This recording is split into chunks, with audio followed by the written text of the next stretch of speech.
He was the prince who was supposed to die the moment he was born. The queen mourned what she thought was lost, unaware that fate had other plans. Now, the lost prince must rise to face a sorcerer-king whose shadows can twist reality, betrayals that strike from within, and a storm that could destroy everything he holds dear. But survival is only possible if he trusts the one who holds his heart. The night the world changed began with silence. A silence so complete, it felt as though even the wind held its breath. High above the kingdom of Aerith, the sky shimmered with unnatural light. Stars pulsed, flickering like candle flames in a storm, then began to fall. Not gently, not beautifully, but like burning arrows shot from the heavens. At first, people spilled into the streets, mesmerized. Children laughed, chasing the bright streaks of silver and gold across the sky. Lovers embraced, whispering that it was a good omen. But the mages felt the shift, the priests felt the cold. The animals fled. And in the highest tower of the royal citadel, Queen Alicia, exhausted from childbirth, held her newborn son against her chest and whispered, "Kael, something terrible is coming." The infant did not cry. He only stared up at her with strange, storm-gray eyes. Eyes no infant should have. Eyes that seemed too aware, too ancient. A shiver ran down the queen's spine. Then the stars began to scream. They tore across the heavens, burning the air, splitting the clouds in jagged streaks of fire. The first impact struck the northern wall of the capital, shaking the entire city. Another hit the river, boiling water into steam. A third slammed into the marketplace, turning stone to dust. The celebration turned to terror. People ran, shrieking, tripping over one another as the world came apart. The sky itself cracked, a long rift opening like a wound, bleeding blinding white light. The royal mages dropped to their knees. "It is the prophecy," one whispered. "The awakening of the firstborn." "Impossible," said Archmage Corvin, though his voice quivered. "That prophecy died centuries ago." But watching the sky split open, even he could not believe his own denial. Thunder shook the tower. The queen's maidens screamed as a streak of burning starlight tore straight toward the citadel. "Protect the queen," Corvin shouted. A shield spell flared, blue, desperate, thin. It wasn't enough. The blast hit the tower, blowing apart stone, metal, glass. The world lurched sideways. Queen Alicia gripped her child to her breast as the floor caved beneath them. She fell, down, down, air roaring in her ears, dust blinding her vision. Pain exploded across her body as she tumbled into darkness. She curled around the infant, body shaking, somehow knowing, save him. Even if I die, save him. Stone collapsed around her. Flames roared.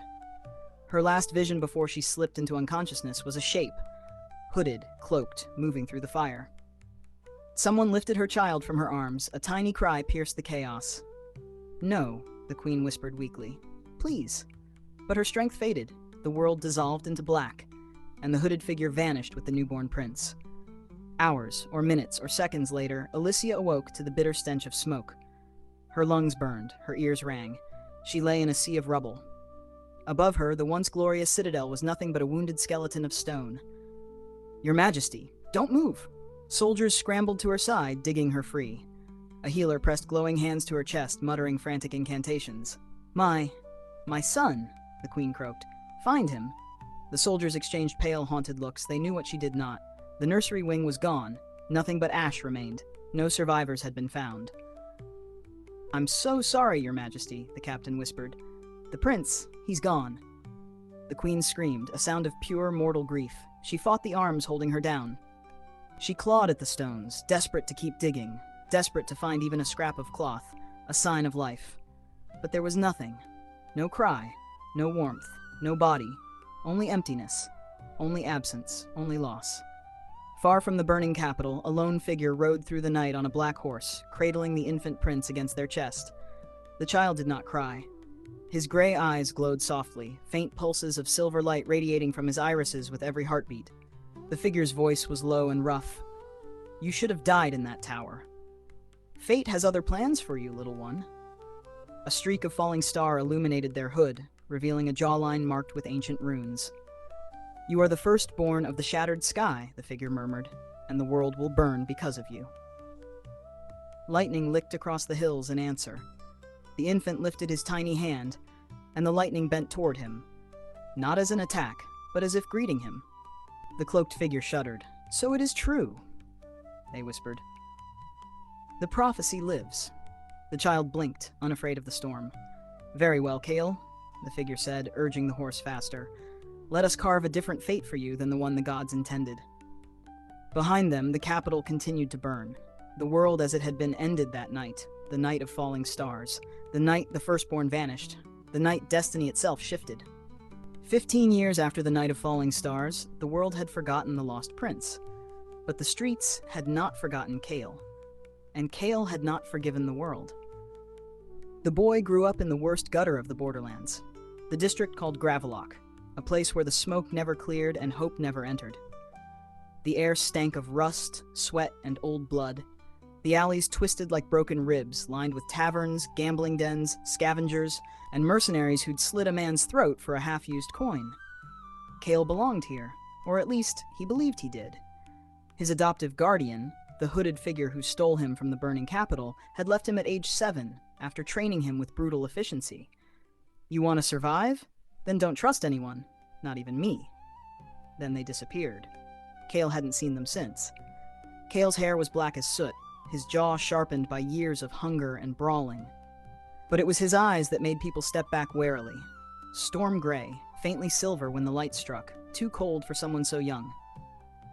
Eyes that promised trouble. Eyes that promised power. He wore a ripped gray coat, the same one he'd had for years, its edges frayed like old wounds. A broken chain hung around his neck, the only thing he'd had when he arrived in Gravelock. His fists were scarred, his knuckles swollen, his cheekbone freshly bruised. Another fight. Another enemy. Another day. Kael spat blood in the dirt and kept walking. Gravelock was governed by a simple system. Power decides everything. Mercenary gangs acted as kings. Street judges handled disputes with knives, not words.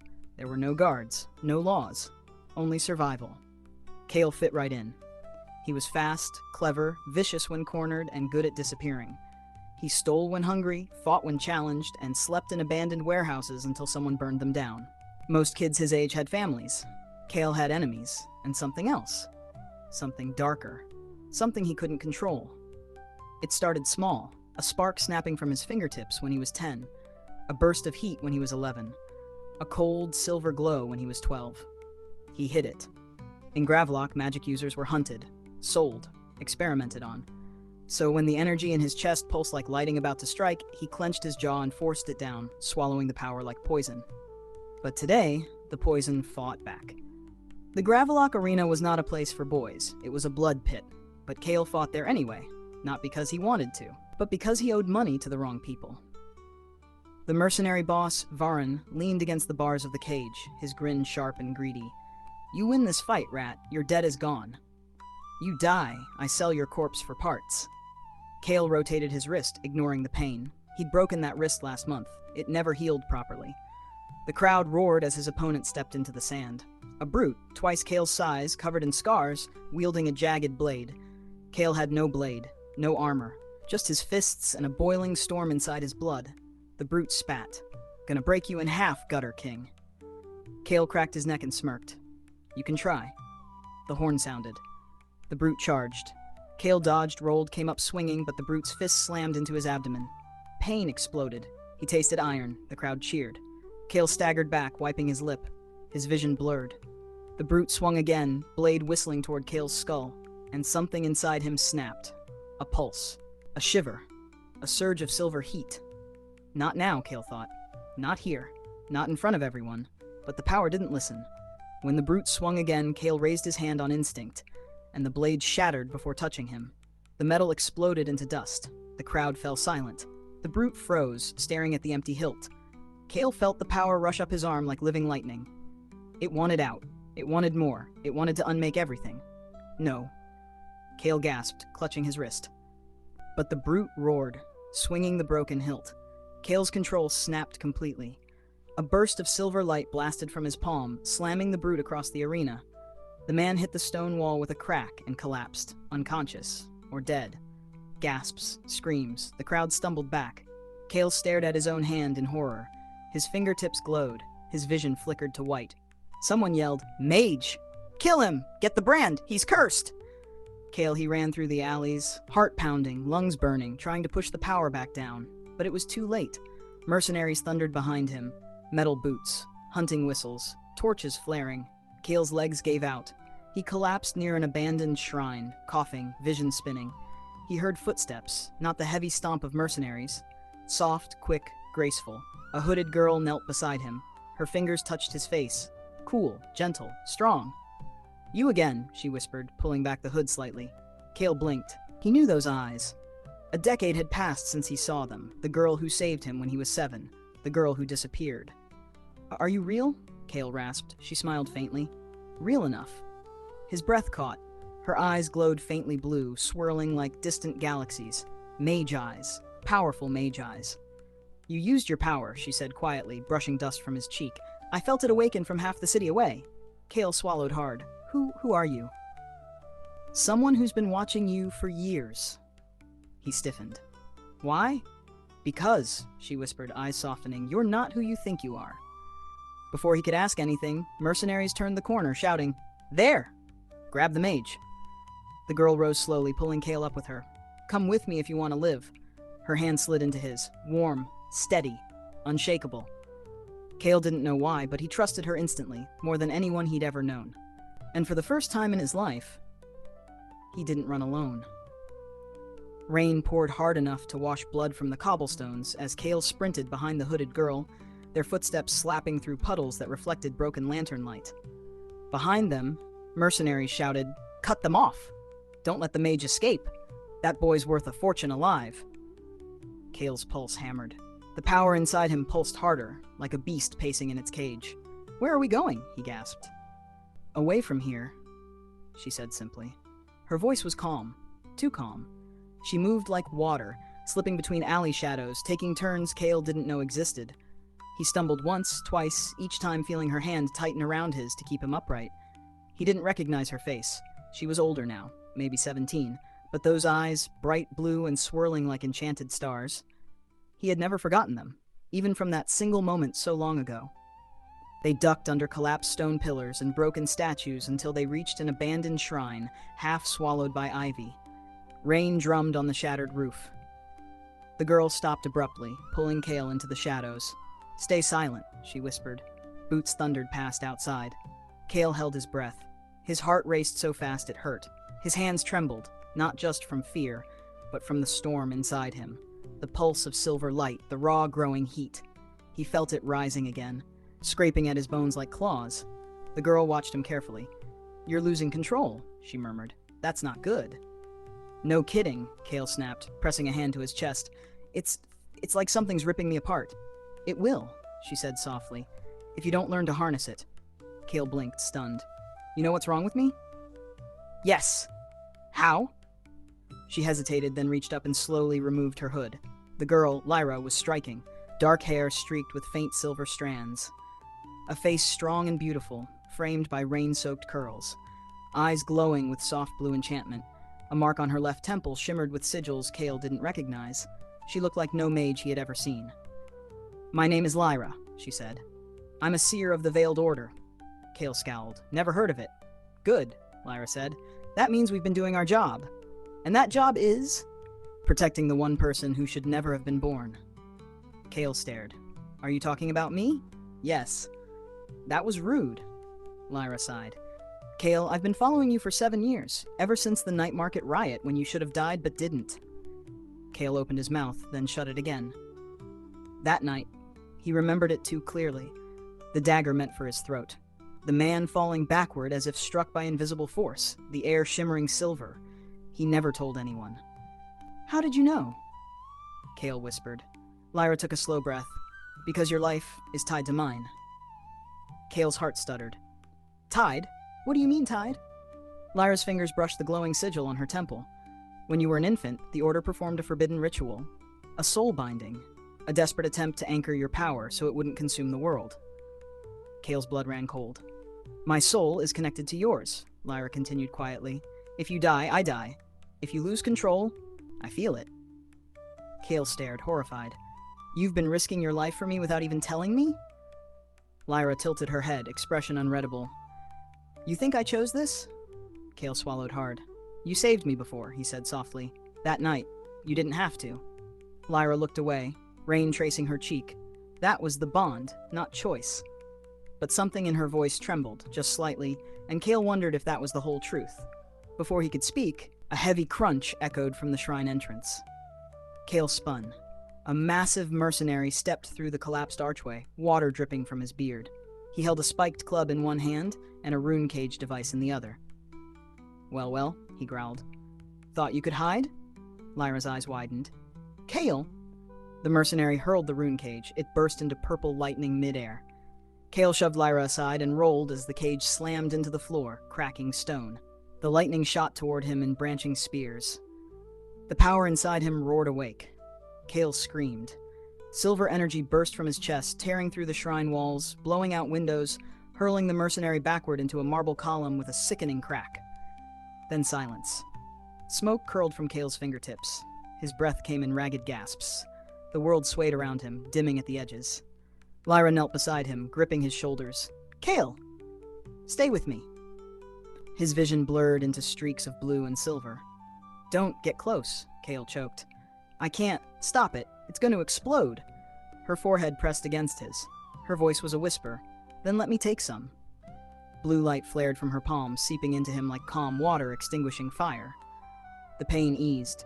The silver storm inside him settled. The world came back into focus. Kael blinked, breath trembling. You saved me again. Lyra looked exhausted, but she managed a faint smile. That's what soulbound means, she murmured. Your chaos is my burden. Kael stared at her, rain dripping from her lashes, breath shaky from effort, eyes filled with something soft and sad, and felt a strange, unfamiliar ache in his chest. Not power, not danger, something else, something he didn't have a name for. Before they could move, another voice rang out from outside. Dozens of voices. Search every ruin. Find the boy. The Sorcerer-King pays gold for him. Kael stiffened. Sorcerer-King? Why does some highborn monster care about me? Lyra bit her lip. Because, Kael, the Sorcerer-King knows something you don't. Kael's pulse thundered. What? Lyra took a deep breath. You're not a gutter rat. You're not a nobody. You're not a cursed street orphan. Her gaze locked with his, blew into storm gray. You are the last surviving son of the royal bloodline, the heir to the shattered throne, the firstborn of the prophecy. Kael's heart stopped. Rain fell harder. Thunder rolled overhead. The world seemed to tilt. Lyra whispered, You are the lost prince of Aerith. The wind howled across the jagged cliffs outside Gravlock, carrying with it the smell of salt and smoke. Lightning split the sky in twin bolts, illuminating the ruins below. Kael stood at the edge of the cliff, the storm thrumming through his bones. His gray eyes glinted in the flashes of lightning, storm within storm. Beside him, Lyra's blue gaze never wavered. They know you're alive, she said softly, her cloak flapping violently in the wind. The Council, the Sorcerer-King, every ambitious lord in the north. They're hunting you. Kael clenched his fists, feeling the latent power thrumming beneath his skin. He had learned to control it, mostly. But every surge reminded him that he was dangerous, not only to others, but to himself. Then let them come, he said, voice low, edged with the kind of cold anger only someone who has survived the gutters could wield. They want me? They'll get me. Lyra shook her head. It's not that simple. You are more than a threat. You are the prophecy, and the prophecy always calls to its own. Kael frowned. Prophecy? I don't need a prophecy. I've survived this long without it. Lyra stepped closer. Rainwater ran down her cheeks, mixing with the mud on her face. You've survived, yes, but surviving is not enough. You have power that could either save or destroy kingdoms, and you cannot face what's coming alone.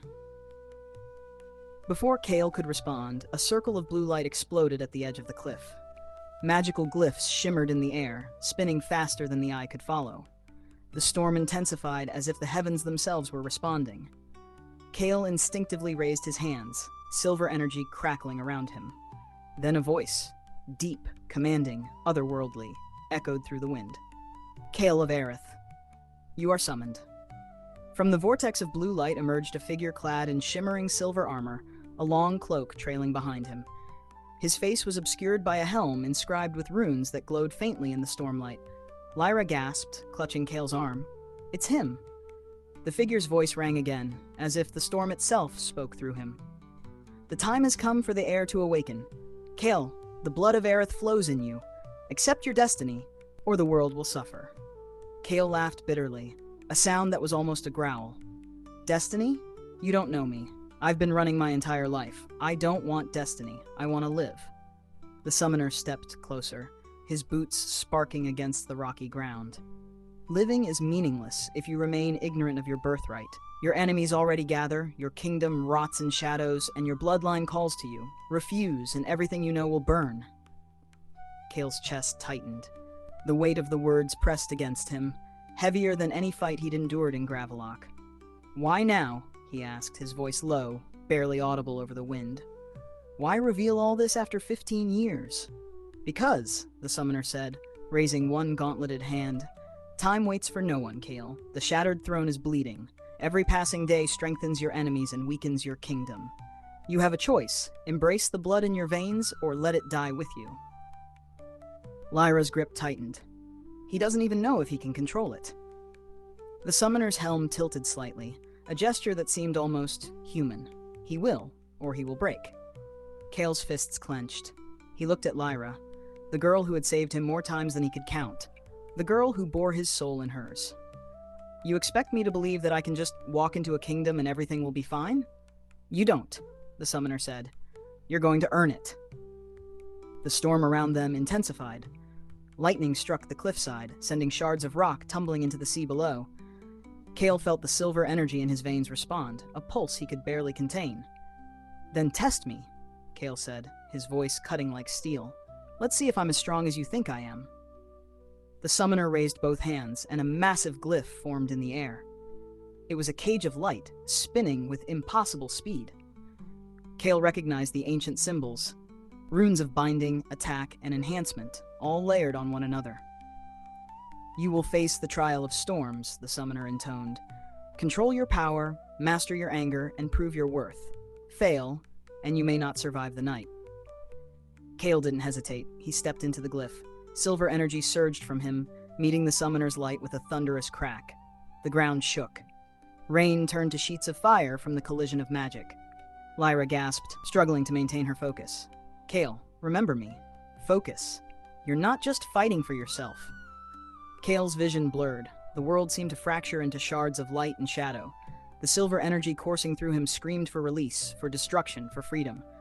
And yet, something in him, a tiny voice buried deep, whispered, "Control it.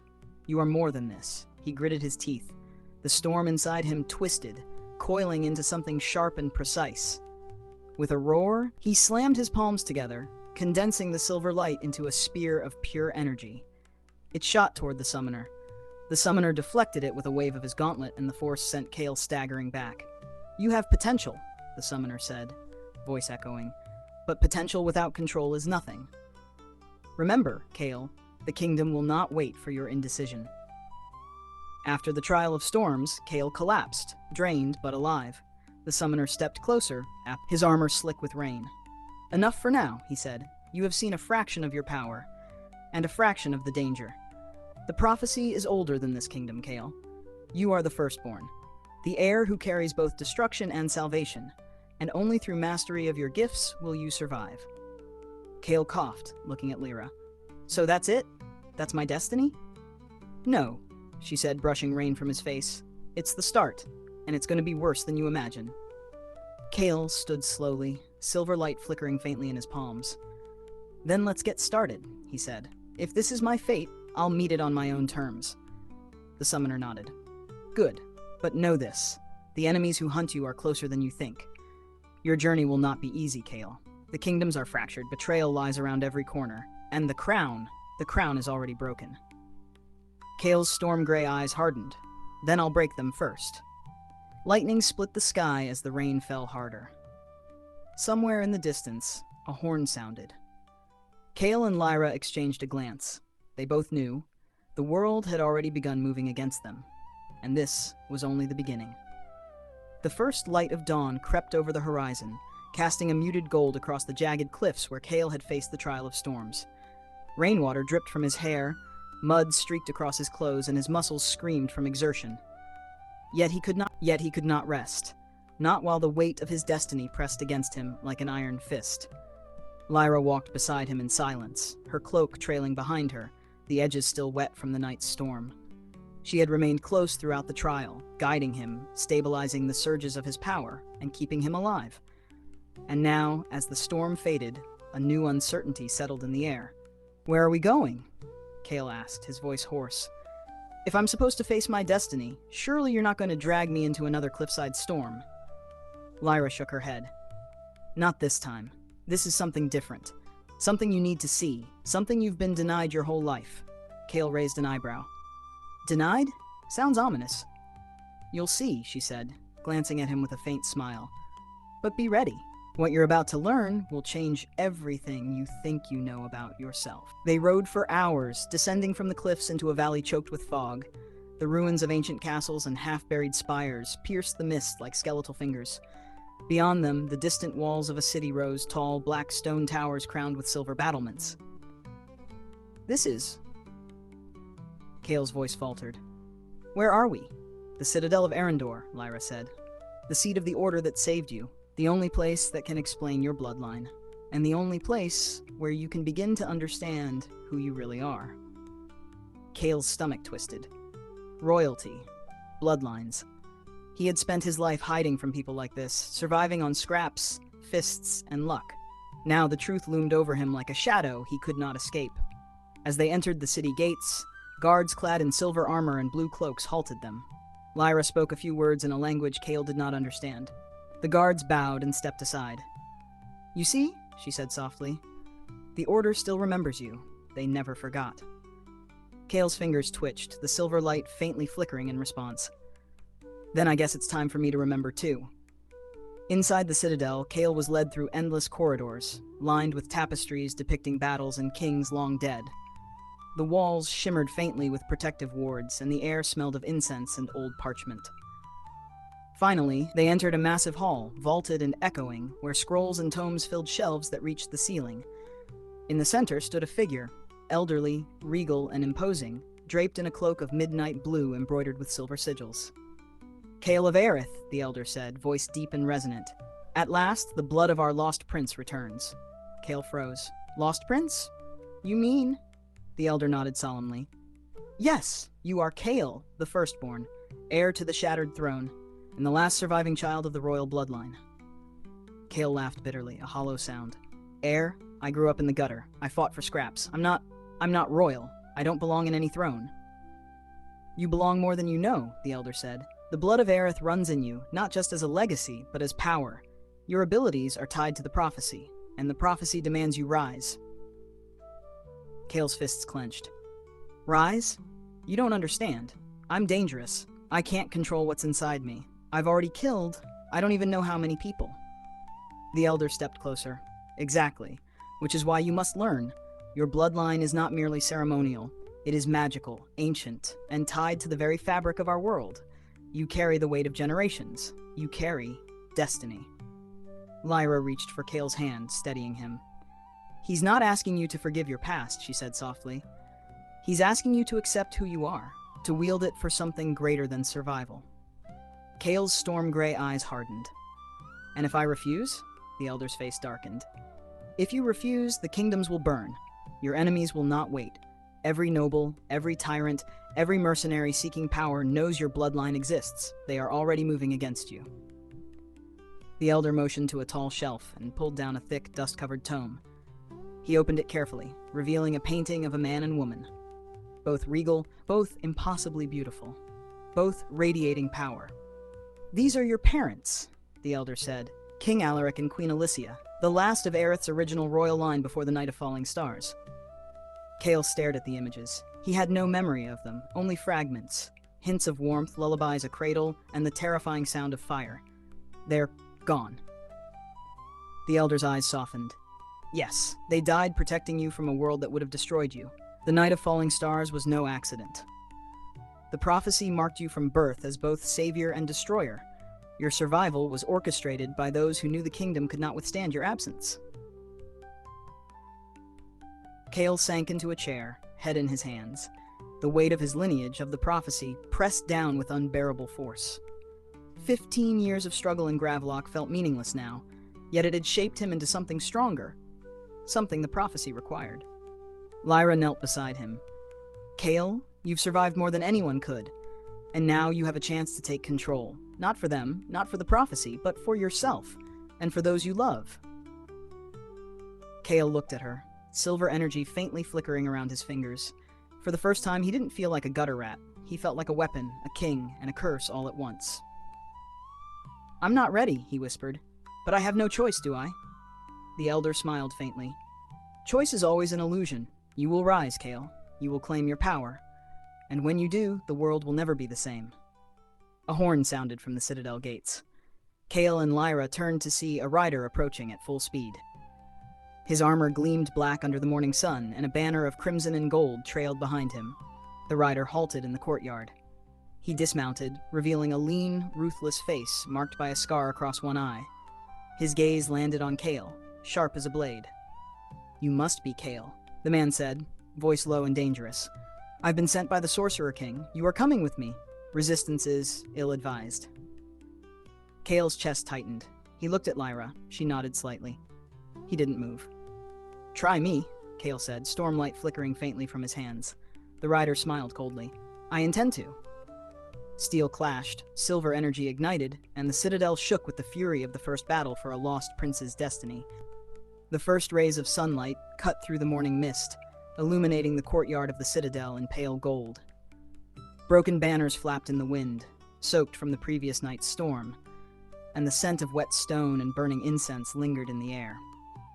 Kael stood at the center of the courtyard, fists clenched, storm-gray eyes scanning every shadow.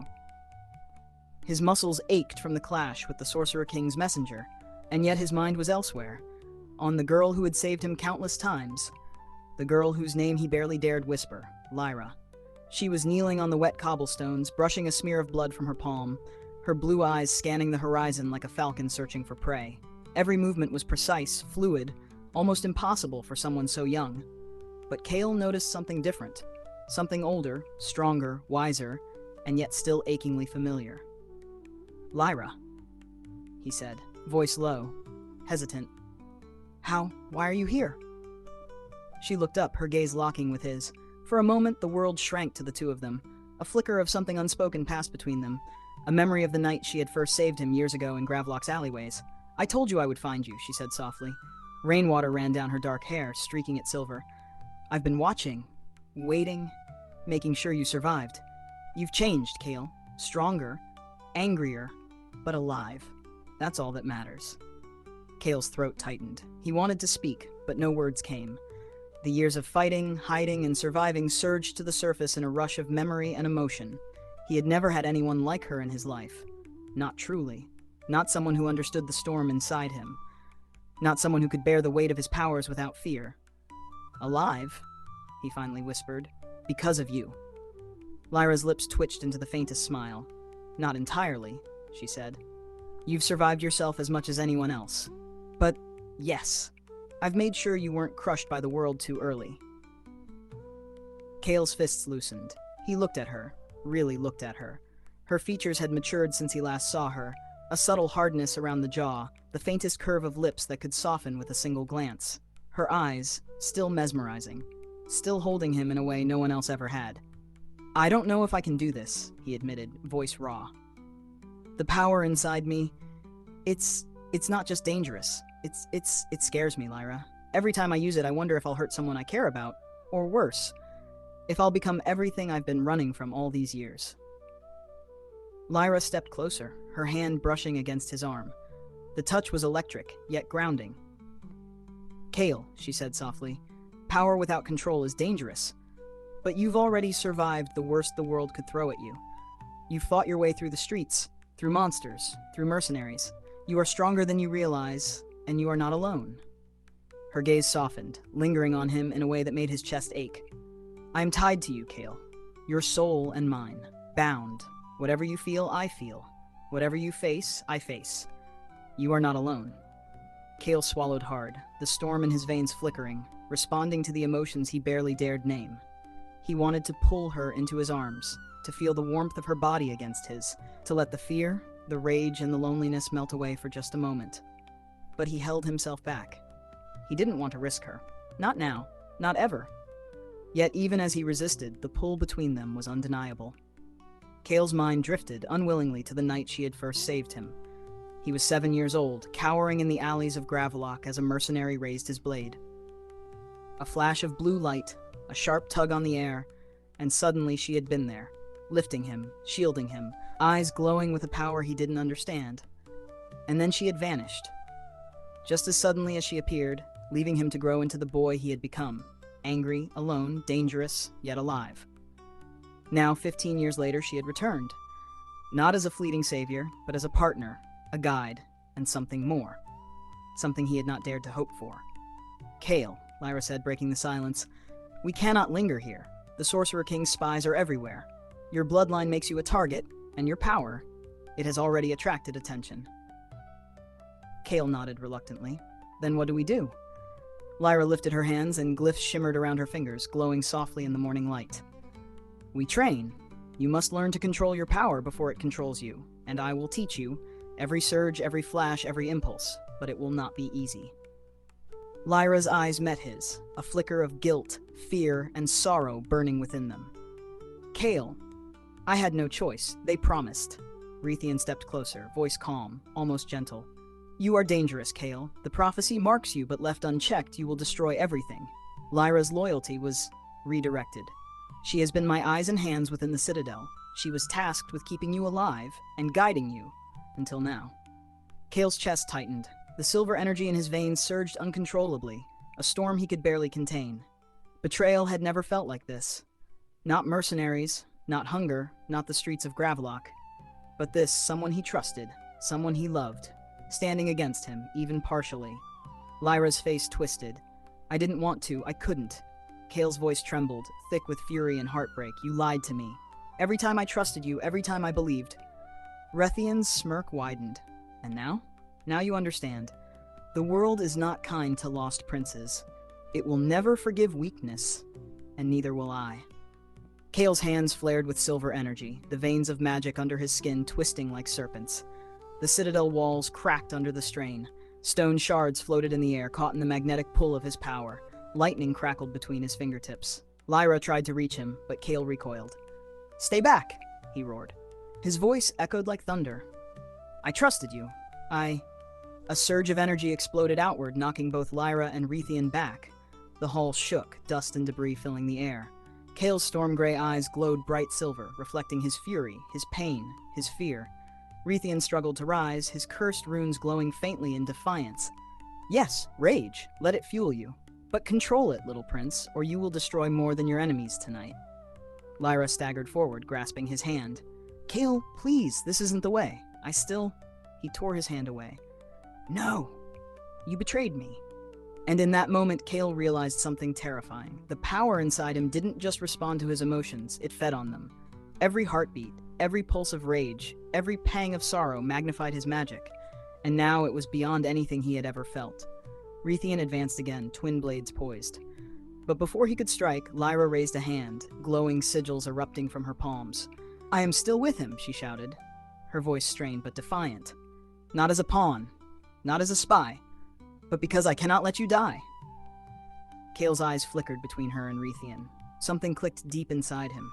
The betrayal hurt, but Lyra's declaration, her courage, her loyalty despite her past actions, rekindled a spark of trust he wasn't ready to abandon. With a roar, Kael surged forward, silver energy flaring like a starburst.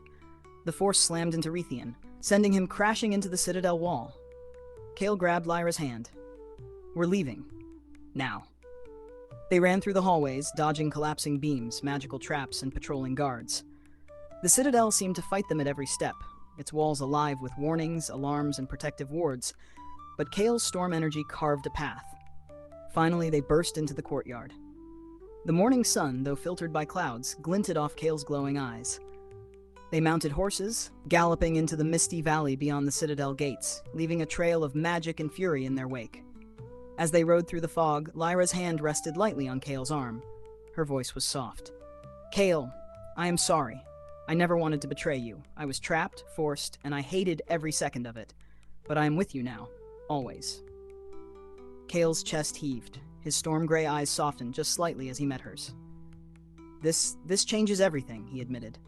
"But you're right. If we survive this, I won't let it define us." Lyra nodded. We fight together, and when the time comes, we face the prophecy together too. Kael's silver energy pulsed faintly, calming, tethered by her presence. For the first time since learning of his royal bloodline, since feeling the storm of power within him, Kael felt a glimmer of clarity. The path ahead was perilous.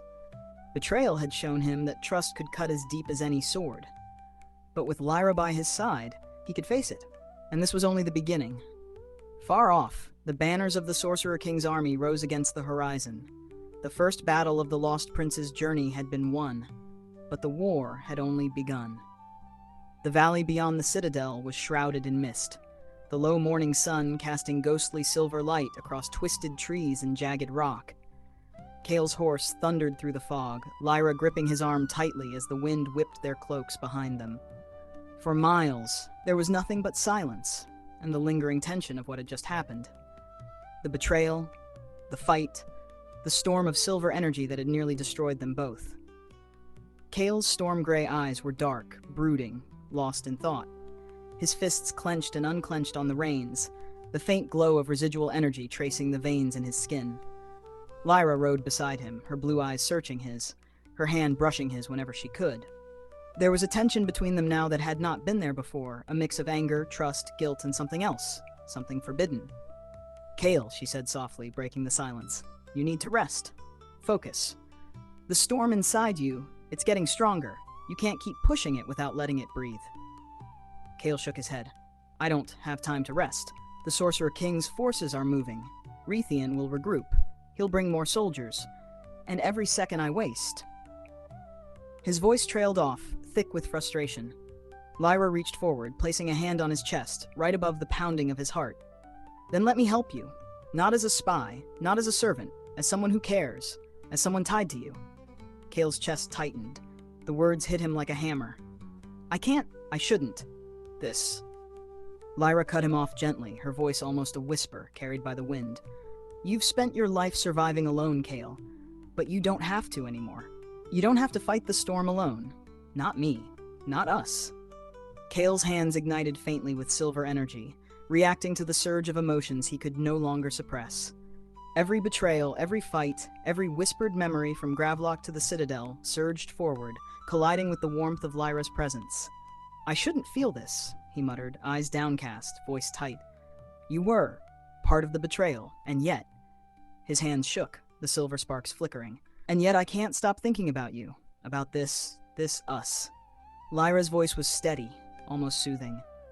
"Kael, it's not wrong to feel, not wrong to love, but it's dangerous. The bond we share, it will grow stronger with every surge, every fight, every heartbeat. You can't hide from it, and you don't have to." Kael's heart raced, storm and emotion colliding inside him. He wanted to reach for her, to touch her, to let the feelings he had buried for so long surface. But fear held him back, fear of losing control, fear of hurting her, fear of the prophecy. Yet as the fog swirled around them, the valley silent save for the hooves of their horses, he realized something terrifying and thrilling. He wanted her. Not just as an ally, not just as a soul-bound companion, but as someone he loved, desperately, painfully, recklessly. They reached a clearing, mist curling around ancient stones and fallen pillars. Lyra dismounted, gesturing for Kael to do the same. "This will be different," she said. "This is not about attacking or defending. This is about control, about bonding our powers, our hearts even, so that we can face the Sorcerer King and his armies together." Kael's pulse quickened. "Bonding? Our powers?" Lyra nodded, raising her hands. Blue energy spiraled around her, forming intricate patterns in the air. "It's dangerous, but it will teach you to channel your storm without destroying everything, including me." Kael stepped forward, the silver energy flickering along his veins. "Then let's do it." For hours they trained. Lyra taught him to synchronize their energy, her blue light intertwining with his silver, forming patterns that pulsed and danced in the clearing. Kael learned to temper the instinct to unleash destruction, to focus it into precision, control, and subtlety. Every mistake sent sparks into the air, burning small circles in the grass, shaking the stones around them. Every success brought a surge of connection, a heartbeat where their magic and their souls seemed to touch. Exhausted, they collapsed to the ground, bodies close, hands still intertwined. Rain from the morning storm had returned, soaking them, but they barely noticed. The quiet hum of magic between them was almost tangible. Lyra leaned closer, her forehead resting against his. Kael, you're more than the prophecy. You're more than the storm. You're you. Kael swallowed hard, voice barely a whisper. And you're the reason I can even face it. Their lips met again, longer this time, tentative yet full of longing. Every suppressed fear, every shard of anger, every ounce of trust flowed into the kiss. When they finally pulled apart, their breaths mingled, hearts hammering. I shouldn't, Kael murmured, but I can't stop. You don't have to, Lyra whispered back. Their moment was shattered by the distant sound of war horns echoing through the valley. Kael's storm-gray eyes flared, silver energy flickering across his skin. Lyra rose, her blue light glowing brighter, entwining with his as if anticipating the danger. They're coming, she said. The Sorcerer-King's army. Rethians regrouped, and they've brought reinforcements. We have to move now. Kael nodded, energy coiling inside him like a living thing. Then let's fight, together. Lyra smiled faintly, brushing mud from his cheek. Together. They mounted their horses, energy flaring, hearts pounding. The fog swirled around them, silver and blue light dancing like twin storms. And far off, the first banners of the Sorcerer-King's army rose above the hills, crimson and black against the dawn. Kael and Lyra exchanged a glance. Words unspoken, promises made, fears shared. And then, they rode toward the storm. The valley beyond the citadel had grown dark with the shadow of war. Smoke drifted along the hills like black ribbons, curling into the misty morning air. Kael and Lyra rode at the forefront of a small but elite force of the citadel's defenders, their horses kicking up mud as the first horns of the Sorcerer-King's army echoed from the distant ridges. The banners of crimson and black swayed ominously over thousands of soldiers, their armor gleaming in the dim sunlight. The lost prince and the mage at his side were outnumbered, nearly 10-1, but Kael didn't flinch. Storm energy coiled in his veins, crackling along his skin in response to the distant drums of war. This is Silverlight, Lyra murmured, her voice tight with tension. The fortress at the northern edge of the valley. If the Sorcerer-King takes it, he cuts off every supply line to the citadel. We have to hold it. Kael's jaw tightened. Then we hold it, or we die trying. As they crested the ridge, the fortress came into view. Tall, white stone walls streaked with silver, towers rising like jagged teeth into the sky. Smoke billowed from watchtowers, signaling the defenders' presence, but Kael noticed something immediately. Small fires flickered inside the fortress walls, signs of sabotage. They're already inside, he said grimly. Rethian spies or worse, someone from the citadel. Lyra's hand tightened on his arm. We'll deal with them. But be careful, your powers are strong, but even they have limits. We have to be precise. Kael nodded. The storm inside him roared in anticipation, feeding off his adrenaline, his fear, and his fury. He had never felt so alive and so dangerous. The first clash was sudden. From the walls, Sorcerer-King's archers unleashed a volley of flaming arrows. Lyra raised her hands, weaving intricate blue sigils in the air.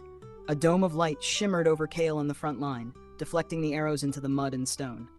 Kael's energy flared in response. He lifted his hands, channeling silver lightning into the ground. The mud beneath the enemy's cavalry exploded upward, hurling men and horses into chaos. Keep moving, Lyra shouted, her voice carrying over the screams of the battlefield. We need to reach the main gate before they overwhelm it. The gates of Silverlight were reinforced, but Rethian's forces had brought siege engines, massive catapults and battering rams imbued with dark magic. Kael focused, channeling his storm energy into the gates. Silver arcs crackled, fusing the iron and stone together as it resisted the battering. Not enough, Lyra shouted, summoning a torrent of blue flame that licked across the enemy siege towers, setting them alight. The smell of burning wood and metal filled the valley. Kael surged forward, leaping from his horse. Energy radiated from his fists as he struck the ground, sending shockwaves through the battlefield. Soldiers were thrown into the air as if caught in a miniature earthquake. Rethian's eyes narrowed, recognizing the young prince's growing mastery. You've grown strong, little prince, Rethian called from the battlefield. But strength alone will not save you. Kael's jaw clenched. I don't need to be saved. I need to win. Lyra moved beside him, their energies intertwining. Silver and blue light danced along the battlefield, coiling around their enemies and protecting their allies. Every strike Kael delivered was enhanced by Lyra's magic. Every shield she conjured was reinforced by his raw power. In a moment of quiet amidst the chaos, Kael looked at her. "We work well together," he shouted, dodging a bolt of dark energy from Rethian's lieutenant. Lyra smirked, ducking behind his silver shield. "You're finally admitting it?" He grinned, silver sparks flickering around his hands. "Finally." Together, they moved as one, a storm of light and energy cutting through the enemy ranks. But Kael could feel it. The strain of sustaining this bond, the cost of pouring his magic into another. Sweat ran down his face, and the storm pulsed violently inside him. "Kael!" Lyra shouted. "Focus! The main gate is about to fall." The defenders of Silverlight fought fiercely, but the enemy's numbers were overwhelming. Kael and Lyra burst through the breached gate, silver and blue energy lighting the interior. Inside, chaos reigned. Burning buildings, fleeing soldiers, and enemy mages wielding cursed magic. Kael's silver lightning struck down anyone in his path, but he was careful, not to kill indiscriminately, but to protect. Lyra's blue flames formed shields and barriers, guiding the terrified defenders to safety. "Kael! Over here!" shouted one of the fortress captains. "The inner courtyard is secure, but we're surrounded." Kael and Lyra exchanged a glance. He knew what she was thinking before she said it. "We take the courtyard, or we die trying," Lyra whispered. Together they surged forward. Kael's energy flared, blasting through walls of stone. Lyra followed, weaving barriers and counterattacks, her magic and his fusing seamlessly in the heat of battle. The enemy commander, a towering brute named Malrek, charged toward Kael with a massive warhammer. The storm inside Kael roared, reacting to his rage and fear. He struck the ground, sending a shockwave that lifted Malrek off his feet, but the brute landed on his feet, enraged. "You think this will stop me?" Malrek growled, swinging the hammer in a devastating arc. Kael leapt into the air, silver lightning wrapping around his fists. He struck Malrek mid-swing, sending him crashing through a wall. Dust and stone filled the air, and Kael landed, chest heaving. Lyra appeared at his side, breathing hard. "You're pushing yourself too far," she warned. "Don't let the storm consume you." Kael shook his head. "Not yet. Not until we win." The enemy forces had begun to falter, but then a shadow fell over the battlefield. From the western towers of Silverlight, Rethian appeared, his blades glowing darkly, magic swirling around him. He had regrouped faster than anyone anticipated. Kael and Lyra faced him, standing side by side. The storm inside Kael surged violently, responding to the threat. Lyra's blue energy spiraled around him, stabilizing the surge. "You've done well, little prince," Rethian called, "but even storms have limits." Kael's eyes blazed silver. "Then let's see if your darkness can survive one." The clash was monumental. Silver and blue energy collided with Rethian's cursed magic, shaking the very foundations of Silverlight. Lightning struck towers, fire ignited in the streets, and the cries of soldiers echoed through the valley. Kael's power surged with every emotion. Fear, anger, desperation, love for Lyra, the drive to protect the defenders.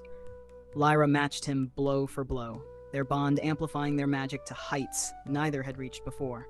Finally, with a coordinated strike, Kael and Lyra unleashed a combined wave of silver and blue energy. Rethian was thrown back, crashing through the gates he had used to invade. The remaining enemy soldiers fled, breaking under the combined fury of the defenders and the two bound mages. The courtyard was theirs. Silverlight had been saved for now. Kael collapsed to his knees, exhausted, storm energy flickering and dimming. Lyra knelt beside him, hands on his shoulders. "You did it," she whispered, voice filled with awe. "We did it." Kael's chest heaved. Barely. That was too close." Lyra smiled faintly. "You're learning, Kael. Slowly but surely. And the bond, it's stronger than ever." Kael's eyes softened as he looked at her. "Stronger than ever, and more dangerous than I ever imagined." Their hands found each other again, a quiet moment of intimacy amidst the destruction. The battlefield was littered with debris, smoke, and the groans of the wounded, but for a brief heartbeat, Kael and Lyra existed in a world of their own making, storm and magic, trust and love intertwined. Beyond the walls of Silverlight, the Sorcerer-King's banners still waved against the horizon. The war was far from over. But Kael, the lost prince of Aerith, bound by storm and soul to Lyra, felt ready to face whatever came next. The aftermath of the siege of Silverlight left the valley eerily quiet. Smoke curled from the burning siege engines, and the bodies of the fallen littered the ground, but Kael barely noticed. His mind was a whirlwind of strategy, magic, and growing realization. Victory had only exposed the depths of the enemy's cunning. Lyra rode beside him, the wind whipping her dark hair across her face, her blue eyes scanning the horizon for threats. "We held them off," she said softly, "but the Sorcerer-King won't wait. He'll strike again, and next time he won't come alone." Kael's jaw tightened. The storm inside him pulsed faintly, as if echoing his unease. "I know, and neither can we. We need allies. We need information. We need..." His voice faltered. "To know who to trust." Lyra's grip on his arm tightened. "Trust is dangerous, Kael. You've already seen how easily it can be weaponized, but you also can't win alone." Silverlight's defenders gathered in the inner courtyard, weary but alive. Kael dismounted, storm energy still flickering faintly along his skin, and was met by the Citadel's council, a group of seasoned generals, mages, and nobles who had survived the initial chaos. "The walls held," one general said, his voice gravelly. "But we lost many, and the enemy knows the terrain. They will return stronger. You must be ready, Kael." Kael nodded. "I am, but not just ready. We need to move proactively. The Sorcerer-King's spies are everywhere. His lieutenants are cunning, and I suspect someone here may not be entirely loyal." The council shifted uncomfortably. Whispers spread like wildfire. Kael's eyes scanned the room. Some were loyal, steadfast even, but a few lingered too long in shadow, smiles too faint, hands too twitchy. He had learned in Gravlock that survival depended on reading these signs, and he had survived worse than armies and traitors. Lyra's hand found his, subtle but grounding. "I'll be with you," she whispered, "always." Kael's pulse surged, a mixture of storm and trust, fear and desire. That night, Kael walked the halls of the Citadel alone, senses alert, storm energy coiling faintly beneath his skin. Shadows flickered against the torchlight. Whispers carried along the stone walls, and the weight of his role pressed down like a living thing. A servant approached, bowing quickly. "Prince Kael, a message from the Northern Sentinels." Kael took the scroll, breaking the crimson seal. The message was brief, almost too casual. "The Sorcerer-King knows of your victory. He sends gifts for the council, and a reminder that loyalty is rewarded. Trust no one outside this letter. A friend of the North." Kael's storm-gray eyes narrowed. The handwriting was unfamiliar, but the magic in the ink hummed faintly with dark energy. A trap, without a doubt. Lyra appeared beside him silently, eyes scanning the hall. "It's a lure," she whispered. "We can't open it here. We need somewhere private." Kael nodded, storm energy pulsing in response to the tension. "Then let's go."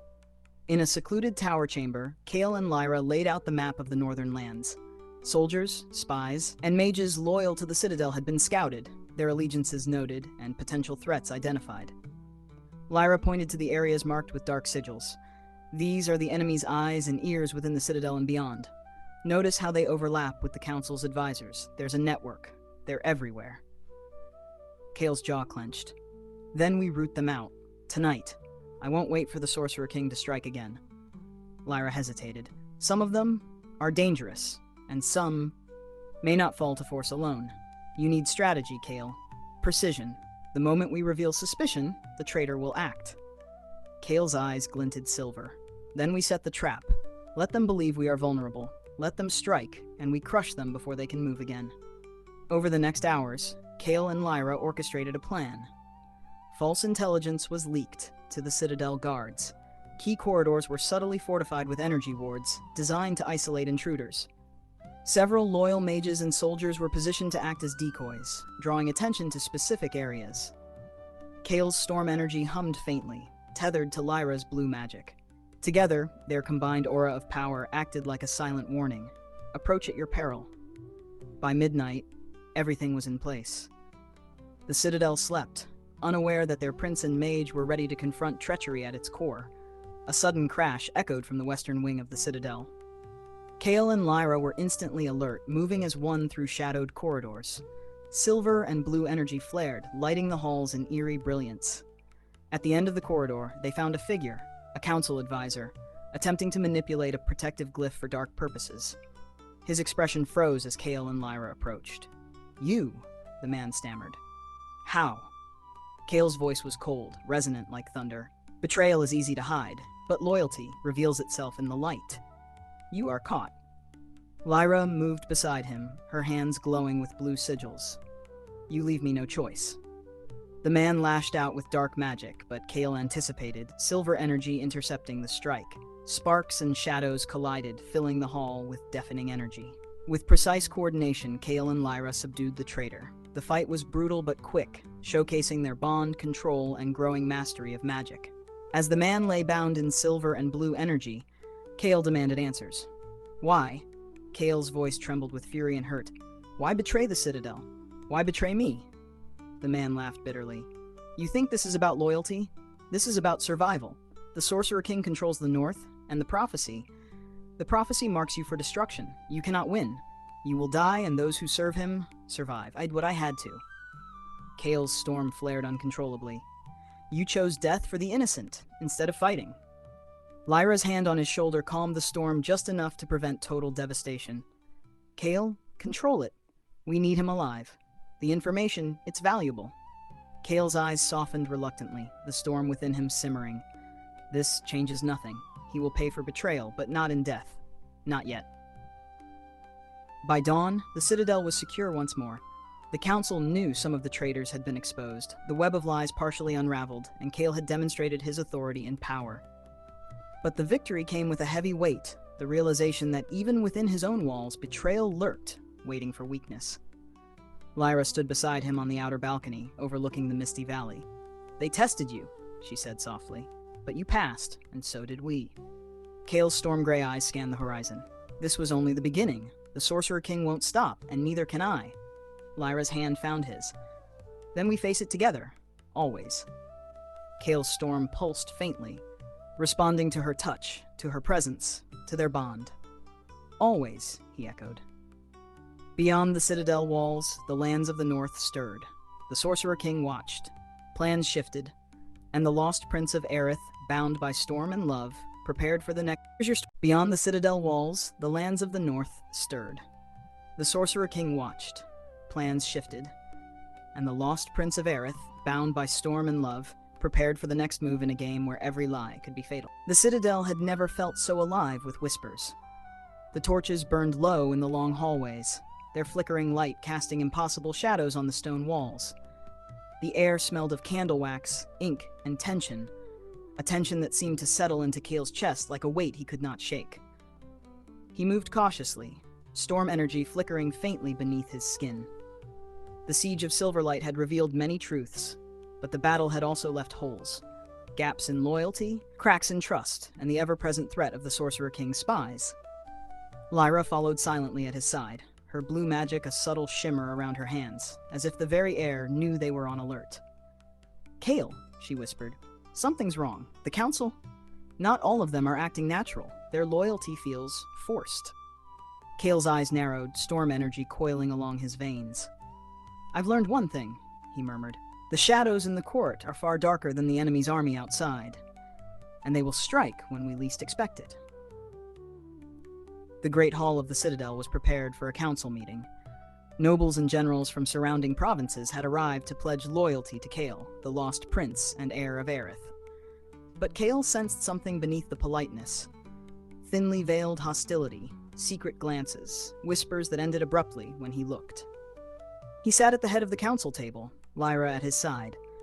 Blue energy hummed faintly around her hands, tethered to Kael's storm.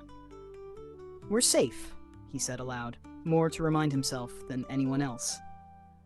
The first to speak was General Varric, a grizzled veteran of the northern campaigns.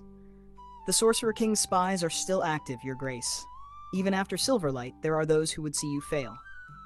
Kael's fingers twitched. I know. That is why I've asked for truth tonight. Tell me now, who among us cannot be trusted?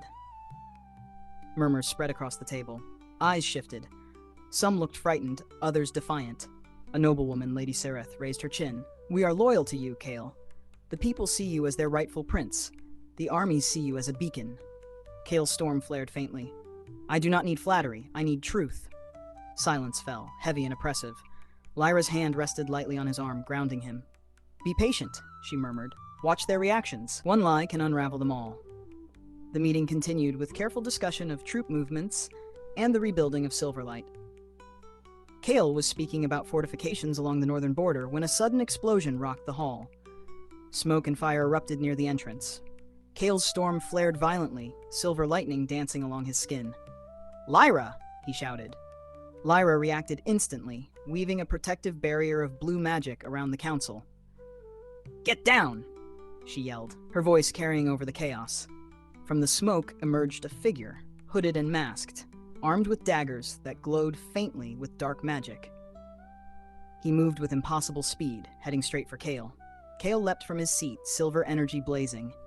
The assassins struck, daggers slicing through the air, but Kael's storm intercepted them, sending sparks flying. The force of the clash rattled the stone walls. Lyra followed, her blue energy wrapping around the intruder, slowing him just enough for Kael to strike. With a coordinated movement, the pair disarmed him, binding him in silver and blue energy. As the assassin fell, mask removed, Kael's heart skipped a beat. It was a young squire, someone he had trusted, someone who had sworn loyalty to the Prince of Aerith. "Why?" Kael demanded, voice thick with anger and disbelief. "Why betray me?" The squire laughed bitterly. "You think this is personal? You think the Sorcerer King cares about you as a person? He only wants the prophecy fulfilled or destroyed. He promised me power, survival, a place in the new world, and he gave me the means to act." Lyra's hands glowed brighter. "Kael, control it. Your storm, don't let it destroy him." Kael took a deep breath, the storm inside him raging, threatening to lash out.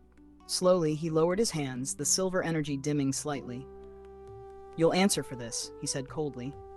"But not with your life, yet. We need information first." Hours passed as Kael interrogated the squire under Lyra's watchful gaze. Piece by piece, a web of lies and espionage began to unravel. Other council members were implicated, nobles who had appeared loyal now revealed as traitors or manipulators. Kael realized the depth of the Sorcerer King's influence. It stretched from the northern armies to the very heart of the citadel. Every choice, every alliance, every whispered conversation had the potential to be a trap. Lyra's hand rested on his shoulder. "Kael, you cannot fight this with strength alone. You need strategy, intelligence, trust, carefully given." Kael nodded, storm energy coiling faintly along his veins. "Then we build it, slowly. We root out the shadows, we turn their lies against them, and we prepare for the day the Sorcerer King arrives in full force." That night, Kael stood on the outer balcony of the citadel, looking over the valley, the moonlight glinting off the remnants of Silverlight and the distant forests beyond. His storm pulsed faintly, reflecting the tension in his chest. Lyra's hand rested on his shoulder. "Kael, you cannot fight this with strength alone. You need strategy, intelligence, trust, carefully given." Kael nodded, storm energy coiling faintly along his veins. "Then we build it, slowly. We root out the shadows, we turn their lies against them, and we prepare for the day the Sorcerer King arrives in full force." That night, Kael stood on the outer balcony of the citadel, looking over the valley, the moonlight glinting off the remnants of Silverlight and the distant forests beyond. His storm pulsed faintly, reflecting the tension in his chest. Lyra joined him silently. She did not speak, simply resting her hand on his arm. The quiet between them was intimate, comforting. Kael finally spoke, voice low. "I thought I understood betrayal. I've survived the streets of Gravelock, assassins in the night, armies at my heels. But this..." He gestured to the citadel, the shadows, the hidden enemies. "This is different." Lyra leaned closer. "It is different, but you are not alone. You have me, and together we are stronger than any web of lies they can weave." Kael's storm flickered, responding to her presence, her words, the bond that tethered him to her. "Stronger? Yes, but it doesn't make it easier." Lyra tilted her head, her eyes searching his. "Kael, you are learning. And with every choice, every battle, every betrayal, you become more than a survivor. You are becoming a prince, a leader, someone who can bear the weight of the prophecy and survive it." Kael's storm pulsed brighter, silver energy spiraling along his skin. For the first time in days, he allowed himself to relax slightly. The path ahead was perilous, and the shadows in the court were still watching. But with Lyra by his side, he felt just barely ready. Beyond the citadel walls, the Sorcerer King's forces stirred. Alliances shifted, shadows moved, and the lost Prince of Aerith, bound by storm, magic, and love, prepared to step fully into the Game of Thrones, deception, and war that would define his destiny. The Citadel's grand hall was quiet before dawn, lit only by a few flickering torches. Kael stood at the head of the council table, storm energy coiling faintly along his veins, his storm-gray eyes sweeping across the gathered nobles and generals. Their expressions ranged from wary to fearful, some hiding contempt behind polite smiles. Lyra hovered nearby, her blue magic a soft, reassuring glow. "Kael," she murmured, her voice barely audible, "they can feel your storm. Some of them will bend, some will break, and some will strike. Be careful." Kael's jaw tightened. "I know, but I cannot hesitate. Every moment I wait, the Sorcerer King gains ground. Every secret kept in the shadows weakens us. Tonight, we uncover the truth one way or another." By mid-morning, the council convened. Nobles, generals, and mages loyal to the Citadel took their seats, their faces carefully composed. The recent betrayals had left the chamber tense, like a taut bowstring ready to snap. Kael raised a hand, signaling the start. "The siege of Silverlight revealed weaknesses in our defenses, and loyalty is among them. This council is not for flattery or ceremony. We are here to root out deception, to rebuild trust, and to prepare for the Sorcerer King's inevitable retaliation." Murmurs rippled through the room. Some tried to hide their discomfort. Others, more brazen, dared to challenge him. General Varric, his face lined with years of experience, spoke first. "Your Grace, the northern provinces are restless. Some nobles may have been coerced into pledging loyalty. Their allegiance is questionable." Kael's storm flickered, silver sparks dancing along his fingertips. "Then we test them, publicly, if we must. Every word, every action tonight will reveal who stands with us and who stands against us." Lyra's hand brushed his arm, grounding him. "And I'll be with you. Every step, every strike, every spell." Kael's gaze softened briefly before hardening. "Good. Then we begin." Kael presented intelligence gathered from Silverlight, including intercepted messages, false orders planted to expose traitors, and reports from loyal spies. One by one, he called nobles and council members to answer questions, to justify their actions, and to explain discrepancies. Some crumbled immediately, revealing their hidden allegiances. Others protested loudly, their arrogance cracking under Kael's piercing gaze. The storm inside him flared faintly with every lie exposed, responding to the tension and betrayal. One nobleman, Lord Marveth, stood defiant. "You have no proof," he sneered. "You are a boy chasing shadows. My loyalty is unquestionable." Kael's silver eyes narrowed. "Is it? Then explain why this letter was intercepted, bearing your seal and instructions to delay reinforcements to Silverlight." The hall went silent. Lord Marveth's face paled. He sputtered, but Kael's gaze, storm flaring faintly, held him in place like iron chains. Finally, Marveth fell to his knees, forced to swear fealty under Kael's authority. Lyra's blue glow pulsed softly beside him. "One down," she whispered. "Many more to go." As the council unraveled, Kael sensed another presence, subtle, deliberate, and dangerous. A shadow moving among the loyalists, careful not to reveal itself.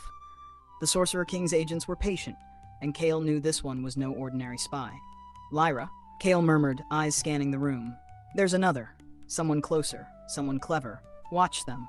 I will find them." Lyra's eyes flickered, scanning the chamber. "I feel it too. They're weaving through the room, pretending to listen, pretending to serve." Kael's fingers twitched, silver energy pulsing faintly. "Then let's draw them out." Kael called for a recess, sending everyone into the adjacent hall. Only he and Lyra remained in the main chamber, storm coiling around him like a living entity. The shadow emerged, a mage, cloaked in dark fabric, masked, wielding subtle magic meant to manipulate perception and conceal intent. The instant Kael saw the shimmer of the spell, his storm flared violently. "You thought you could hide," Kael said, voice like rolling thunder. Silver energy arced along the walls, crackling with intensity. The mage lunged, striking with concealed magic. Lyra countered instantly, blue energy clashing with the dark spell, sending sparks scattering across the floor. The chamber became a storm of silver and blue light, magic colliding with deadly precision. Kael's storm roared, feeding off his fury and fear, amplifying every strike. The mage faltered, but countered with cunning, forcing Kael and Lyra to work in perfect harmony. Finally, with a coordinated strike, Kael's silver lightning struck the floor beneath the mage, binding him with Lyra's blue energy. The dark magic shattered, leaving the mage powerless. Kael stepped forward, storm flaring around him. You serve the Sorcerer-King. You have infiltrated my council. Speak truth now or face the consequences. The mage trembled. I was promised power, survival, a chance to see the prophecy fulfilled under the Sorcerer-King's rule. Kael's storm pulsed violently. And yet you will answer to me. Not him. Not the lies. You. Lyra placed a hand on Kael's shoulder. Control it. She murmured. You have the power to destroy him. But we need information. Use the storm wisely.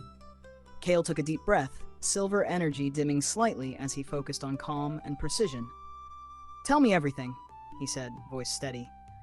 The mage revealed the depth of the Sorcerer King's infiltration, naming allies within the Citadel and beyond, plotting assassinations and subtly manipulating nobles. With this knowledge, Kael and Lyra could begin to root out threats before they struck. Storm and blue light faded from their bodies, leaving only the quiet hum of power restrained, ready, controlled. Later, in the quiet of Kael's chambers, Lyra sat beside him, exhaustion and relief mingling in her gaze. You did well, she said softly. You didn't let anger control you. You didn't let betrayal consume you. Kael leaned back, storm energy flickering faintly in his veins, calming with her presence. I still feel it. The weight, the responsibility, the constant threat. But with you here, I feel like I can face it. Like I can be the prince the people need. Lyra's fingers brushed his hand. And you will. Step by step. We'll face the Sorcerer King together. Every lie, every betrayal, every battle. We face it together. Kael's storm pulsed in resonance with her words. Together, he echoed. And for the first time in days, he allowed himself to believe it. Outside the Citadel, the Sorcerer King watched through arcane scrying mirrors. His lips curved into a cruel smile. The lost prince learns to wield his storm, and yet the shadows are far from gone. Soon, I will tighten the noose, and the game truly begins. Kael did not know it yet, but the coming days would test his leadership, his powers, and his bond with Lyra like never before. The council was just the beginning. The real war, the war of shadows, prophecy, and heart, was only starting. The northern provinces stretched before the Citadel like a patchwork of forests, rivers, and snow-dusted hills. Mist clung to the valleys, curling around the bases of jagged cliffs, hiding secrets Kael intended to uncover. Mounted on a black stallion, Kael rode at the head of a small elite force of Citadel soldiers. Lyra's blue magic shimmered around her, a quiet pulse of power synchronizing with Kael's storm energy. Their bond, tempered through battle and betrayal, felt stronger than ever, but tonight, Kael knew it would be tested to its limits. We move quickly, but carefully, Kael said, his voice low, commanding. The Sorcerer King's scouts are everywhere. We need to draw them out, but avoid unnecessary exposure. Precision, timing, and trust, everything depends on that. Lyra's hand brushed his arm. We've survived worse. We'll survive this too. Kael's storm flared faintly in response, silver lightning dancing along his veins. Then let's hunt. Their first stop was the village of Frostmere, a small settlement near the Silver Peak Hills. Kael dismounted, storm energy coiling around his hands as he surveyed the area. Smoke rose faintly from chimneys, and villagers moved cautiously, eyes wide with fear. A local farmer approached, bowing low. Prince Kael, the Sorcerer King's soldiers passed through 3 nights ago. They took food and livestock and left warnings. Many are missing. Kael's jaw clenched. How many? The farmer hesitated. Dozens, entire families. Some, never seen again. Lyra's blue energy flared as she placed a hand on Kael's arm. They're testing us. We need to be ready for traps. Kael nodded, storm pulsing faintly. We're not just tracking them. We're hunting them. Every soldier, every lieutenant, we bring them to justice, and we send a message. Aerith will not fall quietly. As the small force moved through the hills, Kael's senses were heightened, storm energy coiling along his veins, reacting to the slightest disturbance in the air. The Sorcerer King's soldiers struck suddenly, arrows flying from the tree line and dark magic blasting toward the front ranks. Kael leapt from his horse, silver lightning arcing toward the attackers, hurling men and beasts into chaos. Lyra's blue shields flared, protecting the remaining soldiers and deflecting deadly spells. The clash was brutal and chaotic. Kael moved like a storm incarnate, each strike precise, devastating yet controlled. Lyra matched him, weaving barriers, launching spells, and coordinating attacks with an almost instinctual understanding of Kael's movements. From the rear, a shadowed figure emerged, one of the Sorcerer King's elite lieutenants. Clad in black armor, wielding twin curved blades infused with dark magic, the lieutenant struck with impossible speed. Kael intercepted, storm energy clashing with dark runes, sparks flying and shaking the ground beneath them. Lyra's voice carried over the battlefield. "Kael! Watch his left! He's fast, but predictable." Kael pivoted, striking the lieutenant's flank with a surge of silver energy. The enemy was thrown back, but quickly recovered, grinning beneath his helmet. "The Lost Prince fights well," he hissed, "but not well enough." Kael's eyes narrowed, lightning pulsing brighter. "Then let me teach you." The lieutenant attempted to flee into the forest, leaving a trail of chaos behind him. Kael and Lyra pursued, their combined magic illuminating the dark tree line. Every branch that snapped underfoot, every shadow that shifted, was a potential threat. But Kael's storm reacted instinctively, guiding their path. They cornered the lieutenant near a ravine, his back to the edge. The wind howled, carrying the scent of snow and smoke. "You could surrender," Kael said, storm energy flaring in a halo around him. "Or die trying. Your choice." The lieutenant laughed, a chilling sound. "Surrender to a boy with stolen power? Never." He lunged. Kael met him midair, silver lightning arcing along his fists. Lyra's blue magic wrapped around the battlefield, trapping the lieutenant in a web of energy. The clash sent a shockwave across the valley, throwing both combatants to the ground. Finally, Kael struck with precision, knocking the lieutenant unconscious. Lyra exhaled sharply, her energy flickering. "You're pushing yourself too far," she said. Kael shook his head, storm calming slightly. "I know, but this is only the beginning." The lieutenant was bound with silver and blue energy, unable to escape. Kael studied him, storm pulsing faintly as he prepared to extract information. "Why are you here?" Kael demanded, voice low and commanding. "Who sent you? What is the Sorcerer King planning?" The lieutenant sneered. "You think a boy like you can comprehend the plans of a king? We spread chaos, fear, and death. You cannot stop what is coming. Even if you win every battle, your kingdom will fall." Kael's storm flared violently.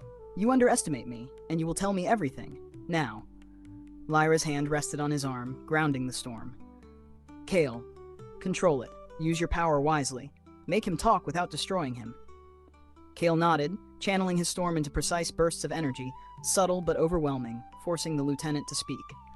Piece by piece, the elite forces of the Sorcerer King were revealed. Locations, troop movements, supply lines, and spies scattered throughout the northern provinces. With the intelligence gathered, Kael and Lyra returned to the citadel, their horses moving swiftly through the misty valleys. The storm within Kael had calmed, tempered by Lyra's presence and their growing bond. Kael addressed the council that evening. "The Sorcerer King's forces are vulnerable, but his influence spreads like poison. We strike with precision, targeting his lieutenants, intercepting supplies, and rooting out spies. Aerith will not fall quietly. The Lost Prince fights and wins." Lyra stood beside him, energy pulsing faintly, a reminder of the bond that amplified their strength. "And we do it together," she added, her voice soft but resolute. The council nodded, some inspired, some fearful, but all aware of the new reality. Kael was no longer a boy hiding from prophecy. He was a storm, a force of nature, and a leader who would hunt the Sorcerer King without mercy. Far to the east, the Sorcerer King's eyes gleamed from his obsidian tower. Maps and reports littered the table before him, each bearing news of Kael's hunts, victories, and intelligence. "They grow bold," he hissed. "The Lost Prince moves against me, and yet he knows not the full storm that awaits. Soon, I will strike where he least expects it, and the game of shadows will end in my favor." But Kael, storm and soul bound to Lyra, would not wait for the Sorcerer King to act. He was hunting now, and every step, every strike, every bond formed brought him closer to the day the prophecy would be fulfilled. The hunt had begun. The northern provinces burned with unrest. Villages lay in ruins, supply lines were cut, and loyalists to the citadel whispered of rebellion in the shadowed hills. The Sorcerer King's influence had seeded discontent, manipulating nobles and warlords to rise against Kael before he could consolidate power. Kael stood on the battlements of the citadel, storm coiling faintly along his veins, his storm-gray eyes scanning the horizon. Lyra's presence was at his side, blue energy humming like a heartbeat in sync with his own. "The north fractures," Kael said. voice low, tense. If we do not act, the Sorcerer King's lieutenants will turn every province into a battlefield before we even reach them. We need precision, not force. Lyra's hand brushed his arm. Then we hit them where they least expect it.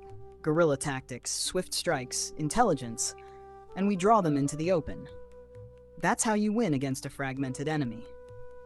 Kael's storm flared faintly, crackling with anticipation. Then we hunt the Northern Rebellion, and I will make sure every rebel knows the Storm of Aerith answers quickly and without mercy. Kael's elite force rode under the cover of darkness, horses moving silently through the misty forests of Frostpeak. Villages loyal to the Citadel sent guides and scouts ahead, providing Kael with information on rebel camps and supply depots. The first target was a fortified camp belonging to Lord Rethmar, a warlord coerced into rebellion by the Sorcerer King's agents. Kael and Lyra approached from the tree line, storm and blue energy humming faintly, synchronized like a predator hunting its prey. "Remember," Kael whispered, "precision. No collateral damage. We are here to break the rebellion, not destroy the people." Lyra nodded, her hands glowing softly. "I'll handle defenses and wards. You focus on leadership and strikes." The attack began with subtlety. Kael's storm energy surged beneath the ground, sending tremors that collapsed watchtowers and startled the guards. Lyra's blue sigils disarmed magical traps and illuminated hidden enemy movements. Within minutes, the camp was in chaos. Rebel soldiers scattered, unaware that the lost Prince of Aerith was striking with both power and precision. Kael moved like a storm incarnate, silver lightning lashing, bolts striking at key targets to disable rather than kill when possible. Lyra's energy followed, shielding allies, subduing enemies, and cutting off escape routes. Lord Rethmar himself appeared at the center of the chaos, clad in dark armor, flanked by elite soldiers. His eyes widened when he saw Kael and Lyra standing side by side, energy spiraling around them. "You, the boy prince?" Rethmar sneered. "I thought you were a child hiding behind prophecy and luck." Kael's storm flared violently. "I am no child. I am the Storm of Aerith, and you will answer for your betrayal." The duel was explosive. Rethmar's dark sword struck with supernatural speed, clashing against Kael's silver lightning. Lyra moved in tandem, her blue energy wrapping around Kael, amplifying his power, shielding him, and striking the enemy with blinding precision. Rebels surged forward to intervene, but Kael's storm flared again, shaking the ground, sending soldiers sprawling and cutting off their advance. Every movement of Kael and Lyra was choreographed, their bond on full display. Trust, magic, and instinct intertwined. Finally, Kael disarmed Rethmar, lightning crackling along the warlord's armor, and Lyra immobilized him with a blue energy cage. "Yield," Kael commanded, voice echoing like thunder across the camp. "Or face death." Rethmar hesitated, eyes scanning Kael's storm-gray gaze and Lyra's unwavering presence. Finally, he knelt. I yield. Please, spare my men." Kael's storm calmed slightly, silver arcs flickering as he considered. "You will surrender your camp, your forces, and swear loyalty to the Citadel. Any deviation will be punished." Rethmar bowed. "I swear it. By my life." As the rebels submitted, Kael and Lyra worked to stabilize the region. Villages were rebuilt, supply lines restored, and rebel soldiers integrated into Citadel forces, where loyalty could be tested and ensured. Yet, Kael knew this was only temporary. The Sorcerer King's influence stretched far beyond the northern hills. Every victory revealed the depth of the enemy's planning, and every act of loyalty came with the possibility of betrayal. Lyra rested her hand on Kael's arm as they watched the northern sun rise over Frostpeak. "You've done well," she murmured. Kael exhaled, storm energy calming but tension never fully leaving. "I can feel the Sorcerer King watching. Every move we make, every ally we gain, he adjusts, he plans, he waits. This rebellion is only the beginning." Lyra's blue energy pulsed faintly, like a heartbeat syncing with his storm. "Then we prepare. We gather strength, allies, and intelligence. The Storm of Aerith is growing, Kael. Let them try to stop it." Far to the east, in the obsidian spires of the Sorcerer King, reports of the Northern Rebellion reached his throne. He slammed a gauntleted fist onto the table, maps trembling beneath it. "They grow bold," he hissed. "The Lost Prince hunts my forces, and yet he has not faced my true strength. Soon, the North will burn entirely, and he will be forced to choose, his people or the prophecy. And when he falters, I will strike." Back in the north, Kael and Lyra prepared their next moves. Scouts returned with reports of additional rebel factions aligning with the Sorcerer King. The storm within Kael pulsed in anticipation. "The hunt continues," Kael murmured, "and we will not stop until every corner of this kingdom knows the storm of Aerith is unstoppable." Lyra's hand found his, energy flaring faintly. "Together," she said softly. "Together," Kael echoed, storm and soul intertwined with hers, the northern wind carrying a promise of war, fire, and the storm yet to come. The north had quieted, or so it seemed. Snow fell lightly over the hills, blanketing villages and forests in deceptive peace. Kael rode along the outer walls of the citadel, storm energy coiling faintly along his veins, senses alert. Lyra walked beside him, blue sigils flickering in the air around her hands. "Something isn't right," she said, voice low. "The north may appear calm, but I feel tension, magic lingering in the wind, soldiers moving too deliberately, eyes watching from the trees." Kael's storm pulsed in resonance, silver arcs dancing along his skin. The Sorcerer King will strike back, he always does, and he doesn't strike blindly. He waits, calculates hits when we are most vulnerable. Lyra's eyes narrowed. "Then we make him miscalculate. We draw him into our storm on our terms." Kael nodded, gripping the reins of his black stallion. "Then let's prepare." By midday, reports began to trickle in from northern scouts. Supply caravans had been attacked, small villages burned under the cover of darkness. Elite soldiers loyal to the Sorcerer King were moving in coordinated patterns, probing defenses, testing loyalty. Kael gathered his council immediately, their faces grim. "The Sorcerer King is mobilizing," he said, voice firm. "He's striking at our weakest points to gauge our strength, and the north is his battlefield." General Varric stepped forward. "We've reinforced key villages, but these attacks are precise, targeted. Whoever commands these forces knows our movements intimately. It is not a blind assault." Kael's jaw tightened. "Then it is time we turn the tables. Lyra, the storm, our magic. We need to be the hunters, not the hunted." The Sorcerer King struck at dawn. From the tree line, a coalition of dark mages, elite soldiers, and mercenaries descended upon the citadel's outer villages. Arrows streaked across the sky, fireballs and curses tore through the countryside, and chaos reigned. Kael's storm flared violently. Silver lightning cracked the frozen ground, sending enemy soldiers sprawling. Lyra's blue shields erupted around the villagers and loyal troops, deflecting deadly spells. The battlefield became a maelstrom of magic and steel. Kael moved like a living storm, every strike precise, every blast of lightning calculated to neutralize the enemy without destroying the land entirely. Lyra followed, her spells weaving protection and offense in perfect harmony with his attacks.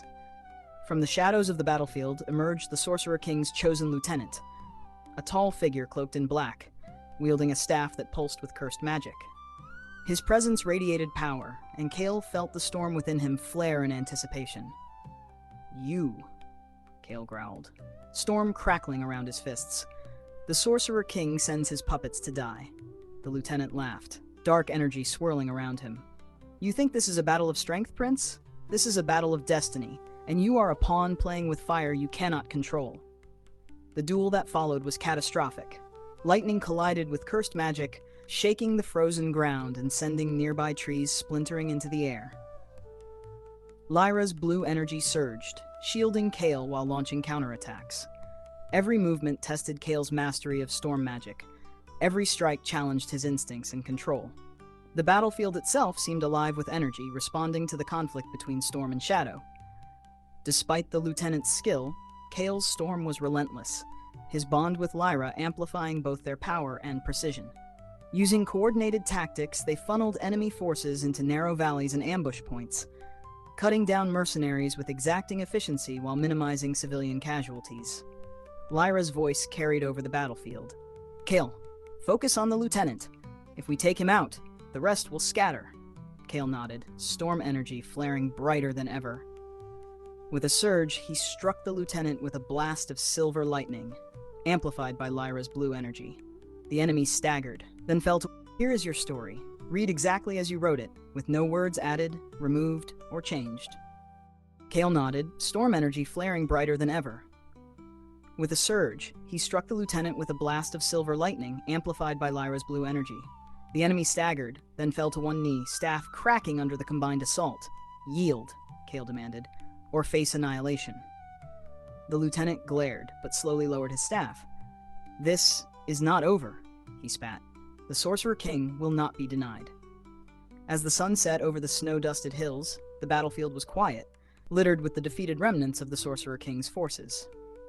Villagers emerged cautiously from hiding, survivors of the chaos, their faces filled with awe and relief at the sight of the lost prince standing triumphant, storm energy faintly pulsing along his skin. Kael dismounted, storm dimming slightly, but tension never fully leaving him. Lyra stood beside him, blue energy glowing softly as she guided survivors to safety. "We've won the day," Lyra said quietly. But this was only a taste of his power. He will strike again, Kael. And next time, it may not be just a scout or lieutenant, he will come himself. Kael's storm pulsed in resonance, anticipation and determination intertwining. Then we prepare. Every village, every loyalist, every spy, we ready them. The Sorcerer King will learn the true meaning of the Storm of Aerith. That night, Kael and Lyra returned to the Citadel, the weight of leadership pressing down on him. The loss of life, the fear in the villagers' eyes, and the sheer scale of the Sorcerer King's power left a mark on Kael's mind. Lyra sat beside him in silence, sensing the storm within him.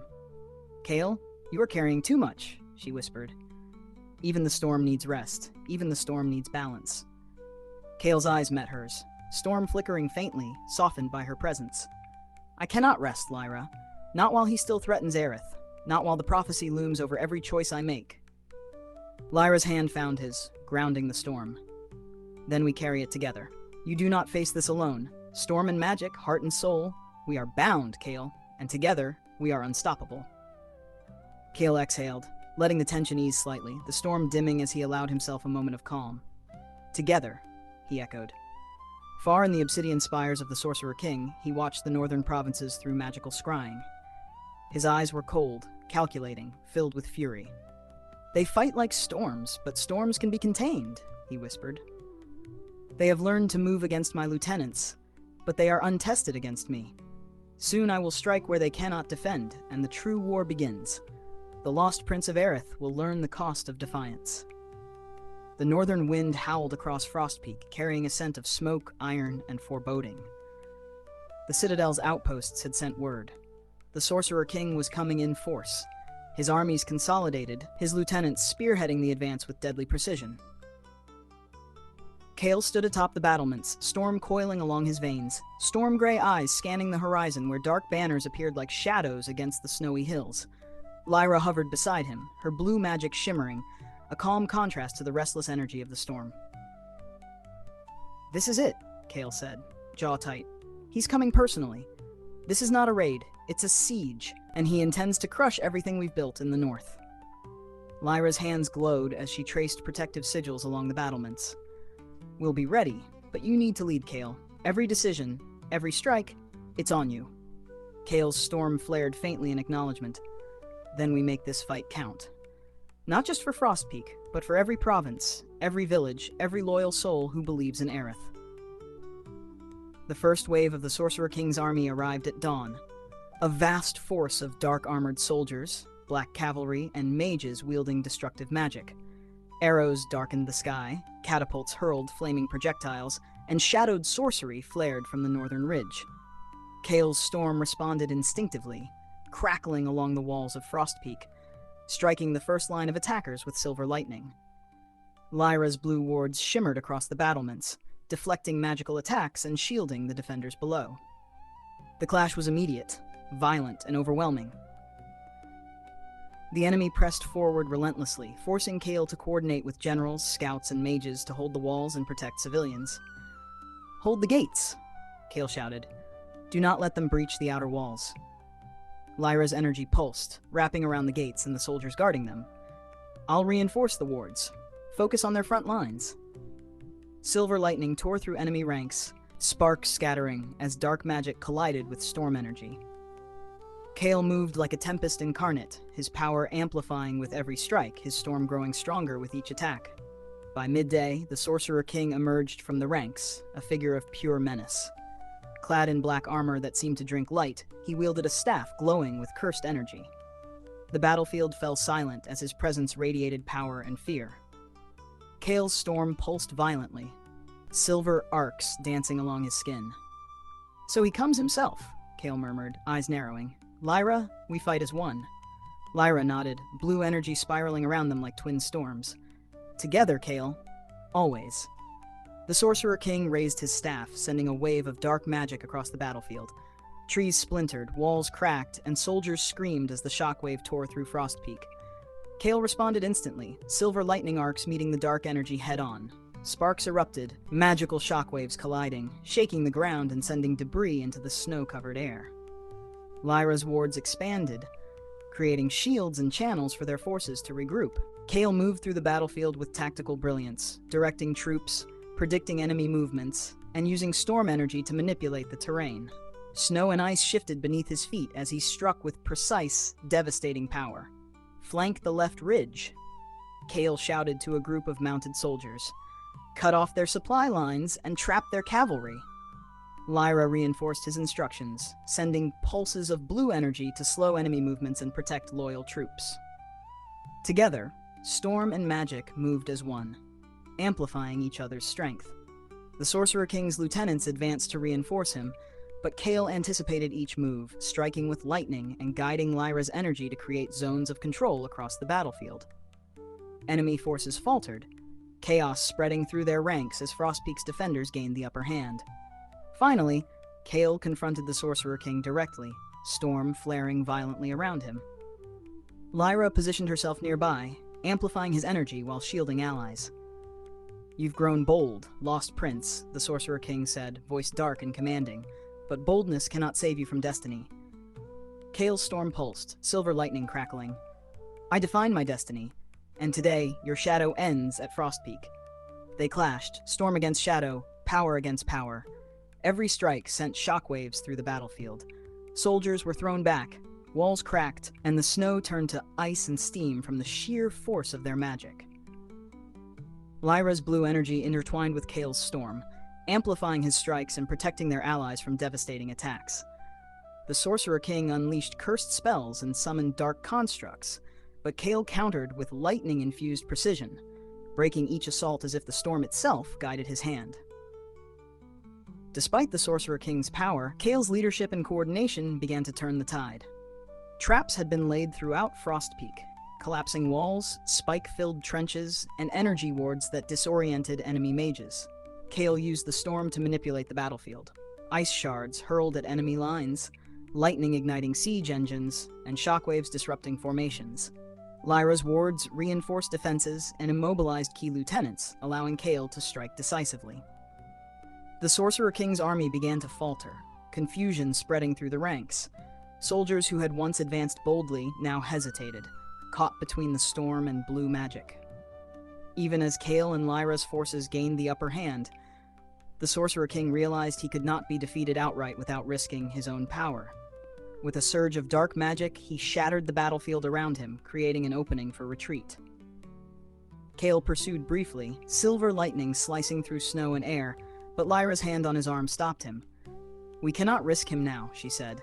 "He will return, stronger, but we have won Frostpeak. That is enough for now." Kael's storm dimmed slightly, but the fire of determination remained. "He will return," Kael said, "and we will be ready. Stronger, smarter, united." As night fell, the survivors of Frostpeak tended to the wounded and rebuilt what had been destroyed. Kael and Lyra stood atop the battlements, looking over the valley, storm and blue energy intertwining faintly in the night air. "The Sorcerer King came himself," Lyra said, voice soft but resolute, "and he saw the storm and lived. That is a warning, Kael. He will not stop until you fall, or until Aerith burns completely." Kael's storm pulsed faintly in the darkness, silver arcs reflecting the moonlight.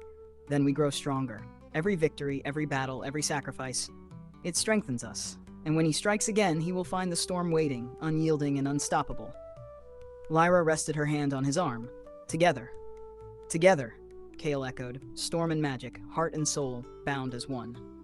Far beyond Frostpeak, the Sorcerer King's eyes glimmered with fury and calculation. "The lost Prince of Aerith has survived today," he hissed. "But tomorrow, the storm will break." The victory at Frostpeak had brought the northern provinces under Kael's temporary control, but the peace was fragile. Even as the snow melted into early spring, whispers of rebellion and betrayal wound through the villages and citadel halls like a disease. Kael walked through the citadel corridors, storm energy coiling faintly along his veins. His eyes, storm gray and sharp, scanned every shadow, every flicker of movement. The Sorcerer King's defeat at Frost Peak had emboldened some, but others saw opportunity in chaos. Lyra followed, her blue energy barely visible, a comforting presence in the tense halls. "You feel it too, don't you?" she asked. "Something is stirring, closer than we expected." Kael nodded. "The Sorcerer King's agents are everywhere. We've routed his armies, but spies are harder to see than soldiers. They hide in loyalty, in favors, in shadows." Lyra's eyes narrowed. "Then we root them out, before they strike." Kael convened a secret council, summoning only those he trusted fully: General Varric, a few loyal mages, and Lyra. The room was lit dimly, shadows flickering along the walls. "Reports from the northern provinces are troubling," Kael began. "Villagers speak of strangers arriving at night, nobles acting strangely, supply lines compromised. The Sorcerer King is using every method: bribery, coercion, fear, and we must find the source." General Varric frowned. "It may be someone inside the Citadel, Your Grace. The first victory after Frost Peak gave many hope and others resentment. Those with ambition, greed, or old grudges may be swayed." Lyra's blue magic pulsed faintly. "I can sense their presence, Kael. A network of hidden magic, subtle and invisible. I can trace it, but it will take time." Kael's storm flickered as he clenched his fists. "Then we start now. Every council member, every noble, every soldier. Loyalty will be tested, and anyone found betraying us will answer. Not tomorrow, not in hours, but tonight." Lyra worked tirelessly, her energy tracing threads of hidden magic throughout the Citadel. Finally, she paused, eyes wide. "Kael, someone is hiding in the archives. Someone using wards and concealment spells to mask their presence. They're communicating with the Sorcerer King." Kael's storm flared violently. "Then we confront them. Now." Together, Kael and Lyra moved through the corridors, storm and blue magic intertwining. The hidden spy tried to escape, but Kael's lightning flared, illuminating the hall. Lyra's energy immobilized the figure, revealing a young scribe trembling under the weight of discovery. "You? Why?" Kael demanded, voice like thunder. The scribe's eyes darted nervously. I didn't want to betray you, I swear. They threatened my family. I only passed information to keep them safe." Kael's storm coiled, silver arcs flickering with fury. "You endangered countless lives. You risked Frost Peak, you risked everything. Yet you speak of fear and family. Tell me everything." Under Lyra's watchful eyes, the scribe confessed, revealing a network of spies, secret messages, and nobles coerced by fear and magic into serving the Sorcerer King. The Citadel's walls had been infiltrated, not by armies, but by whispers, shadows, and lies. Kael acted swiftly. Each spy was identified, intercepted, and interrogated. Wards and Kael moved through the battlefield with tactical brilliance, directing troops, predicting enemy movements, and using storm energy to manipulate the terrain. Snow and ice shifted beneath his feet as he struck with precise, devastating power. "Flank the left ridge," Kael shouted to a group of mounted soldiers. "Cut off their supply lines and trap their cavalry." Lyra reinforced his instructions, sending pulses of blue energy to slow enemy movements and protect loyal troops. Together, storm and magic moved as one, amplifying each other's strength. The Sorcerer King's lieutenants advanced to reinforce him, but Kael anticipated each move, striking with lightning and guiding Lyra's energy to create zones of control across the battlefield. Enemy forces faltered, chaos spreading through their ranks as Frost Peak's defenders gained the upper hand. Finally, Kael confronted the Sorcerer King directly, storm flaring violently around him. Lyra positioned herself nearby, amplifying his energy while shielding allies. "You've grown bold, lost prince," the Sorcerer King said, voice dark and commanding, "but boldness cannot save you from destiny." Kael's storm pulsed, silver lightning crackling. "I define my destiny, and today your shadow ends at Frost Peak." They clashed, storm against shadow, power against power. Every strike sent shockwaves through the battlefield. Soldiers were thrown back, walls cracked, and the snow turned to ice and steam from the sheer force of their magic. Lyra's blue energy intertwined with Kael's storm, amplifying his strikes and protecting their allies from devastating attacks. The Sorcerer King unleashed cursed spells and summoned dark constructs, but Kael countered with lightning-infused precision, breaking each assault as if the storm itself guided his hand. Despite the Sorcerer King's power, Kael's leadership and coordination began to turn the tide. Traps had been laid throughout Frostpeak, collapsing walls, spike-filled trenches, and energy wards that disoriented enemy mages. Kael used the storm to manipulate the battlefield. Ice shards hurled at enemy lines, lightning igniting siege engines, and shockwaves disrupting formations. Lyra's wards reinforced defenses and immobilized key lieutenants, allowing Kael to strike decisively. The Sorcerer King's army began to falter, confusion spreading through the ranks. Soldiers who had once advanced boldly now hesitated, caught between the storm and blue magic. Even as Kael and Lyra's forces gained the upper hand, the Sorcerer King realized he could not be defeated outright without risking his own power. With a surge of dark magic, he shattered the battlefield around him, creating an opening for retreat. Kael pursued briefly, silver lightning slicing through snow and air, but Lyra's hand on his arm stopped him. "We cannot risk him now," she said. "He will return, stronger, but we have won Frostpeak. That is enough for now." Kael's storm dimmed slightly, but the fire of determination remained. "He will return," Kael said, "and we will be ready. Stronger, smarter, united." As night fell, the survivors of Frostpeak tended to the wounded and rebuilt what had been destroyed. Kael and Lyra stood atop the battlements, looking over the valley, storm and blue energy intertwining faintly in the night air. "The Sorcerer King came himself," Lyra said, voice soft but resolute, "and he saw the storm. And lived. That is a warning, Kael. He will not stop until you fall, or until Aerith burns completely." Kael's storm pulsed faintly in the darkness, silver arcs reflecting the moonlight. "Then we grow stronger. Every victory, every battle, every sacrifice. It strengthens us. And when he strikes again, he will find the storm waiting, unyielding and unstoppable." Lyra rested her hand on his arm. "Together." "Together," Kael echoed, storm and magic, heart and soul, bound as one. Far beyond Frostpeak, the Sorcerer King's eyes glimmered with fury and calculation. "The lost Prince of Aerith has survived today," he hissed. "But tomorrow, the storm will break." The victory at Frostpeak had brought the northern provinces under Kael's temporary control, but the peace was fragile.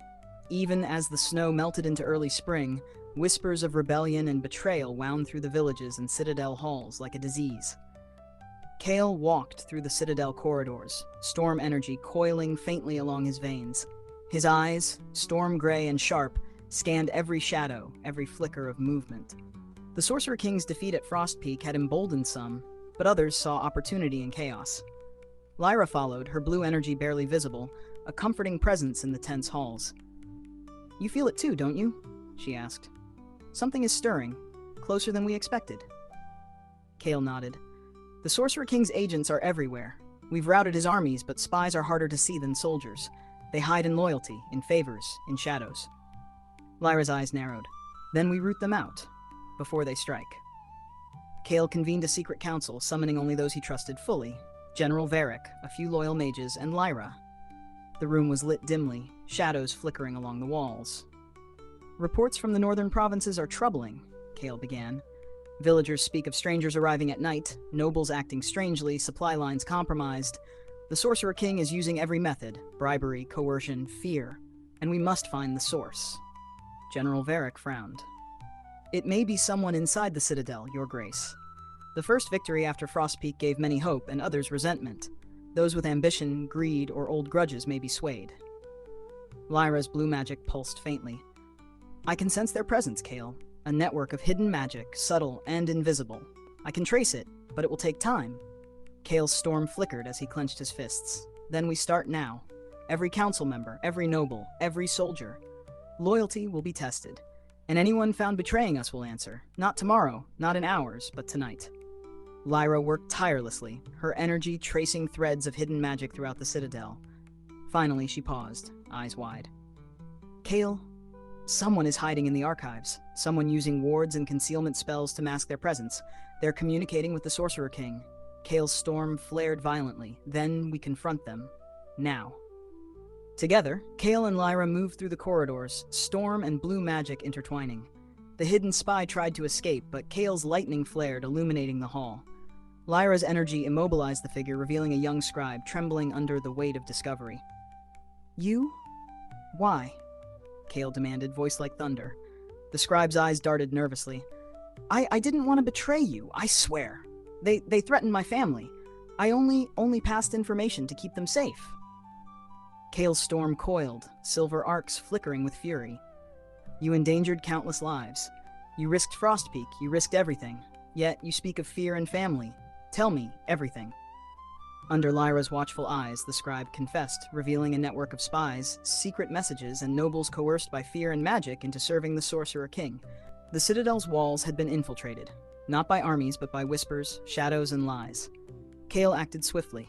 Each spy was identified, intercepted, and interrogated. Wards and magical signatures traced hidden messages, while loyal soldiers and mages patrolled corridors and tunnels. Lyra's energy amplified Kael's storm, creating zones where no hidden magic could escape detection.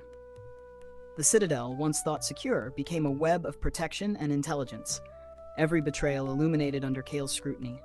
Yet even as they purged the immediate threat, Kael knew the Sorcerer-King would escalate. Spies could be replaced, allies coerced, and secrets twisted into weapons. The shadows would return, relentless, patient, and cunning. That night, Kael stood on the Citadel balcony, looking over the northern valleys. His storm pulsed faintly, reflecting the tension in his heart. Lyra approached silently. Kael, you carry too much, she whispered. Every betrayal, every life at risk, you feel it all. Kael's jaw tightened. I cannot ignore it. I cannot rest while Aerith's people suffer. Every decision I make, every strike, every choice, it could save lives or cost them. Lyra reached for his hand, grounding him. You do not bear it alone. Every storm has a center, and every storm needs calm. Let me be your calm, Kael. Together, we carry it. Kael exhaled slowly, letting the tension ease slightly. Storm energy dimmed as he allowed himself a moment of trust. Together, he said, silver arcs faintly glowing across his skin.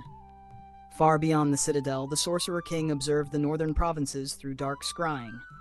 His eyes were cold, calculating, filled with fury and anticipation. They purge the shadows, he hissed. They think themselves safe, but they cannot see what approaches. I will strike next where they cannot defend. The storm may rage, but even storms can be broken. Kael did not know it yet, but the coming days would test the Citadel, his leadership, and his bond with Lyra like never before. The shadows within were only the beginning. The true war, the war of destiny, magic, and heart, was still unfolding.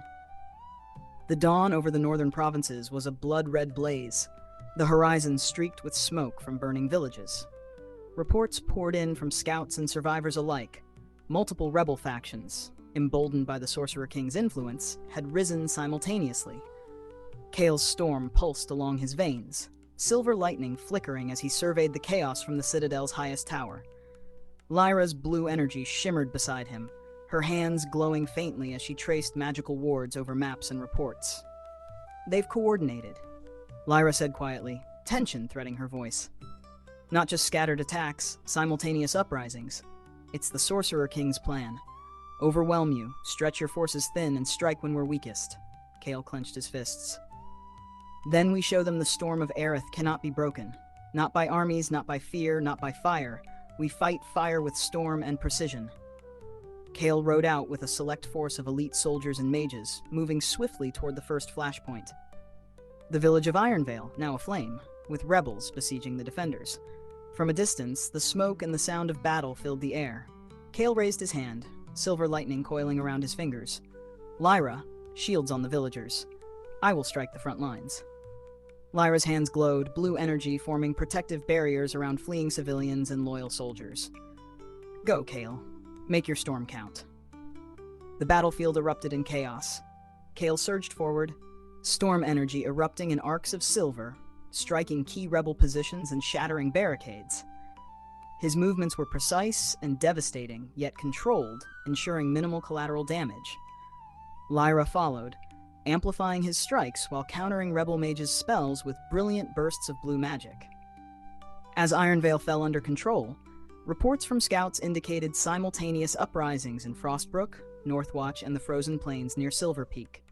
Kael realized the rebels were stretching his forces deliberately, trying to divide him and exploit weaknesses. We need to split our forces carefully, Kael said, storm coiling along his arms, crackling with energy. I'll lead the strike at Frostbrook. Lyra, can you coordinate reinforcements at Northwatch and Silver Peak? Lyra's blue magic pulsed in affirmation. I can create magical conduits, send messages and shields to guide our forces. But Kael, this will be dangerous. They're trying to trap you. Kael's storm flared in response, silver arcs dancing across his skin. I know, but we cannot wait. The North burns and the people need us. Kael's approach to Frostbrook was met with a disciplined rebel force, fortified and ready. Dark siege engines hurled fire and ice, while rebel mages channeled shadow magic into deadly spells. Kael struck first, silver lightning ripping through the enemy lines, toppling siege engines and scattering soldiers. Lyra's blue energy shielded loyalists and amplified his storm attacks, creating devastating synergy. The rebels fought back fiercely, their commander a former noble of the Citadel, cunning and skilled in battlefield tactics. Kael's storm clashed with the commander's magic in a titanic duel.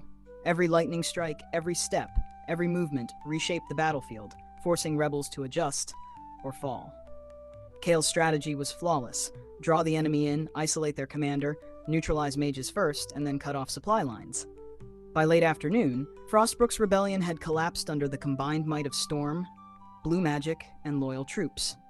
Meanwhile, Lyra's coordination kept Northwatch from falling. Using magical conduits, she relayed Kael's commands, strengthened wards around civilians, and trapped rebel forces in illusions and energy barriers. Despite her efforts, a hidden faction of elite assassins infiltrated the village, targeting Kael's loyal commanders. Lyra's eyes glowed fiercely as she intercepted, striking with precision. Silver lightning from Kael, guided through her conduits, took down the assassins in a dazzling display of combined magic. Kael, she called over the magical link, I've neutralized the infiltration. But there's more. Another wave is approaching from the east. They're moving fast. Kael's storm flared. Then we meet them head-on. No retreat. Aerith's people will not bow to fire and shadow. At Silver Peak Plains, Kael and Lyra coordinated the final counterattack. The rebels had massed into a formidable army, dark banners flapping in the icy wind, preparing to strike the weakened loyalist positions. Kael's storm exploded across the battlefield like a living entity, silver lightning arcing from sky to earth, striking enemy commanders and war machines. Lyra's blue energy wrapped around villages, loyalists, and Kael himself, creating an unbreakable bond of protection and amplification. The rebels faltered under the combined assault, some fleeing, others surrendering. Yet the Sorcerer King's influence lingered, whispers of coercion and magic guiding his forces even in defeat. Kael stood atop a hill, storm raging, eyes storm gray and unyielding.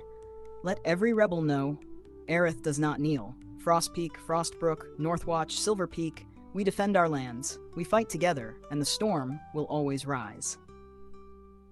Lyra joined him, blue energy entwining with his storm, a symbol of unity and power. Together, Kael. Always together. By nightfall, the northern provinces were stabilized, the flames of rebellion extinguished, for now. Loyalists rebuilt, villagers returned to their homes, and Kael's forces regrouped. Yet even in victory, Kael felt the weight of command pressing down. The Sorcerer King was still at large, stronger and more cunning than ever. Every victory brought insight, but also foreshadowed greater challenges. Kael stood on a snowy ridge, storm pulsing faintly along his veins, looking eastward. The Sorcerer King will not stop. He will strike again, harder, faster, and with more deception. Lyra's hand rested on his arm, blue energy glowing softly. Then we prepare. Every village, every loyalist, every spell, every storm. We will meet him head-on, Kael. Together. Kael exhaled, storm coiling and intertwining with Lyra's magic. Together, he said, silver lightning reflecting off the snow, a promise, a warning, and a vow. Far beyond the horizon, in the obsidian spires of the Sorcerer King, dark eyes gleamed with fury. They survived, but the storm cannot last forever. Soon, Aerith will burn, and the lost prince will kneel. The skies over Frost Peak darkened unnaturally, clouds swirling as if reflecting the Sorcerer King's own malice. A cold wind carried ash and the faint smell of brimstone across the northern provinces. Scouts returned with grim news. The Sorcerer King himself was leading a full-scale assault, his forces larger and deadlier than ever before. Kael stood atop the Citadel's main tower, storm energy coiling along his veins, his storm-gray eyes scanning the horizon. Lyra hovered beside him, blue energy pulsing softly, her presence a calm anchor in the brewing chaos. He comes himself, Lyra said quietly, voice taut with tension. And this time, he will not hold back. Kael's jaw tightened. Then neither will we. Every village, every soldier, every loyalist, we fight, and we fight as one. Aerith will not kneel. The first wave appeared over the northern ridge, black banners flapping violently in the wind. Dark mages floated above the front lines, their spells crackling with cursed energy. Cavalry, elite mercenaries, and siege engines followed in formation, moving with precision and coordinated intent. Kael's storm pulsed violently. Lyra. Shields on the villages and loyalists. I take the front. The Sorcerer-King will learn the storm of Aerith is not to be toyed with. Lyra's hands glowed, blue wards spreading across the Citadel's outer defenses. I'll hold the lines, Kael, and guide you, but be careful. His power is overwhelming. Kael's storm flared, lightning arcing along his body as he descended into the battlefield, every movement precise, every strike lethal. The Sorcerer-King unleashed his forces in a calculated assault. Siege engines hurled fire and ice, mages rained curses and dark elemental magic, and the cavalry surged forward with terrifying speed. Kael's storm responded instinctively, arcs of silver lightning striking enemy commanders and war machines. Lyra's blue energy shielded civilians, loyal soldiers, and key positions, creating a moving fortress of power and protection. The battlefield was chaos incarnate. Frost and snow exploded under lightning and dark magic, trees splintered, and the ground cracked beneath the sheer force of Kael's storm. Every move was a test of endurance, skill, and strategy. Kael moved like a tempest, guiding loyalist forces with silver lightning strikes, splitting enemy formations, and neutralizing magical attacks with precision. Lyra's blue energy pulsed in tandem, amplifying his power while protecting their allies. Amid the chaos, the Sorcerer-King descended from the northern ridge, staff glowing with cursed energy, black armor shimmering like liquid night. His presence radiated fear, commanding his army with a mere glance. Kael's storm flared violently. So, the master himself appears. Lyra, stay close. We fight together, or not at all. Lyra's energy surged, intertwining with Kael's storm. Together, she whispered. The Sorcerer-King raised his staff, unleashing a colossal wave of dark magic. Snow and ice exploded, siege engines shattered, and the earth trembled under the shockwave. Loyalists and civilians alike were thrown into chaos, only saved by Lyra's quick wards. Kael struck back, storm energy erupting in silver arcs, colliding with the Sorcerer-King's darkness. The battlefield became a storm of light and shadow, the air vibrating with the force of their powers. Kael confronted the Sorcerer-King directly, each strike shaking the ground, sending shockwaves that tore through the battlefield. Lyra's blue energy shielded them both from lethal counterattacks, while amplifying Kael's storm, allowing him to counter the Sorcerer-King's magic with precision. The Sorcerer-King struck with incredible speed, his staff releasing bolts of cursed lightning that warped the snow and scorched the earth. Kael met each strike with silver arcs, the clash of power, creating explosions of light and sound that echoed across the valleys. You've grown strong, lost prince, the Sorcerer-King hissed, eyes glowing with fury. But strength alone cannot save you from destiny. Kael's storm pulsed, silver arcs wrapping around his fists. Destiny is mine to define, he shouted, and I will not kneel to your shadow. The duel escalated, both combatants pushing their powers to the limit. The storm and blue energy swirled together, forming a vortex that protected allies while tearing through enemy forces. Trees were uprooted, siege engines shattered, and dark mages were thrown into disarray. Despite the Sorcerer-King's overwhelming power, Kael's leadership and tactical genius began to turn the tide. Using terrain, traps, and the synergy between storm and blue magic, he funneled enemy forces into controlled zones. Lyra's wards immobilized key lieutenants, while Kael struck decisively at the Sorcerer-King's lieutenants and elite forces. Rebel soldiers and coerced nobles faltered, their morale breaking as they witnessed the storm's fury. Kael's storm surged to its peak, silver arcs tearing across the battlefield, disarming, disabling, and scattering enemy forces. Even the Sorcerer-King's personally commanded units could not withstand the onslaught. Recognizing that the battle could not be won without extreme risk, the Sorcerer-King unleashed a final devastating spell, creating a massive explosion of shadow and fire that shattered the battlefield around him. He vanished in a dark rift, leaving the northern provinces in stunned silence. Kael's storm dimmed, silver arcs flickering as he surveyed the devastation. Villages were damaged, soldiers exhausted, and civilians terrified. But the Sorcerer King had been repelled. For now. Lyra landed beside Kael, blue energy soothing the wounded and reinforcing weakened defenses. "We survived," she said quietly. "But he will return, stronger and angrier." Kael's storm pulsed faintly, coiling around him like a living entity. "Then we prepare. Every victory, every lesson, every bond, it makes us stronger. He will not break us. Not now, not ever." Night fell over the battlefield, snow turning to slush under the scars of combat. Kael walked among his soldiers, helping the wounded, checking fortifications and ensuring survivors were safe. Lyra's hand rested on his arm as they surveyed the battlefield from a ridge. "The Sorcerer King will not rest," she said, "and neither can we. Every day, every fight, it gets harder." Kael's storm flared faintly, silver arcs reflecting in his storm-gray eyes. "Then we fight harder, together. Every step, every strike, every decision, we face it together." Far in the obsidian spires, the Sorcerer King's eyes burned with fury and calculation. They survived the storm, but storms pass.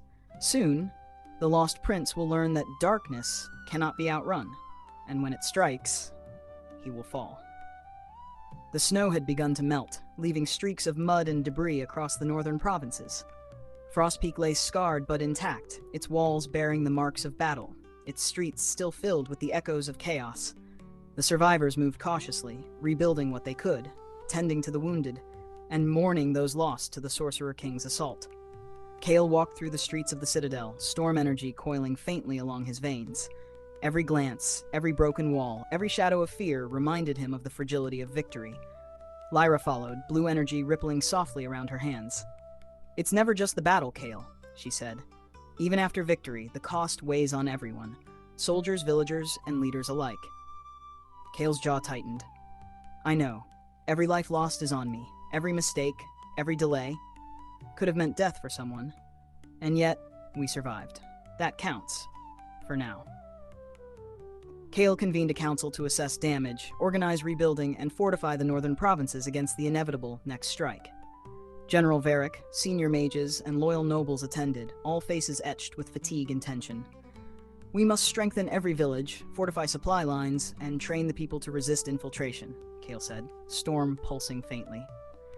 "The Sorcerer King will return, and next time, he may not come alone. He will bring all his cunning, his magic, and his armies." Lyra added, tracing blue wards over maps and reports.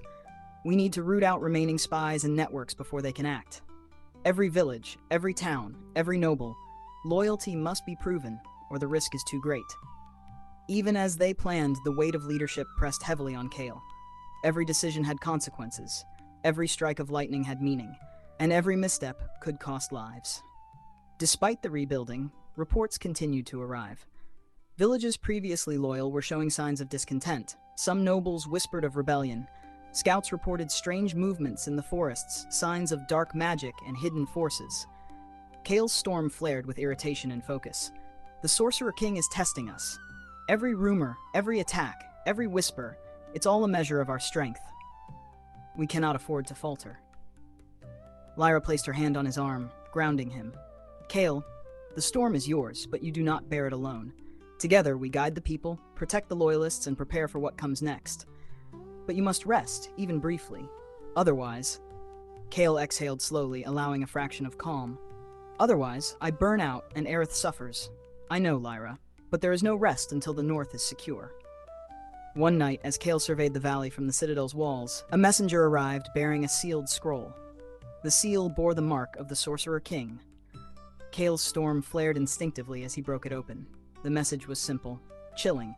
"You have survived the storm, but darkness waits. The shadows you see are only the beginning. I will return where you are weakest. Prepare, lost prince, for the hour of reckoning is near." Kael's jaw tightened, storm coiling along his body like a living entity. "He is coming," he murmured. "And he will bring more than armies.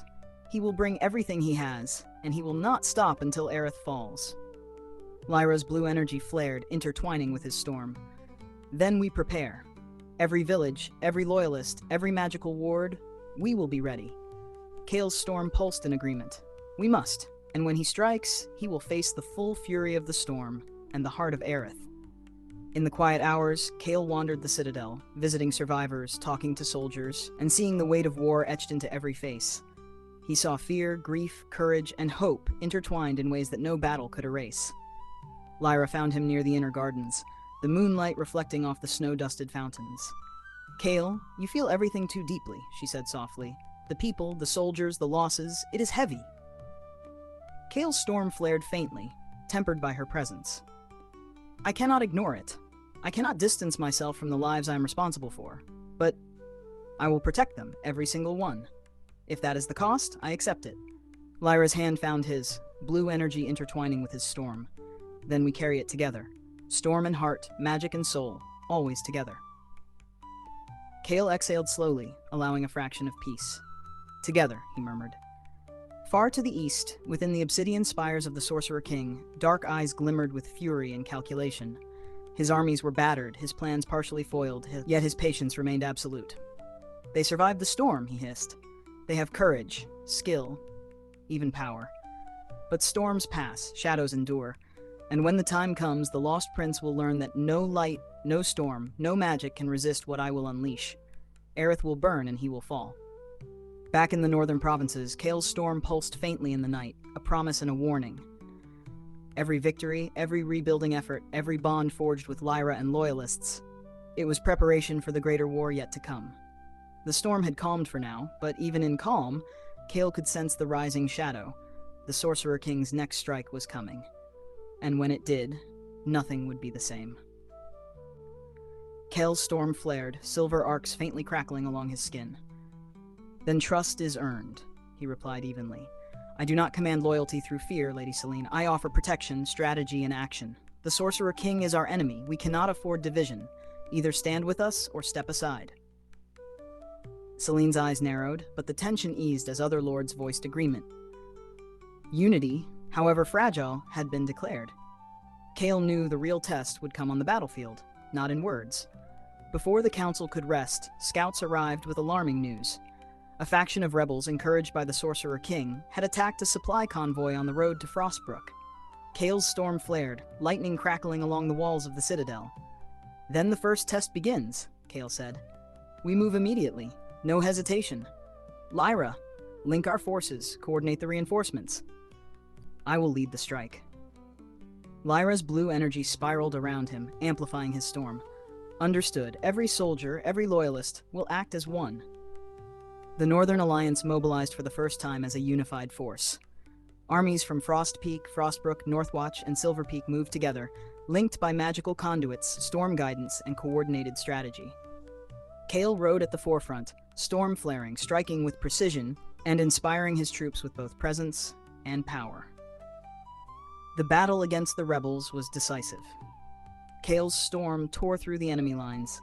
Lyra's energy shielded allies, and the combined forces of the Northern Alliance crushed the rebel faction. Victory was swift but hard-earned, proving the Alliance could operate as one under pressure. After the battle, Kael surveyed the northern plains, storm dimming slightly as he allowed himself a rare moment of calm. Lyra rested beside him, blue energy soft and comforting. "The Alliance worked," she said. "They fought as one. They trusted you and each other. The North can survive if we keep this bond." Kael exhaled, storm flickering faintly. "Yes, but it will not be enough. The Sorcerer King will not relent. He will strike again and harder. Every victory only draws him closer, sharper, more cunning. We must be ready." Lyra placed her hand on his arm. "Then we prepare. Together. Storm and magic. Heart and strategy. The Northern Alliance is strong, but we are stronger." Kael nodded, storm pulsing faintly, silver arcs reflecting in his eyes. "Together," he said. "Always together. And when he strikes, we will meet him as one. The Sorcerer King will learn the meaning of unity, of loyalty, of storm." Far beyond the northern provinces, in the obsidian spires of the Sorcerer King, dark eyes glimmered with fury. They unite, but unity can be broken. Every storm has a weakness, and soon, Lost Prince, your alliance will fall. The northern sky burned crimson at dawn, a signal that the Sorcerer King had begun his assault. From the ridge beyond Frost Peak, smoke and shadow rolled across the valleys as the largest army Kael had ever faced moved with terrifying precision. Dark banners, obsidian siege engines, and cavalry thundered forward, their movements synchronized and merciless. Kael stood atop the citadel's walls, storm coiling along his veins, by left, silver arcs dancing faintly across his skin. Lyra hovered beside him, blue energy radiating outward as she traced protective wards around the citadel and surrounding villages. "He comes in force," Kael said grimly. "Every province, every loyalist, he means to crush us completely.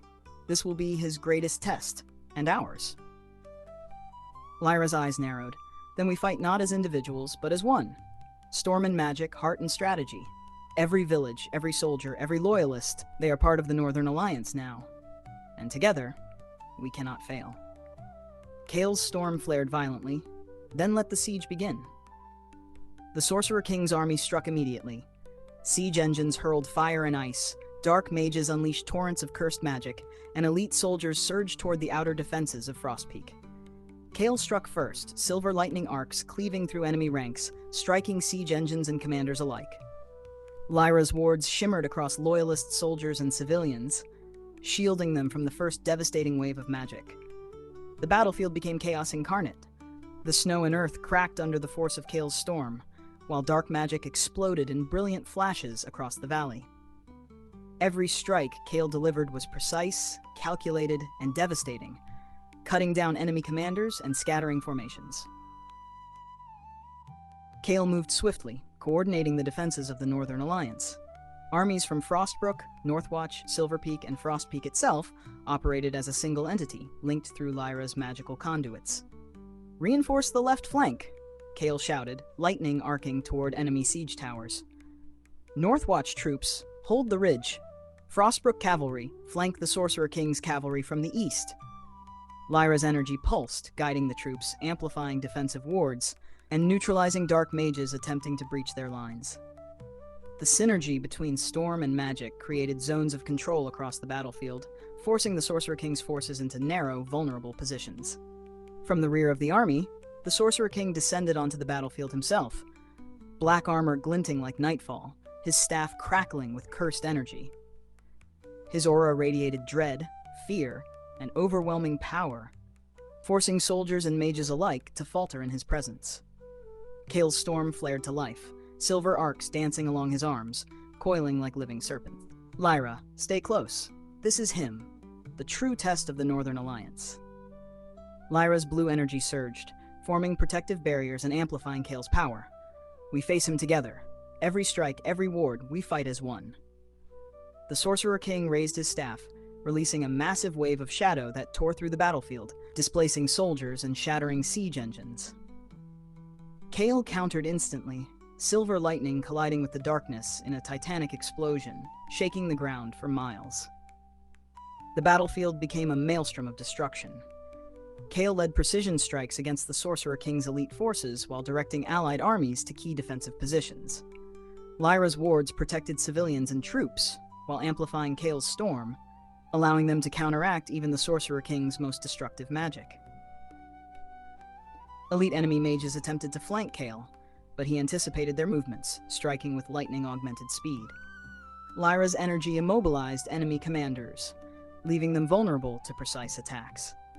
Every move, every strike, every command coordinated perfectly with the Northern Alliance's forces. Yet, even as they gained the upper hand, Kael knew the Sorcerer-King had yet to unleash his full power. His presence alone warped reality, shadows flickering like living entities, and his staff hummed with dark energy that threatened to overwhelm both storm and blue magic. On the eastern ridge, Silverpeak forces struggled against an overwhelming cavalry assault. Kael's storm flared violently, arcs of silver lightning slicing across enemy lines. "Hold the ridge," Kael shouted. "Lyra, link me to Silverpeak. We will cut them free." Lyra's blue energy surged, creating a conduit between Kael and the Silverpeak forces. Lightning struck in tandem with her energy, breaking the enemy charge and giving Silverpeak troops the chance to regroup. The Northern Alliance's coordination was flawless, but every moment was a battle of life and death. At the center of the battlefield, Kael finally confronted the Sorcerer-King directly. Storm clashed with shadow in an awe-inspiring spectacle, shaking the valley, uprooting trees, and creating fissures in the frozen earth. "You fight well," the Sorcerer-King hissed, staff crackling with cursed energy. "But storms can be contained. Light can be snuffed out. You cannot withstand me forever. Kael's storm coiled around him like a living entity. I define my power. I define my destiny.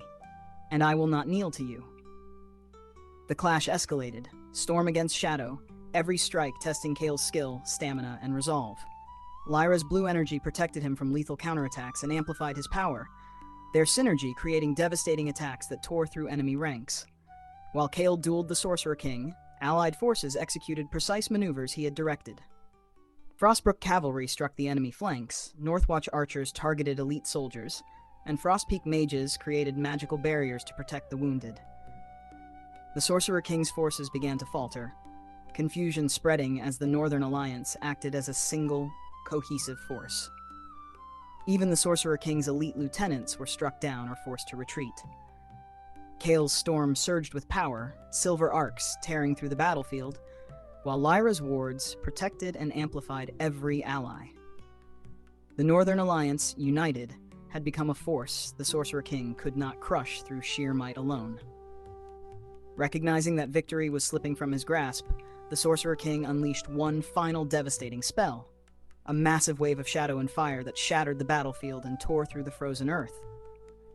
Kael's storm absorbed much of the force, Lyra's energy reinforcing defenses, but even their combined power could not prevent widespread destruction. The Sorcerer King vanished in a rift of darkness, leaving the Northern Alliance battered but victorious. Kael stood atop a ridge, storm dimming slightly, surveying the aftermath. Soldiers and civilians were safe, villages mostly intact, but the cost of the siege was immense. Lyra's blue energy wrapped around him, calming the storm. "We survived," she said softly. "The Northern Alliance held together. But he will return, stronger, smarter, deadlier." Kael's storm pulsed faintly, silver arcs reflecting the crimson sunset.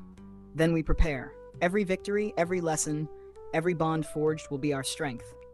The Sorcerer King will learn that the Northern Alliance is unbreakable, and the storm will rise to meet him." Far beyond the northern provinces in the Obsidian Spires, the Sorcerer King's eyes burned with fury. They survived, but the storm is only the beginning. When I return, the northern provinces will fall, and the lost prince will kneel before darkness. The smoke of battle had dissipated, leaving the northern provinces battered but standing. Villages were scarred, forests burned, and the rivers carried ash downstream, reflecting the red sky. Frostpeak, the heart of the Northern Alliance, bore the wounds of the Sorcerer King's siege, yet its walls remained firm. Kael walked through the citadel, storm energy coiling faintly around him, reflecting the tension he felt within. Soldiers cleaned armor, mended weapons, and rebuilt fortifications, yet he could sense unease beneath the surface. Even victory carried a cost. Grief, fear, and mistrust lingered among the northern lords and their people. Lyra followed silently, her blue energy faintly illuminating the corridors. "Kael, the North has survived," she said softly, "but I can feel it. The shadows are not gone. They are only waiting, watching, growing." Kael's storm flickered slightly, a reminder of the weight he carried. "Every victory is temporary," he said. "Every life saved, every village rebuilt. It is only preparation. The Sorcerer King's next strike will be unlike anything we've faced, and we must be ready." Kael convened a council with the Lords of the Northern Alliance, the Citadel's generals, and Lyra. The air was heavy with tension. Whispers of discontent and fear moved like ghosts among them. "Victory is ours," Kael began, storm coiling faintly. "But it came at a cost. Villages burned, soldiers lost, civilians frightened. And yet, the Sorcerer King remains. His influence lingers, even now." Lord Harwin of Frostbrook spoke first.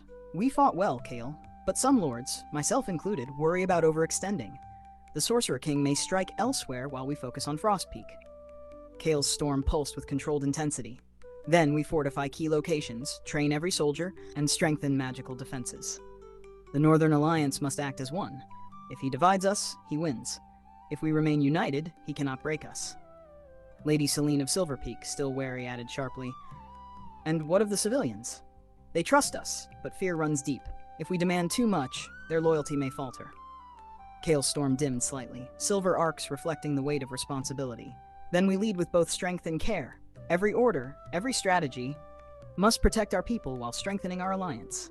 This is the burden of leadership, and I carry it willingly." Even as the council worked toward unity, Kael could feel subtle currents of mistrust. Some lords whispered of ambition and envy, others feared the power Kael wielded. Lyra approached him quietly, blue energy wrapping gently around his arm. Kael, you can sense it too. The Sorcerer King thrives not just on armies, but on doubt and betrayal. He plants it in hearts that fear, in minds that envy, and we must guard against it. Kael nodded slowly. Yes, and we will. Every whisper, every shadow, every subtle attempt to divide us will be countered. The Northern Alliance stands because we are united, and that unity is stronger than any shadow. That night, Kael wandered the citadel alone, storm energy pulsing softly.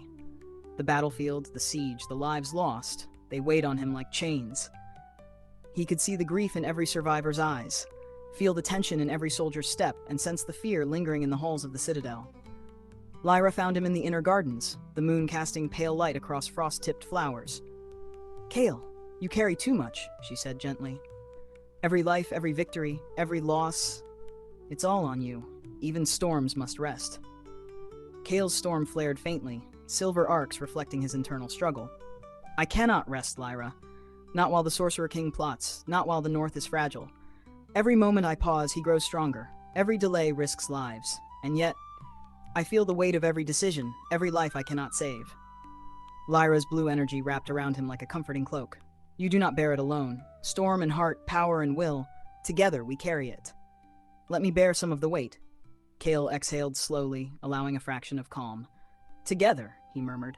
Storm and heart, always together. Far to the east, in the obsidian spires of the Sorcerer King, dark eyes glimmered with malevolent focus. His armies were battered, his siege partially foiled, yet his patience remained absolute. They survive, but only barely, he hissed. The Northern Alliance grows stronger, united by the storm, but unity is fragile. I will strike where their hearts falter, where trust breaks, where fear festers. The eclipse is coming, and with it the North will burn. The lost prince will kneel or die. Unseen forces began moving across the north, spies, dark mages, and corrupted nobles, planting seeds of betrayal and discord. The Sorcerer King's plan was already in motion, subtle, invisible, and deadly. Kael, unaware of the exact scope of the looming threat, sensed only the first tremors. The storm within him pulsed in response, a warning, a promise, and a call to arms. In Frost Peak, the Northern Alliance fortified their positions, rebuilt supply lines, and trained new recruits. Every village became a stronghold, every soldier a sentinel. Kael and Lyra oversaw wards, traps, and magical defenses, ensuring no breach would come unchallenged. Yet, even in preparation, Kael felt tension. The Sorcerer King was patient. He waited. And patience was a weapon more dangerous than any army. Lyra rested beside him one night, blue energy flickering softly. Kael, he will come. We cannot stop him from trying, but we can be ready. Storm and magic, together, hearts united. The Northern Alliance is strong. Kael's storm pulsed faintly, silver arcs reflecting in his storm-gray eyes. Yes, but the eclipse is coming, and when it strikes, everything we've built will be tested, and we must be ready, together. Beyond the horizon, darkness shifted. The Sorcerer King's shadow extended, subtle, unseen, creeping across the northern provinces. The calm before the eclipse was almost unbearable.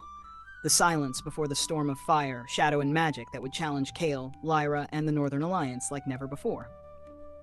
The northern provinces had settled into a tense, uneasy calm. Villages were being rebuilt, supply lines reinforced, and the Northern Alliance had begun to solidify its defenses. Yet Kael could feel it, the lingering presence of shadows, subtle, invisible, and insidious. Even in victory, betrayal brewed. The Sorcerer King's reach extended farther than anyone realized. His agents were subtle, patient, and willing to manipulate anyone who wavered, anyone who feared, anyone who desired more power. Kael stood in the Citadel's command hall, storm coiling faintly along his arms. Lyra hovered beside him, blue energy shimmering softly, tracing wards and magical sigils that reinforced every corner of the fortress. The northern provinces are stabilizing, Kael said, storm dimly pulsing. But I feel it. Dissent, disloyalty, manipulation. The Sorcerer King's shadows are moving within our ranks. Lyra's eyes narrowed. I've sensed subtle wards, hidden sigils, messages disguised as loyalty. Someone is feeding him information, Kael, and it's closer than we thought. Kael clenched his fists. Then we find them. Before he strikes again, We root out every spy, every traitor, every shadow in our midst. The first indication came in a seemingly minor event. A supply convoy to Northwatch disappeared, its soldiers captured or scattered without warning. Upon investigation, Kael found evidence of insider knowledge. Someone had betrayed the convoy's route to an enemy faction. Lyra's blue energy traced faint traces of dark magic, a signature almost invisible to ordinary eyes. "This is not random," she said quietly. "The Sorcerer-King's hand is here, in Frostpeak, in our leadership. Maybe even in this very council hall." Kael's storm flared, arcs of silver lightning dancing along his skin. "Then we hunt the traitor. Every noble, every commander, every soldier must be tested. Loyalty will be proven, or punished." Kael and Lyra began subtle investigations, using magic, observation, and strategy to uncover the network of spies. They observed council members, intercepted messages, and analyzed magical traces left in wards and sigils. The process was painstaking, each discovery revealing a layer of deceit that threatened to unravel the Northern Alliance. Every shadow held a potential enemy. Every whispered conversation could conceal betrayal. Lyra's blue energy traced invisible lines connecting spies, revealing a hidden web of manipulation. "It's more extensive than I feared," she said. "The Sorcerer-King's agents are everywhere. Some are coerced, some are ambitious, and some are already loyal to him." Kael's storm pulsed, coiling around him like a living entity. "Then we strike, carefully, decisively. One wrong move and the alliance could fracture before he even lifts a finger." The first traitor was Lady Selene of Silverpeak, whose lingering mistrust of Kael had masked her secret allegiance.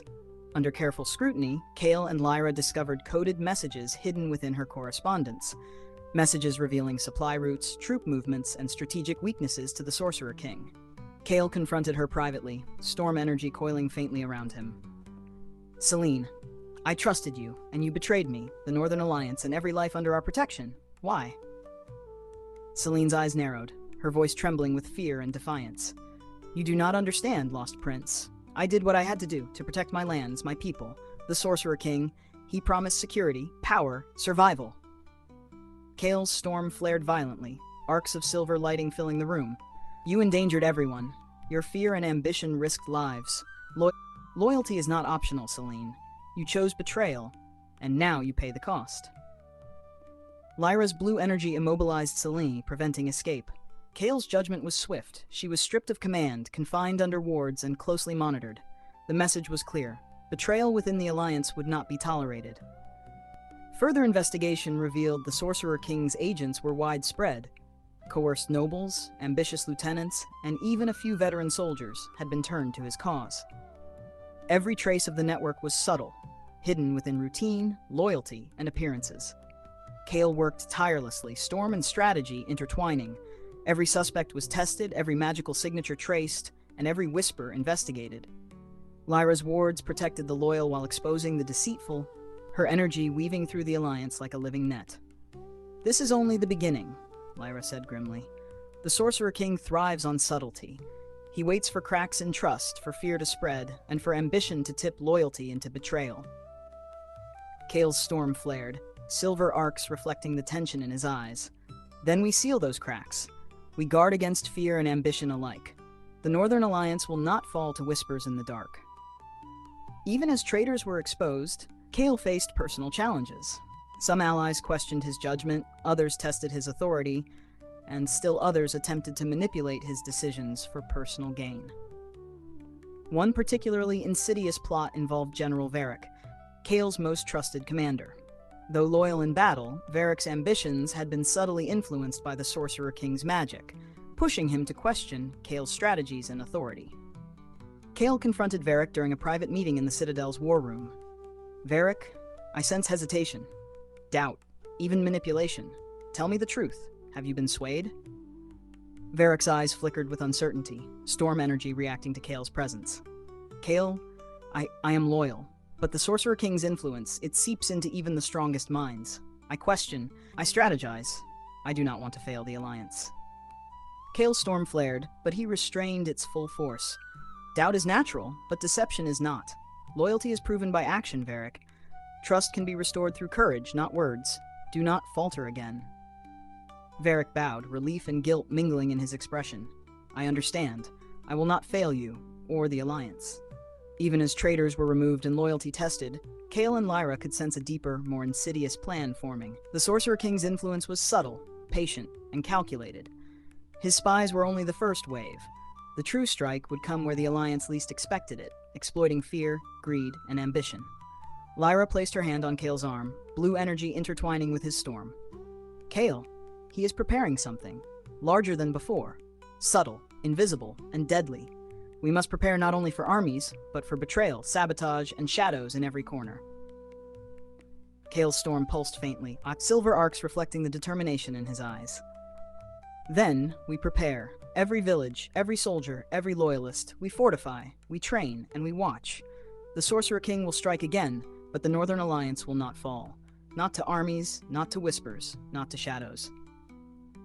Far beyond the northern provinces, the Sorcerer King's eyes gleamed with malice and calculation. They root out my agents, but they cannot stop the storm within. Soon, very soon, the eclipse will fall. And when it does, the Lost Prince and his fragile alliance will break. The northern sky had darkened unnaturally, even before the evening. Birds flew in frantic flocks, forests whispered with sudden, eerie wind, and the rivers of the north reflected a crimson hue. The eclipse was coming. A rare celestial event that the Sorcerer King had long promised to exploit. Kael stood on the citadel's highest tower, storm coiling along his arms, the faint crackle of lightning matching the tension in his chest. Lyra hovered nearby, blue energy tracing protective wards around the city, around the council, around every loyalist in the citadel. The Sorcerer King will strike during the eclipse, Kael said quietly, storm flickering across his skin. Every power he commands, every dark strategy he has, he will unleash at the exact moment when the sun is hidden and shadows dominate. Lyra's hands glowed, weaving wards into the very foundations of the citadel. And we are ready. Every village fortified, every soldier trained, every loyalist linked through wards. Storm and magic, together we can resist him. Kael's storm flared, silver arcs dancing in the dim light. Resist him, yes, but we must also be prepared to fight, to strike decisively. If we wait too long, the eclipse becomes his advantage. Timing, precision, and unity are everything. The council convened in the war room. The Northern Alliance gathered for the final preparations. Generals, nobles, and commanders discussed strategies, deployment, and contingency plans. Every soldier and mage was accounted for. Every village, every stronghold fortified. Kael's storm flared faintly, reflecting the tension in his eyes. The Sorcerer King will attempt infiltration, ambushes, and sabotage before the eclipse. Every loyalist must act with vigilance. No detail is too small. Every movement must serve the defense, or the strike. Lyra's wards pulsed softly, threading through every soldier and mage, linking them with Kael's storm. They will move as one. Every action, every shield, every strike, coordinated. The Alliance will not falter. Lord Harwin of Frostbrook, ever cautious, raised a concern. And if the Sorcerer King strikes at multiple fronts at once, if he divides our attention, can we hold? Kael's storm flared brighter, arcs of lightning reflecting the resolve in his voice. Then we fight at every front simultaneously, as one. He cannot divide a unified force. The Northern Alliance will act as a single entity, storm and heart, shield and blade. Even as the Alliance prepared, the subtle currents of treachery lingered. Some nobles, still fearful or ambitious, whispered among themselves. Others attempted to exploit the upcoming eclipse to further personal power. Lyra traced hidden wards around the council, detecting faint traces of influence. Kael, there are still shadows moving within our ranks. The Sorcerer King has agents we have not yet uncovered. The eclipse will strengthen their magic, their courage, their resolve. We must root them out now, or they will strike at the worst possible moment. Kael's storm coiled tightly, arcs of silver reflecting his grim determination. Then we act. Every spy, every traitor, every whisper in the dark. Exposed. The Alliance cannot survive betrayal during the eclipse. Kael and Lyra spent days overseeing the training and preparation of the Northern Alliance. Soldiers drilled in formation, mages practiced coordinated spells, and scouts reconnoitered every possible approach. Kael's storm guided the troops, enhancing their movements, striking targets for practice, and teaching soldiers to anticipate enemy attacks. Lyra's blue energy amplified magical coordination, protecting allies during drills and teaching them to channel wards effectively. Every soldier, every mage, every loyalist felt the weight of responsibility. The Sorcerer King would not wait. The eclipse would arrive, and every misstep could be fatal. On the eve of the eclipse, strange phenomena began to appear. Birds dropped from the sky, rivers swelled unnaturally, and shadowy figures were glimpsed at the edges of forests. Scouts returned with tales of eerie whispers, disappearing villages and soldiers stricken with sudden, unexplainable fatigue. Kael's storm flared violently, arcs of lightning illuminating the dark horizon. He is preparing. The Sorcerer King's magic is already at work. The eclipse is his signal, and it will mark the beginning of his ultimate strike. Lyra's wards pulsed with blue light, tracing protective conduits across the northern provinces. We are ready, Kael. But the Sorcerer King's reach is vast. He will test not only our strength, but our hearts. Fear, doubt, and betrayal, he will exploit them all. Kael's jaw tightened. Then we must be stronger. Every bond, every shield, every spell must withstand the coming storm. Together. Kael walked the citadel at night, storm pulsing faintly along his arms. Soldiers rested, wards hummed softly, and the city was quiet. Yet he could feel the tension, the fear, the anticipation. Every life mattered. Every decision could tip the balance, and every misstep could be fatal. Lyra joined him, blue energy illuminating the frost-tipped gardens. Kael, the weight is heavy, she said softly. You carry the storm of the north, the lives of every soldier, every villager, and yet you do not falter. Kael's storm flared faintly, arcs of silver reflecting in his eyes. I cannot falter. Not now, not ever. The Sorcerer King will strike during the eclipse, and every second of preparation, every bond forged, every shield built, will determine whether the North survives. Lyra's hand found his, blue energy intertwining with his storm. Then we face it together, storm and heart, magic and soul, together, always. Kael nodded, storm pulsing faintly in response. Together, always. As the eclipse began, the sky darkened unnaturally, shadows stretching unnaturally long. The Sorcerer King's armies advanced from hidden positions, attacking villages on the outskirts, sending terror and confusion across the northern provinces. Kael's storm flared violently, arcs of silver lightning striking enemy positions, while Lyra's blue energy shielded civilians and loyal soldiers alike. The Northern Alliance responded as one, every move coordinated, every attack precise, every defense unbreakable. Yet even as they fought, Kael knew this was only the beginning. The Sorcerer King's true strike, the culmination of months of plotting and preparation, had yet to reveal itself. The eclipse cast a crimson shadow over the northern provinces. The storm within Kael flared, the wards of Lyra pulsed, and the Northern Alliance braced for the ultimate confrontation. The time of reckoning had come. The sky above the northern provinces had darkened to a deep crimson, the sun slowly disappearing behind the shadow of the eclipse. An unnatural chill swept across the land, the rivers rippling as if in fear, forests whispering with dark energy, and the very earth seeming to tremble beneath the approach of the Sorcerer King. Kael stood atop the citadel walls, storm coiling like a living entity along his arms, silver arcs of lightning reflecting the blood-red sky. Lyra hovered beside him, blue energy rippling in intricate wards across the citadel and surrounding villages. This is it, Kael murmured, voice tight with tension. The Sorcerer King will strike with everything he has. Every dark army, every spell, every agent, and every weakness he has exploited. Lyra's gaze swept across the horizon, sharp and unwavering. Then we meet him head-on. Every soldier, every mage, every loyalist, united.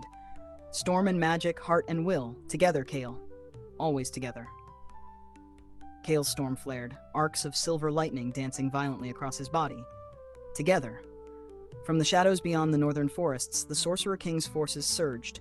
Cavalry charged, mages unleashed torrents of dark energy, and monstrous war constructs smashed through barriers. The northern provinces erupted in chaos as fires and magic lit the landscape. Kael struck first, lightning ripping through enemy ranks, scattering cavalry and demolishing siege engines. Lyra's wards pulsed around loyalist troops, shielding them from devastating attacks and amplifying their own magic in retaliation. The Northern Alliance fought as one. Frostbrook cavalry struck flanks, Northwatch archers unleashed precise volleys, and Silver Peak mages created protective wards and counterspells. every move coordinated, every strike calculated, every defense unbreakable. The Sorcerer King descended upon the battlefield in a swirl of darkness and fire, black armor gleaming, staff crackling with cursed energy. His presence warped reality. Shadows twisted like living things, and even the air felt heavy with dread. Kael's storm flared violently, arcs of silver lightning meeting the dark energy in titanic clashes that shook the earth. Lyra's blue wards intertwined with Kael's storm, protecting allies while amplifying their strikes against the shadowy forces. "You fight well, Lost Prince," the Sorcerer King hissed, his voice echoing across the battlefield. "But this eclipse, this moment, is mine. Every loyalist, every bond, will crumble beneath my power." Kael's eyes narrowed, silver arcs dancing across his arms. "Then we break beneath it, not falter. Storm and heart. Together. Always together." Kael and the Sorcerer King clashed at the center of the battlefield. Storm met Shadow in a spectacle that split the ground, uprooted trees, and sent waves of energy rippling across miles. Lyra's wards flickered, linking every soldier in the northern provinces, every mage amplifying the force of the storm. The Sorcerer King unleashed waves of corruption and dark magic, testing Kael's strength, his will, and the unity of the Alliance. Kael countered with precision strikes, lightning tearing through enemy lieutenants, while Lyra shielded him from lethal counterattacks. Every soldier felt the weight of the battle. Every arrow, spell, and strike was amplified by Kael and Lyra's combined power, making the Northern Alliance a force the Sorcerer King had not fully anticipated. While Kael fought the Sorcerer King directly, the Northern Alliance executed every tactic he had prepared. Frostbrook cavalry struck the enemy flanks with devastating precision. Northwatch archers targeted elite mages attempting to breach wards. Silver Peak mages created counterspells that neutralized cursed magic. Villages fortified by Kael and Lyra held strong, becoming bastions of resistance. Every strike, every ward, every defense acted as a single organism, coordinated through Kael's storm and Lyra's magic. Even in the face of overwhelming darkness, the Northern Alliance did not falter. Amid the chaos, Kael faced the Sorcerer King in a duel that tested every skill he had learned. Lightning clashed with shadow, the very air vibrating with energy. "You are strong," the Sorcerer King hissed, "but strength alone will not save you. Fear, doubt, betrayal, all will bring your end." Kael's storm flared, arcs of silver reflecting determination. "I do not fight alone. Every soldier, every mage, every loyalist stands with me. Storm and heart, power and soul, together." Lyra's wards flared around him, reinforcing every strike, every defense, every movement. "You are not alone, Kael. Never alone." The clash of storm and shadow created shockwaves that split forests and cracked the frozen earth. Each blow Kael struck was precise, each ward he maintained shielded lives, and every command strengthened the Northern Alliance. As the eclipse reached its peak, the Sorcerer King unleashed his ultimate spell, a massive wave of shadow energy that threatened to engulf the northern provinces. Rivers boiled, forests burned, and the sky darkened further as the shadows spread like living things. Kael's storm flared to its fullest, arcs of silver lightning cascading across the battlefield. Lyra's blue energy intertwined with him, amplifying the wards and creating a network that shielded the loyalists. "Now, Lyra," Kael shouted, "channel everything through the wards. Strike with the storm. Unite the Alliance." The combined force of Kael's storm, Lyra's magic, and the coordinated Northern Alliance met the Sorcerer King's wave head-on. Lightning collided with shadow, wards resisted corruption, and the battlefield erupted in a blinding explosion of energy. The Sorcerer King's wave faltered. The Northern Alliance, unified and coordinated, pushed back with relentless force. Kael's storm carved through shadow generals, Lyra's wards protected and amplified allies, and every soldier struck with renewed courage. The Sorcerer King roared in fury, darkness and fire, lashing out in desperation, but the Northern Alliance held. Each victory on the battlefield chipped away at his forces, weakening his grip on the north. Kael and Lyra, at the center of the chaos, struck decisively. A final, coordinated assault of storm and magic shattered the Sorcerer King's primary forces, forcing him to retreat, his plans for the eclipse thwarted, at least for now. As the eclipse passed, the northern sky slowly brightened. Villages were battered, forests scarred, and soldiers weary, but the Northern Alliance had survived. Kael's storm dimmed, silver arcs flickering softly, while Lyra's wards remained, protecting the wounded and stabilizing the land. Kael surveyed the battlefield, exhaustion and relief mingling in his storm-gray eyes. We survived, but it was only by unity, by trust, by courage. The Sorcerer-King will return, stronger, smarter, deadlier. Lyra rested her hand on his arm, blue energy soft and comforting. Then we prepare. Every loss, every victory, every bond forged will be our strength. Storm and heart, always together. Kael nodded, storm pulsing faintly in agreement. Together, always together, and when he returns, we will be ready. Beyond the horizon, in the obsidian spires of darkness, the Sorcerer King's eyes burned with fury and calculation. They survive, but the storm is not over. The eclipse has passed, but my plan continues. The north will fall, and the lost prince will kneel. The northern provinces were quiet, but the calm was brittle. The eclipse had passed, leaving crimson scars across the land. Rivers carried ash, forests were scarred by fire and shadow, and villages bore the weight of destruction. Kael walked among the survivors, storm coiling faintly along his arms, arcs of silver lightning reflecting the devastation around him. Soldiers tended the wounded, civilians rebuilt shattered homes, and the Northern Alliance worked tirelessly to maintain order. Yet, beneath the surface of recovery, tension lingered. Lyra hovered beside him, blue energy tracing protective wards over the most damaged villages. "The immediate threat has passed," she said softly. "But the Sorcerer King is not gone. He will strike again, and we must remain vigilant. This shattered peace, it is only temporary." Kael's storm pulsed faintly. Victory is never complete. Every life saved, every village rebuilt, is preparation for the next battle. And yet, I cannot ignore the weight of what we've lost. In Frost Peak, the Northern Alliance convened a council to assess the aftermath. The discussion was somber, the toll of the eclipse evident in every face. Soldiers who had survived the battlefield bore scars both visible and hidden. Villages lost homes, supplies, and lives. Lord Harwin of Frostbrook spoke first.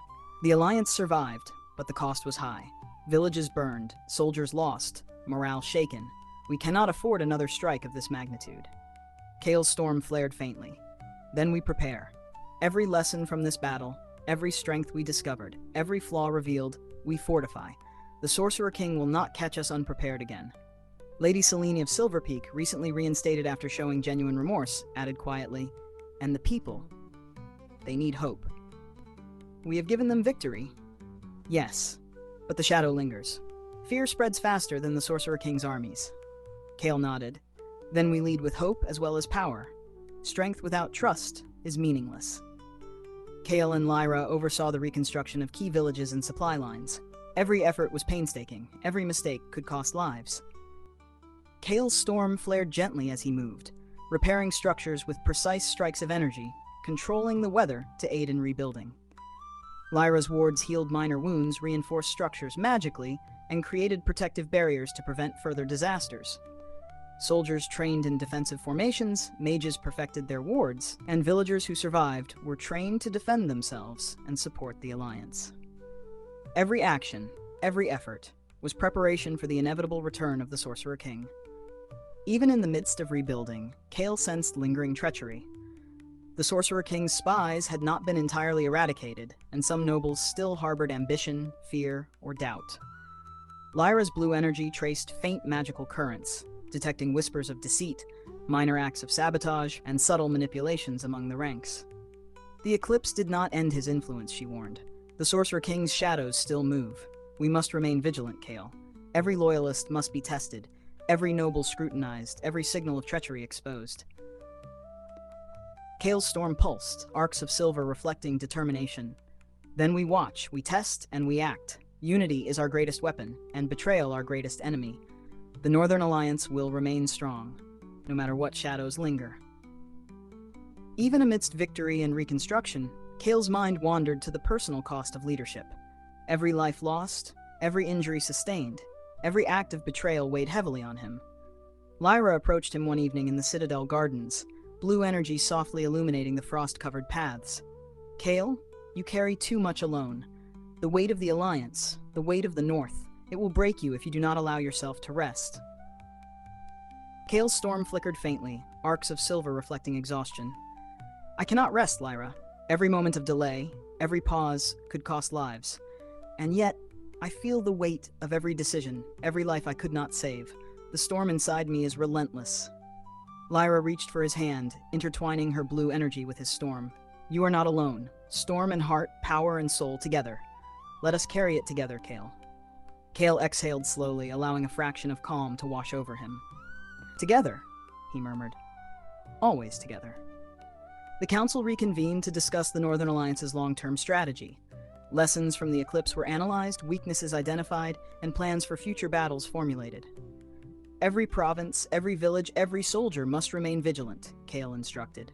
The Sorcerer-King will return, his forces regroup, his spies remain, and his power grows with every passing day. Lord Harwin nodded. We will follow your lead, Kael, but the Alliance must remain united, not just in battle, but in trust. If we fracture now, the North falls before the Sorcerer-King even strikes again. Kael's storm flared faintly. Then unity must be absolute. Every decision, every command, every bond strengthened. We will not fail, not to armies, not to whispers, not to fear. Even as the Northern Alliance rebuilt, Kael and Lyra could sense the Sorcerer-King's next move. Subtle magical currents, faint disturbances in the lands, and whispers among surviving enemy forces indicated a coming assault. Lyra's blue energy pulsed, intertwining with Kael's storm. He is patient, Kael. The eclipse was only a prelude. The real strike, the true test, is coming, and it will be unlike anything we've faced. Kael's storm flared brighter, arcs of silver reflecting determination. Then we prepare. Every lesson, every victory, every bond will be our strength. The North will not fall. The Northern Alliance will endure, and when he strikes, we will meet him together. Far beyond the northern provinces, in the Obsidian Spires, the Sorcerer-King's eyes glowed with malevolence and calculation. They survived the eclipse, but the storm will rise again, and the lost prince will learn the full meaning of despair. The northern provinces had begun to heal, yet a cold tension lingered in the air. The eclipse had passed, but the Sorcerer-King's influence had only deepened in subtle ways. Spies still moved unseen, corrupted mages whispered incantations in hidden corners, and the scars of the last battle were etched into every soldier and civilian. Kael walked the battlements of Frostpeak, storm coiling faintly along his arms. The wind carried whispers of unease, and the horizon was a dim canvas of frost and shadow. Lyra hovered beside him, her blue energy softly illuminating wards that stretched across the northern lands. The Sorcerer-King is not finished, Kael said quietly. The eclipse was only a prelude. He is gathering forces, plotting, preparing something we cannot yet see, and when he strikes again, it will test everything we've built. Lyra's eyes narrowed. I can feel his magic, Kael. It is subtle, insidious, but growing. Even now he manipulates minds, bends shadows, and corrupts hearts. The Alliance must be ready, not just for armies, but for treachery and despair. Kael clenched his fists, storm flaring faintly. Then we prepare. Every soldier, every mage, every loyalist must be sharpened, tested, and united. The shadow is rising, and we will meet it head-on. Far to the east, in his obsidian spires, the Sorcerer-King moved with patient precision. His army had been partially broken during the eclipse, but his network of spies and corrupted nobles had not failed. Rebuild the war constructs, he ordered, in a voice like cracking obsidian. Strengthen the wards. Corrupt the north from within. The eclipse was only a taste of what is to come. When the storm rises again, it will fall upon them all at once. His lieutenants bowed, carrying out orders with mechanical efficiency. Dark energy seeped through the walls of the spires, twisting and bending reality in subtle ways. Spies infiltrated villages, mages manipulated wards to weaken the Northern Alliance, and rumors spread to sow fear and distrust among allies. The Sorcerer-King's smile was cold. The Lost Prince is strong, but he cannot protect every heart, every village, every bond. When the shadow reawakens, the North will crumble, and I will rule. Back in Frostpeak, Kael and Lyra began to sense subtle disturbances in the northern provinces. Villages destroyed without armies present, magical wards corrupted, and civilians exhibiting strange, fearful behavior. This is no ordinary raid, Lyra said, scanning the magical traces. The Sorcerer-King has agents we did not account for. Corrupted mages, spies, and something else. Something darker. Kael's storm flared, silver arcs reflecting the tension in his eyes. Then we find them. Every shadow, every hidden hand, exposed. No one threatens the North without facing the storm. Their investigation revealed a network of new enemies, rogue mages, mercenary warbands, and corrupted nobles who had secretly allied with the Sorcerer King. Each was subtle, hiding within normal life, waiting for the perfect moment to strike. One evening, as Kael inspected the northern borders, a village on the outskirts reported sudden attacks. Homes burned, livestock slain, and civilians terrorized. Scouts had found no enemy army approaching, only faint traces of dark magic.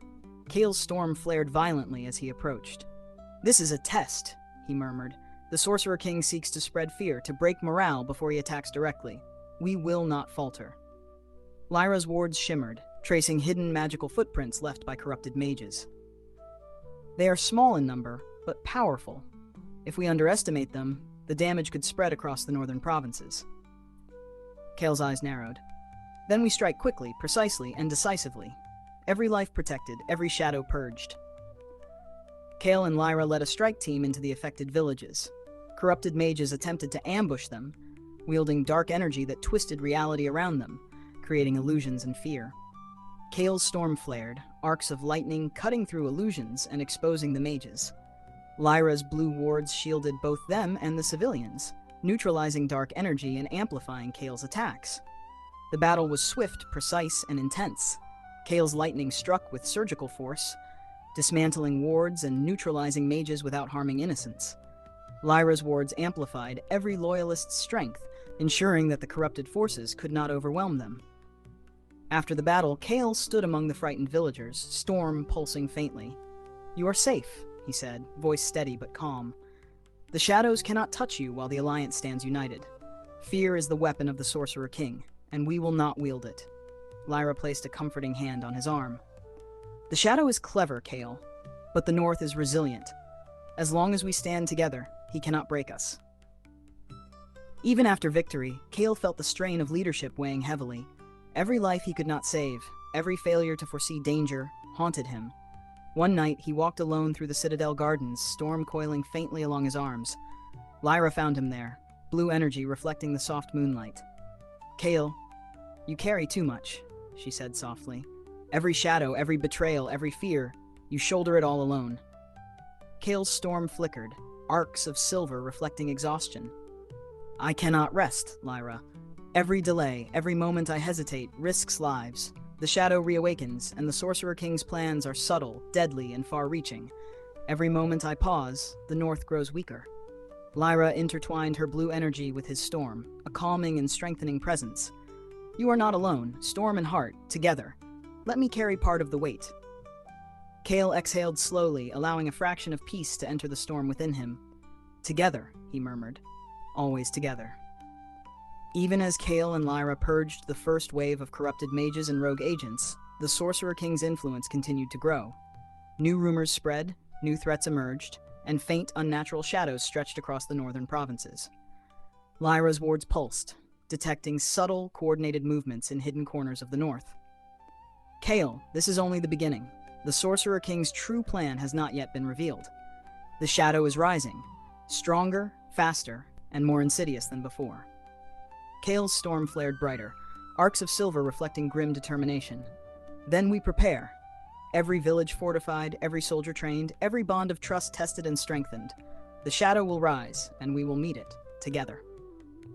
Beyond the horizon in the obsidian spires of darkness, the Sorcerer King smiled coldly. "They think they have survived, but the shadow reawakens. Soon, the North will shatter, and the lost prince will finally fall."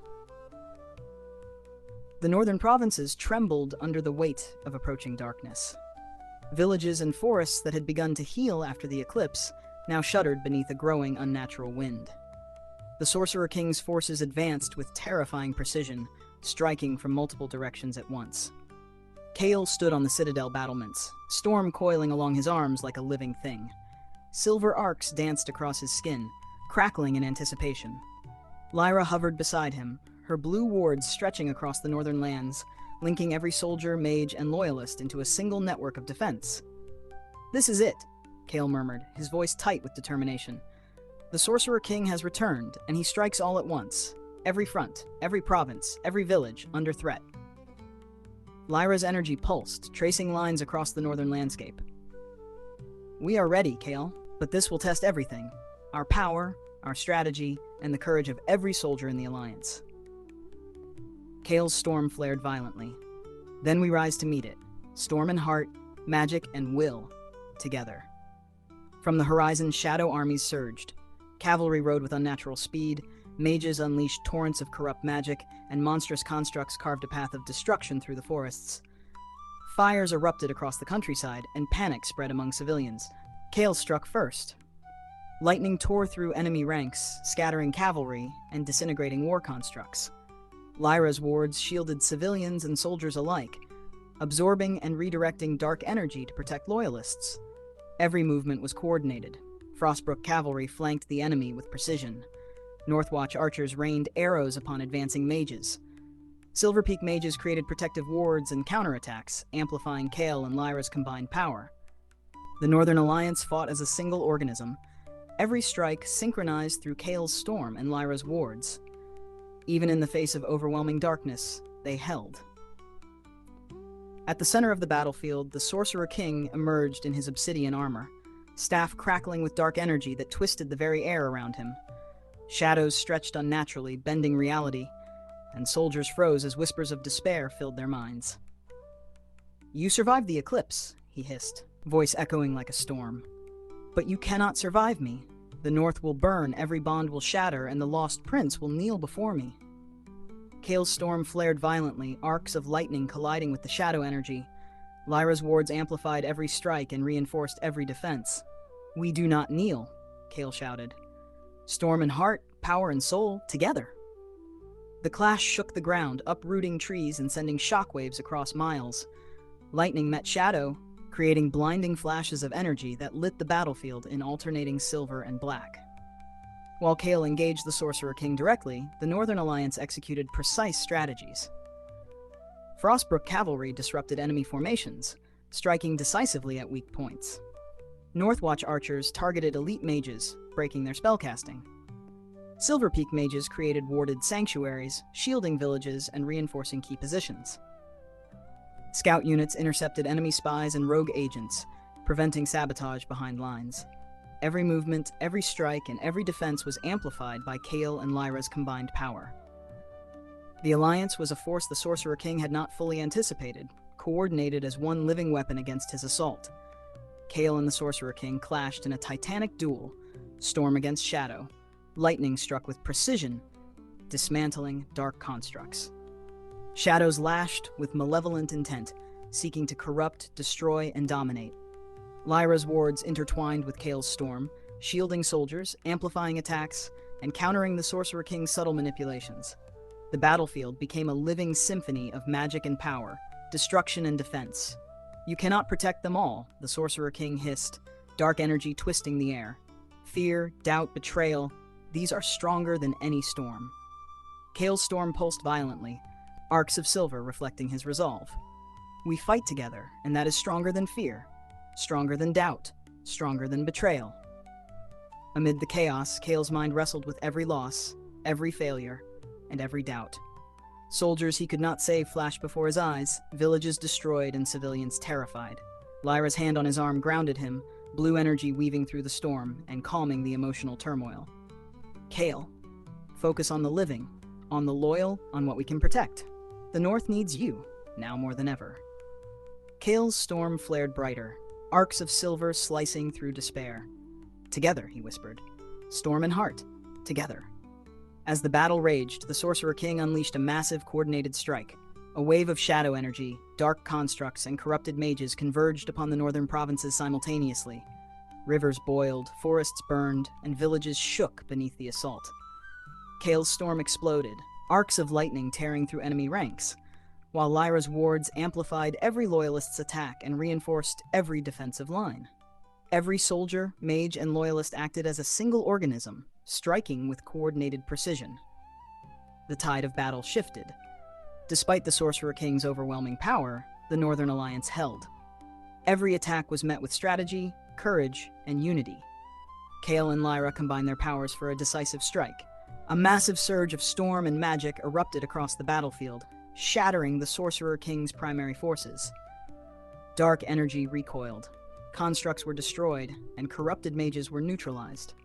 The Sorcerer King roared in fury, retreating to regroup, but the Northern Alliance had held. Though the battlefield was scarred and losses had been heavy, they had survived the most devastating assault yet.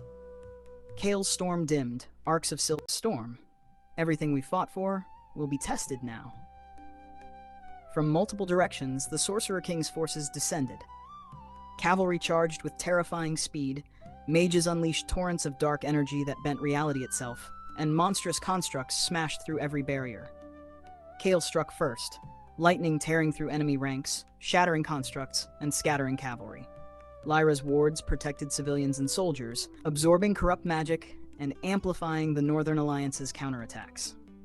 Every attack, every defense, every maneuver was coordinated.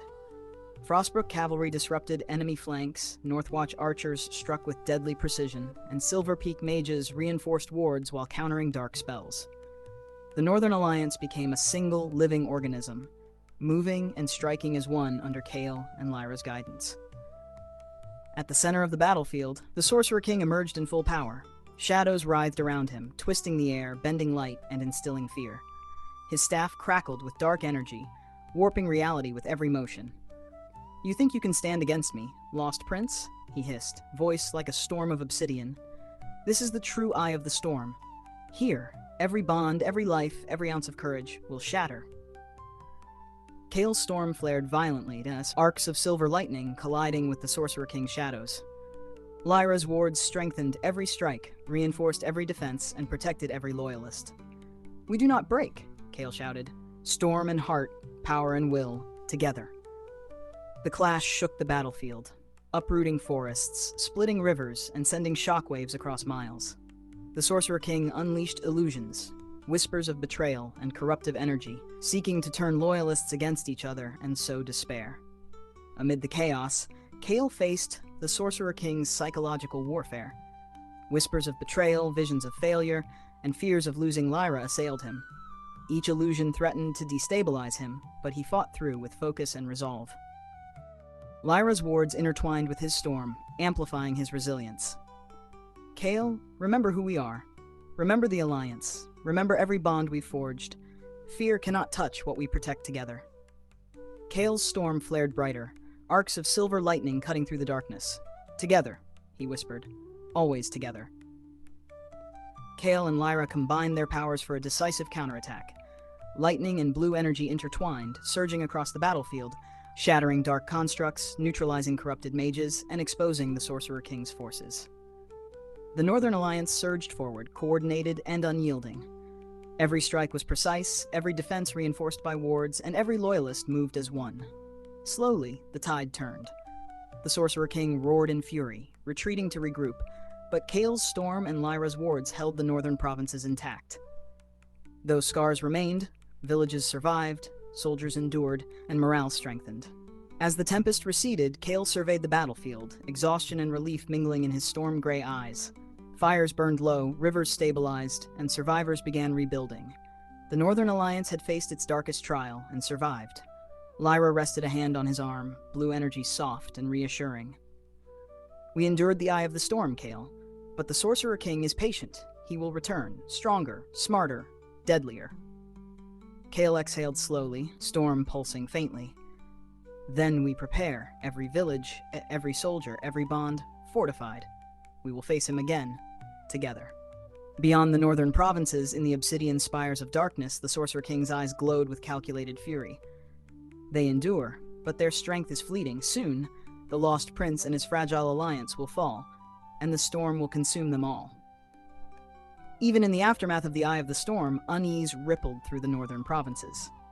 Villages rebuilt themselves slowly, but the scars of battle, both visible and hidden, lingered. Trust had been tested, and whispers of betrayal drifted like smoke among the Northern Alliance. Kael stood atop Frost Peak's citadel, storm coiling faintly along his arms, arcs of silver flickering against the dawn light. The battlefield may have been held, but he could feel subtle fissures forming within the Alliance itself. Lyra hovered beside him, her blue energy tracing wards across the provinces, probing for hidden threats. "Kael, It's not just the Sorcerer King. There are fractures here, inside our own ranks. Fear, ambition, doubt. He is exploiting them, whether consciously or not. Kael's storm pulsed with tension. Every betrayal we did not root out, every untested loyalty, it is now a weakness, and the Sorcerer King will strike precisely where the Alliance is weakest. Reports arrived from Frostbrook and Silver Peak.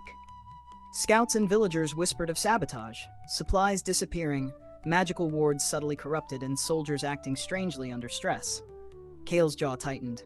This is no ordinary descent. Someone, or multiple someones, are feeding the Sorcerer King, undermining our strength, quietly, deliberately.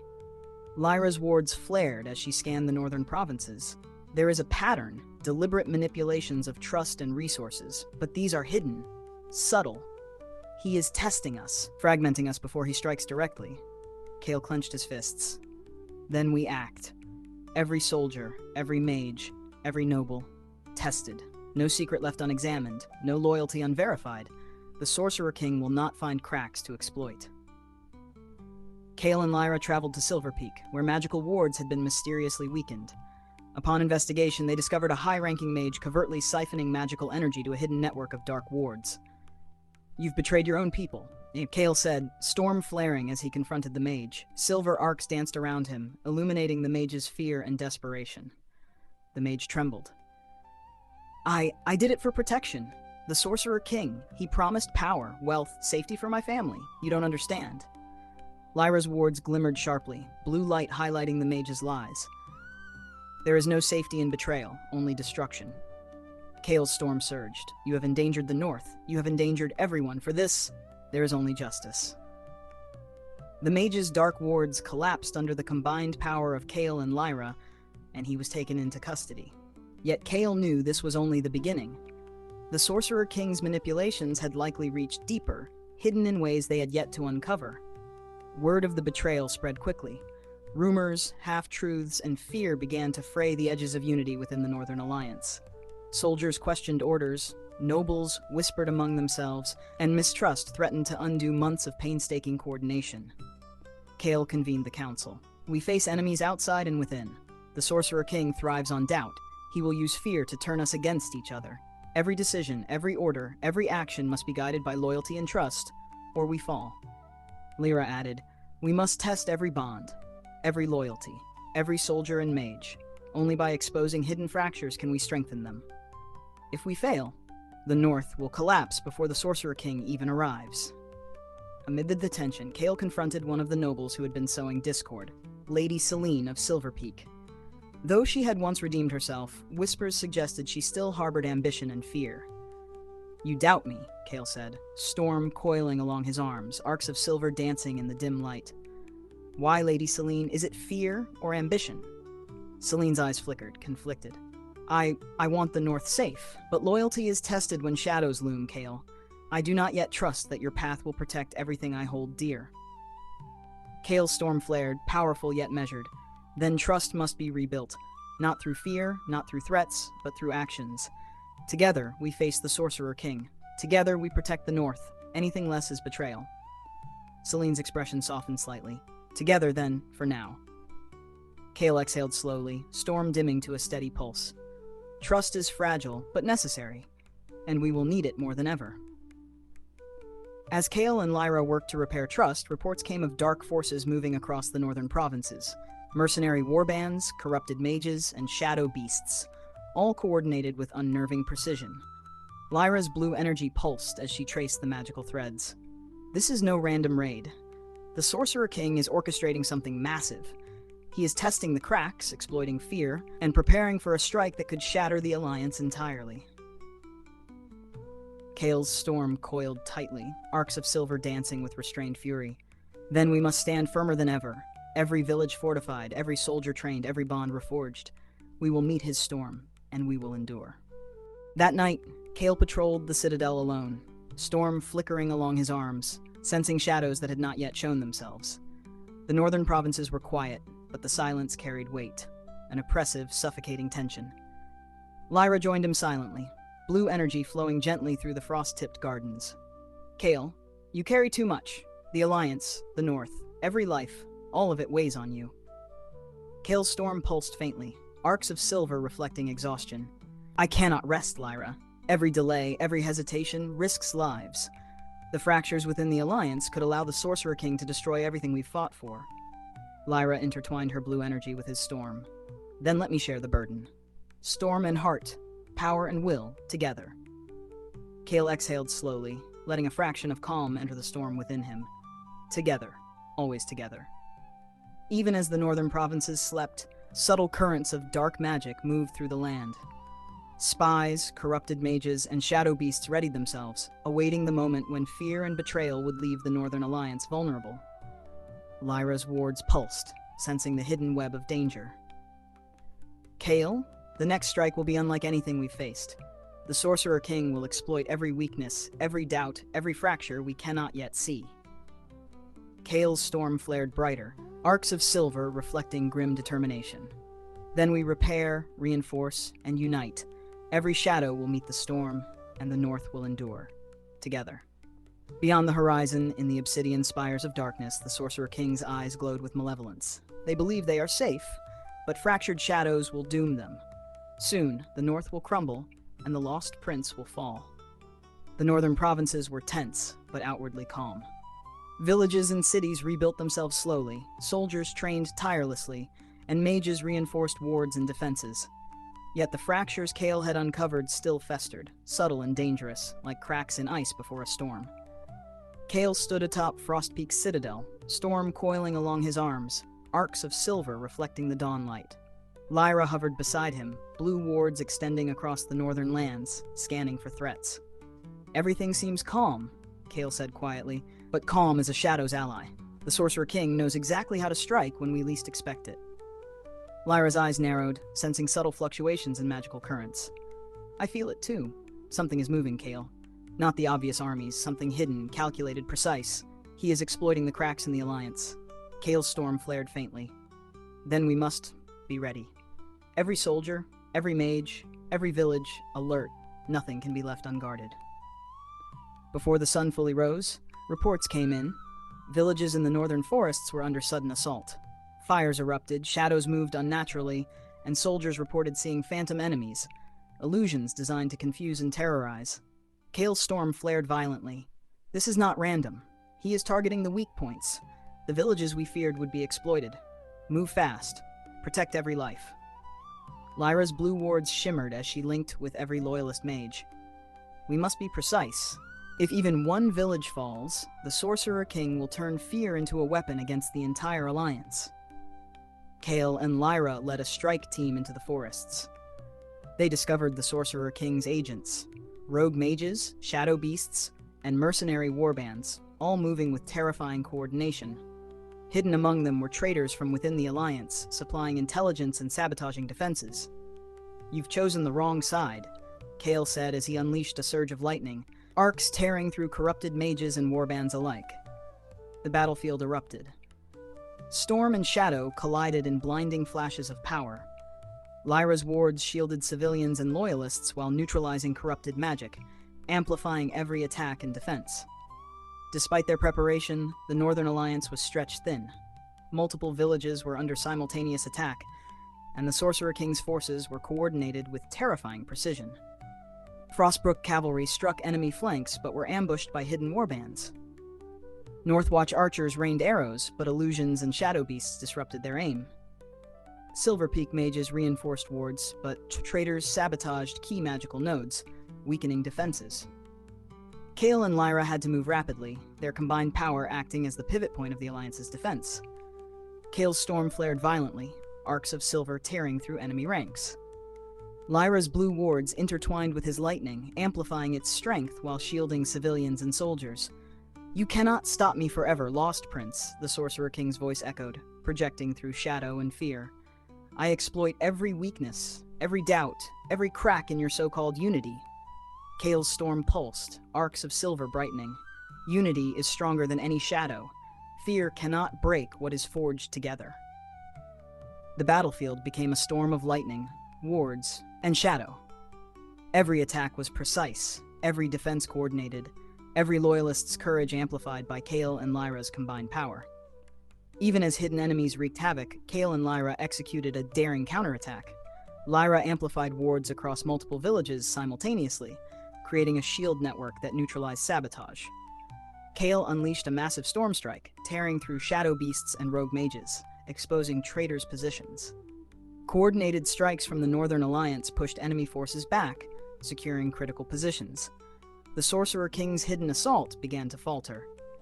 His carefully orchestrated chaos was unraveling under the combined resilience and strategy of the Northern Alliance. Even in victory, Kael felt the weight of leadership. Every life lost, every failure to anticipate sabotage, every village damaged weighed on him. Lyra's hand on his arm, blue energy weaving through his storm, provided grounding. Kael, you cannot carry this alone. Every life, every soldier, every village is part of the burden we share. Kael exhaled slowly, storm dimming slightly but still pulsing. Together, Lyra. Storm and heart, together. Always together. By nightfall, the Northern Alliance had regained control. Villages were secured, rogue agents captured, and hidden threats neutralized. Yet scars remained, both physical and emotional. Kael surveyed the northern provinces, storm coiling gently along his arms. The Sorcerer King tests us at every turn, but we endure.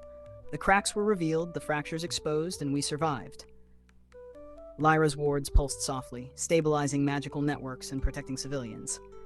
We have survived, Kael, but the Sorcerer King will not relent. His next strike will be even greater, more cunning and more deadly.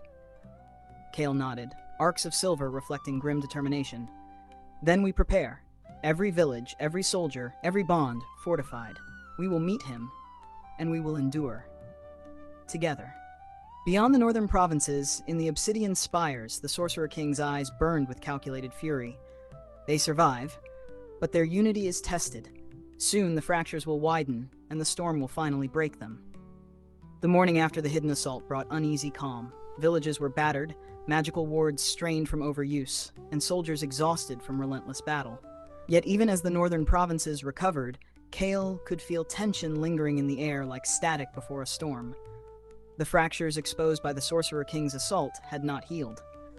Rumors and fear gnawed at the edges of the Northern Alliance, and trust, always fragile, had been tested to its limit. Kael walked the citadel corridors, storm coiling faintly along his arms, silver arcs reflecting both exhaustion and determination. Every glance from a soldier, every whisper of doubt, reminded him of the stakes. Lyra hovered nearby, her blue wards gently pulsing as she scanned for residual magical disturbances. The alliance is strong, Kael, but trust is fragile. The Sorcerer King knows that. He will attempt to manipulate it. Kael clenched his fists. Then we test it before he can. Every soldier, every mage, every noble, every bond must be proven, or we risk losing more than just villages. Kael convened a council with the key leaders, Lord Harwin of Frostbrook, Lady Celine of Silverpeak, and the senior mages coordinating wards across the provinces. Every fracture exposed by the hidden assault must be addressed, Kael said firmly. We will run simulations of attacks, test strategies, and uncover any lingering treachery. Every loyalty must be tested, and every doubt exposed. Celine shifted uneasily. You risk sowing further doubt by testing everyone so thoroughly, Kael. Not all fractures are betrayal. Some are fear. Fear can be addressed with guidance, not scrutiny. Kael's storm flared faintly. Fear is exactly what the Sorcerer King exploits. We cannot leave it unchecked. Unity is forged through trials, Celine, not comfort. The council agreed reluctantly, and tests began. Supply lines were secretly monitored, ward nodes were stressed beyond capacity, and soldiers were observed under simulated attacks. As the days passed, tension spread. Soldiers grew weary, noble houses argued over strategy, and magical wards strained under repeated testing. Some questioned Kael's methods, others doubted their comrades. Kael and Lyra worked tirelessly to maintain morale, but even they felt the weight of unspoken doubts. Kael, Lyra said one night, as they patrolled the Citadel Gardens, you bear too much. Every doubt in the Alliance, every fear, every suspicion lands on you. Even if we survive the Sorcerer King, he may break us from within first. Kael exhaled slowly, storm dimming to a steady pulse. I cannot ignore it. Every fracture, every moment of doubt. If left unchecked, he will exploit it, and the North, the Alliance, must survive. Lyra placed a comforting hand on his arm, blue energy weaving through his storm. Then let me carry some of it, storm and heart together. Kael nodded, arcs of silver reflecting determination. Together. Always together. During one exercise, Kael was forced to confront a personal fear, a scenario where he could not save all civilians under attack, simulating the Sorcerer King's previous assaults. Illusions surrounded him, showing villagers trapped, soldiers falling, and Lyra threatened by dark magic. Panic and despair threatened to overwhelm him. Lyra's voice rang out, cutting through the illusions. Kael, focus on what you can protect. You cannot save them all, but you can save enough.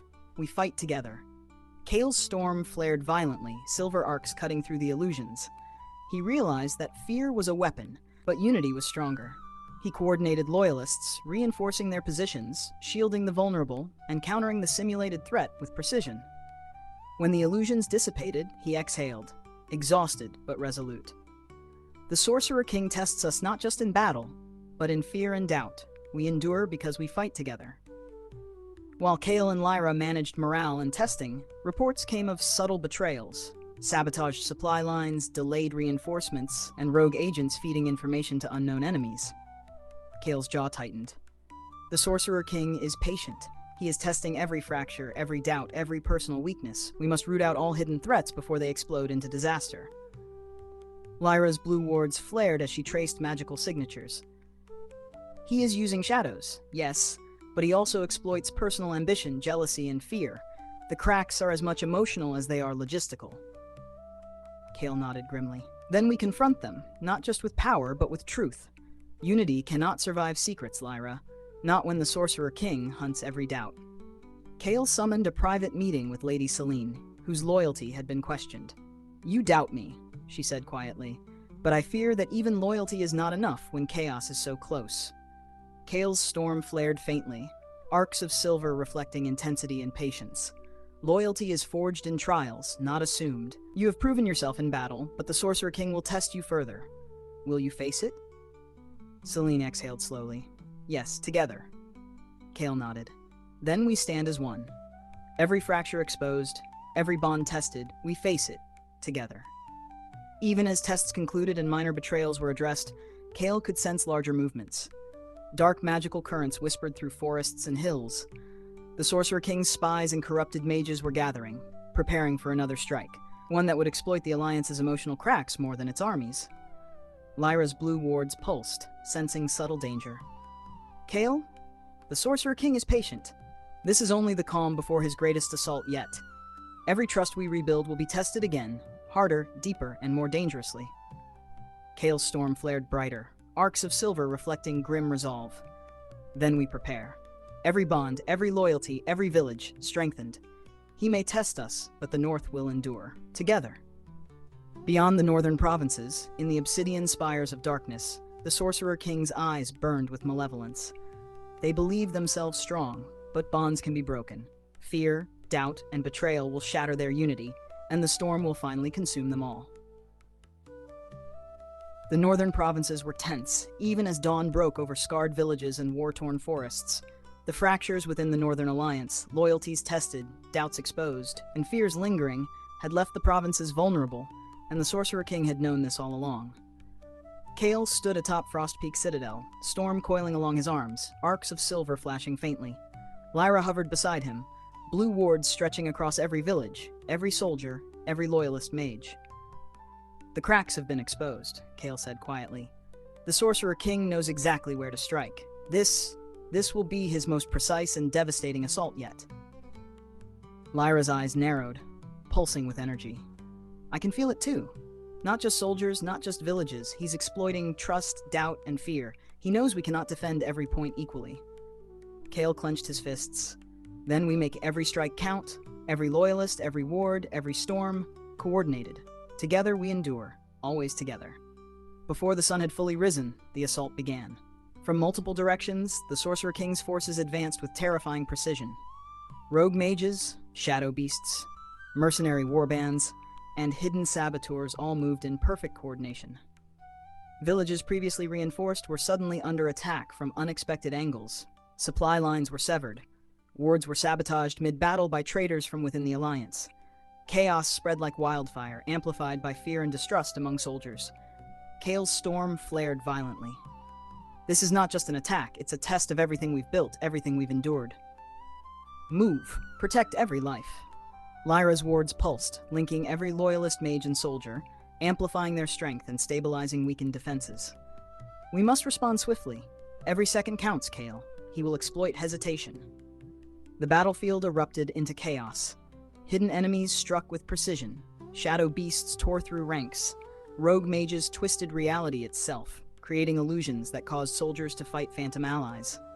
Frostbrook cavalry was ambushed by warbands exploiting weak flanks. Northwatch archers were disoriented by illusions and shadows, missing key targets. Silver Peak mages struggled to maintain wards as traitors sabotaged nodes mid-cast. Kael and Lyra became the pivot point of the alliance, their combined storm and wards allowing loyalists to regroup, stabilize defenses, and counterattack with deadly precision. Kael's lightning tore through rogue mages and shadow beasts alike. Lyra's wards shielded civilians, reinforced soldiers, and amplified every loyalist's attack. Amid the chaos, Kael faced illusions designed to break him personally. He saw villages destroyed despite his efforts, soldiers falling in ways he could not prevent, and Lyra herself threatened by dark magic. Kael! Lyra's voice cut through the hallucinations. Focus on what you can protect. Fear is the weapon, not the reality.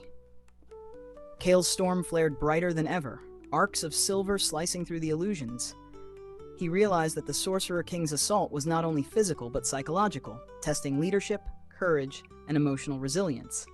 Coordinating the loyalists, Kael neutralized rogue mages, stabilized villages, and cut off saboteurs, all while keeping morale high. Every strike was precise, every defense reinforced by his storm and Lyra's wards. Despite overwhelming odds, the Northern Alliance began to turn the tide. Loyalist cavalry regrouped, striking enemy flanks with devastating effect. Archers from Northwatch aimed with renewed precision, neutralizing rogue mages and shadow beasts. Silver Peak mages repaired wards mid-battle, restoring defenses and countering magical sabotage.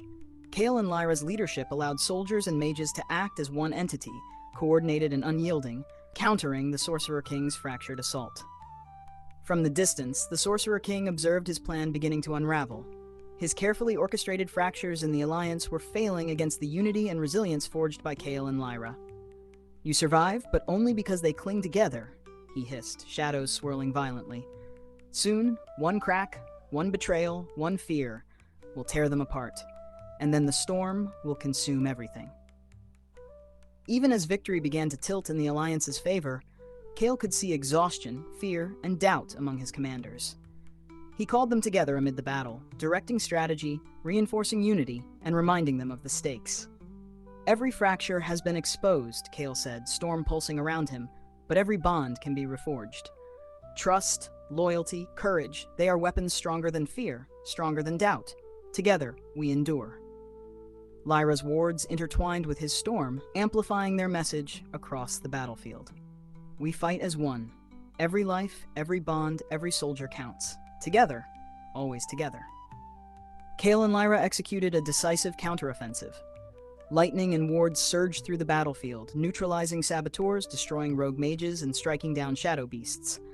The Sorcerer-King's forces began to retreat. Villages were stabilized, supply lines restored, wards reinforced. Though the Alliance was battered, it had survived the fractured assault. Kael's storm dimmed slightly, arcs of silver flickering as exhaustion weighed on him. Lyra rested a hand on his arm, blue energy weaving through his storm. We have survived. But the Sorcerer-King is patient, Lyra said softly. This is only one wave. He will return, stronger and deadlier. Kael exhaled slowly. Then we prepare. Every village, every soldier, every bond, strengthened, the North will endure, together. Beyond the northern provinces, in the Obsidian Spires, the Sorcerer-King's eyes burned with calculated fury.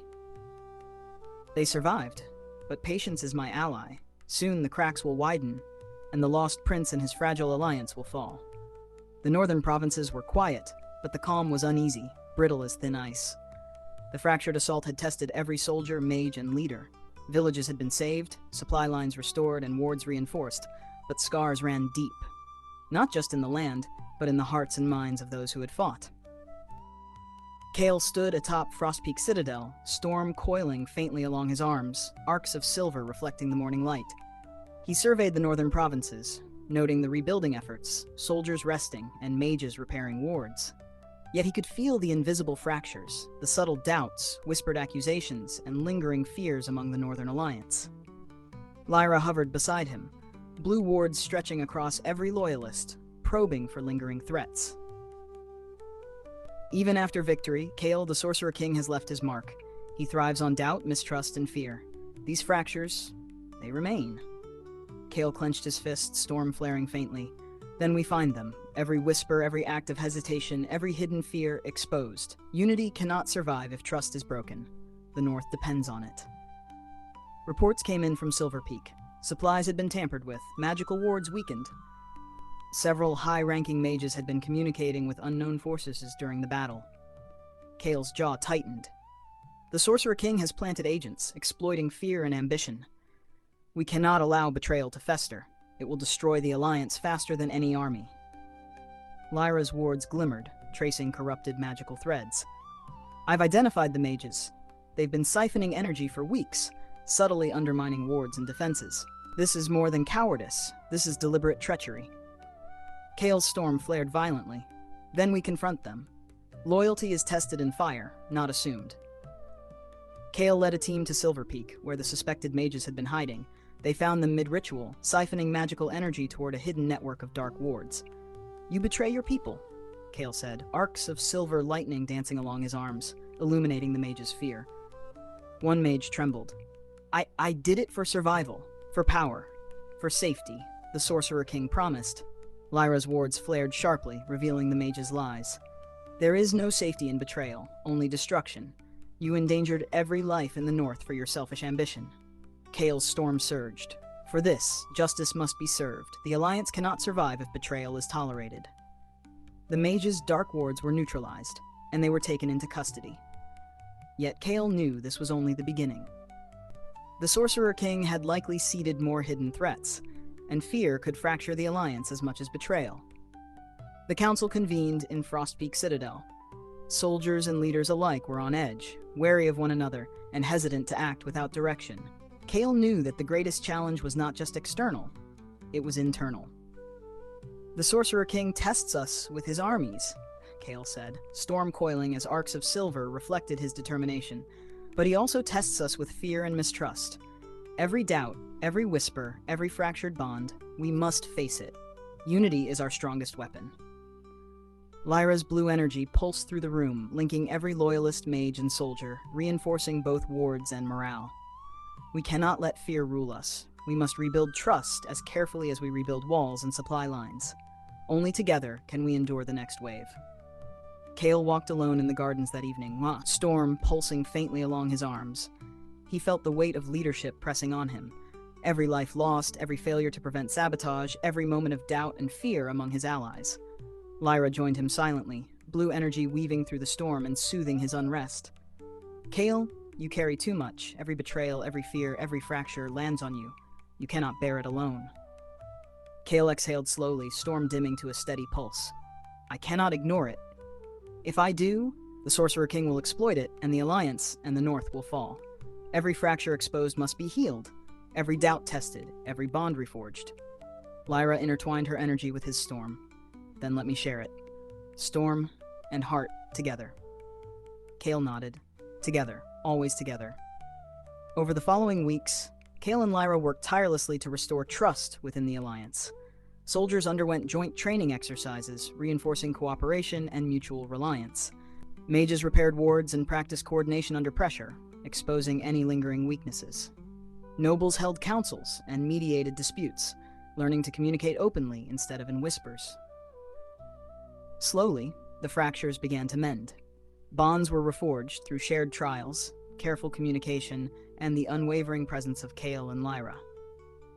Yet beneath it all, Kael knew the Sorcerer King's ultimate strike was coming, one that would test not just the Alliance's loyalty, but their hearts, minds, and very souls.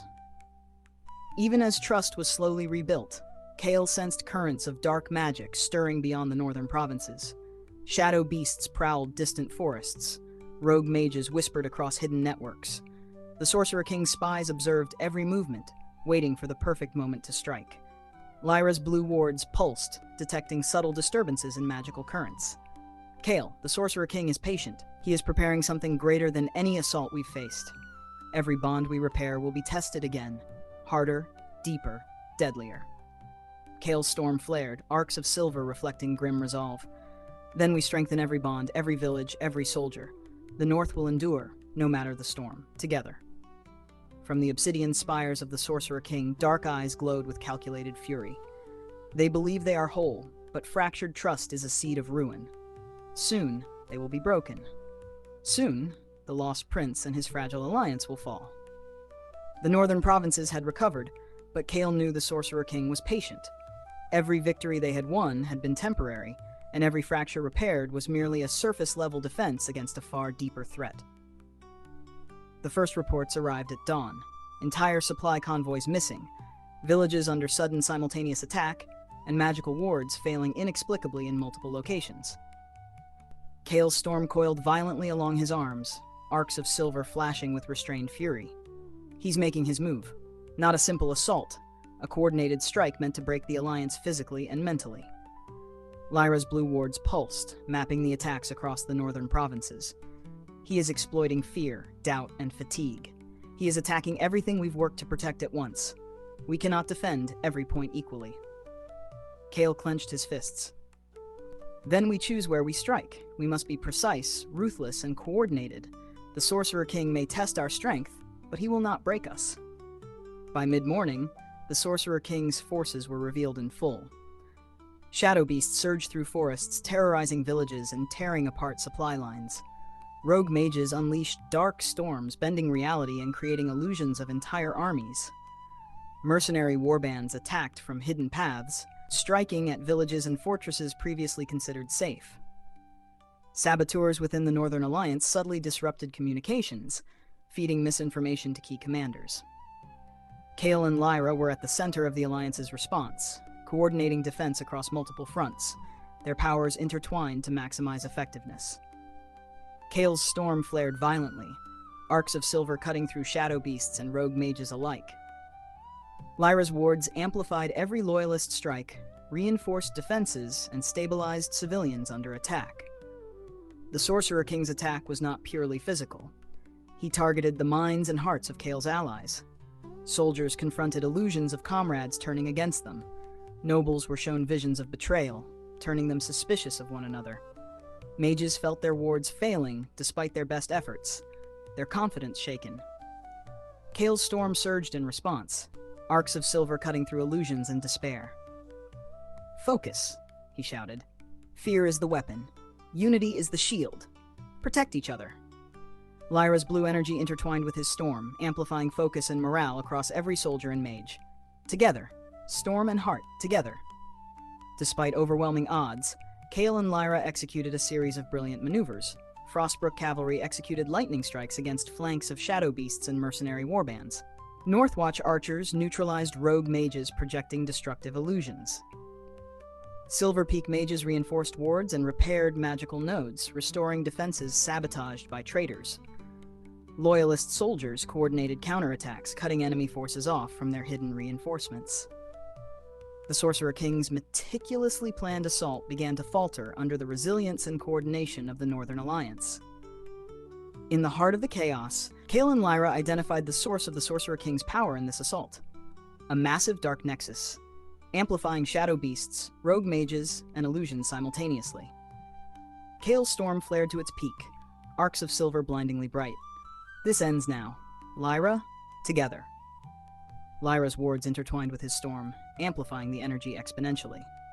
They struck the dark nexus with a combination of raw power and precise control, shattering its core, neutralizing the Sorcerer-King's amplifications, and dispelling illusions across the battlefield.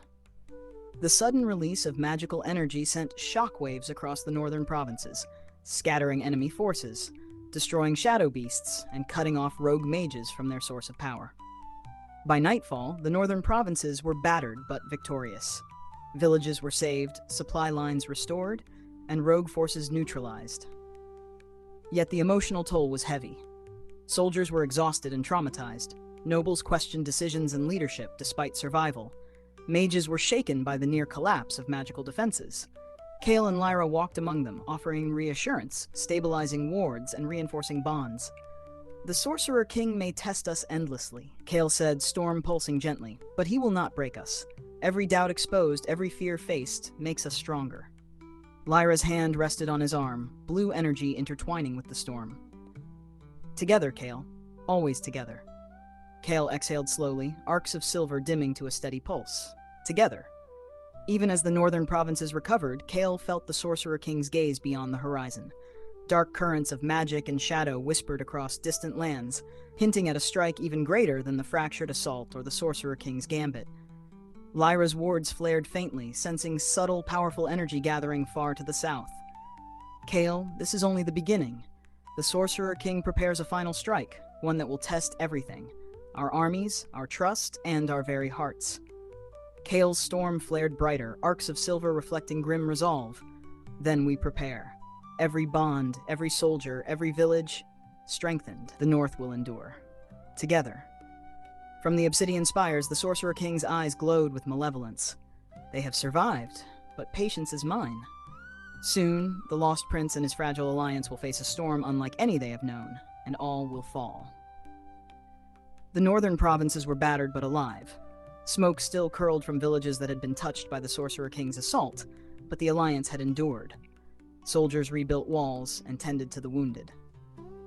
Mages repaired wards and reinforced the province's magical defenses.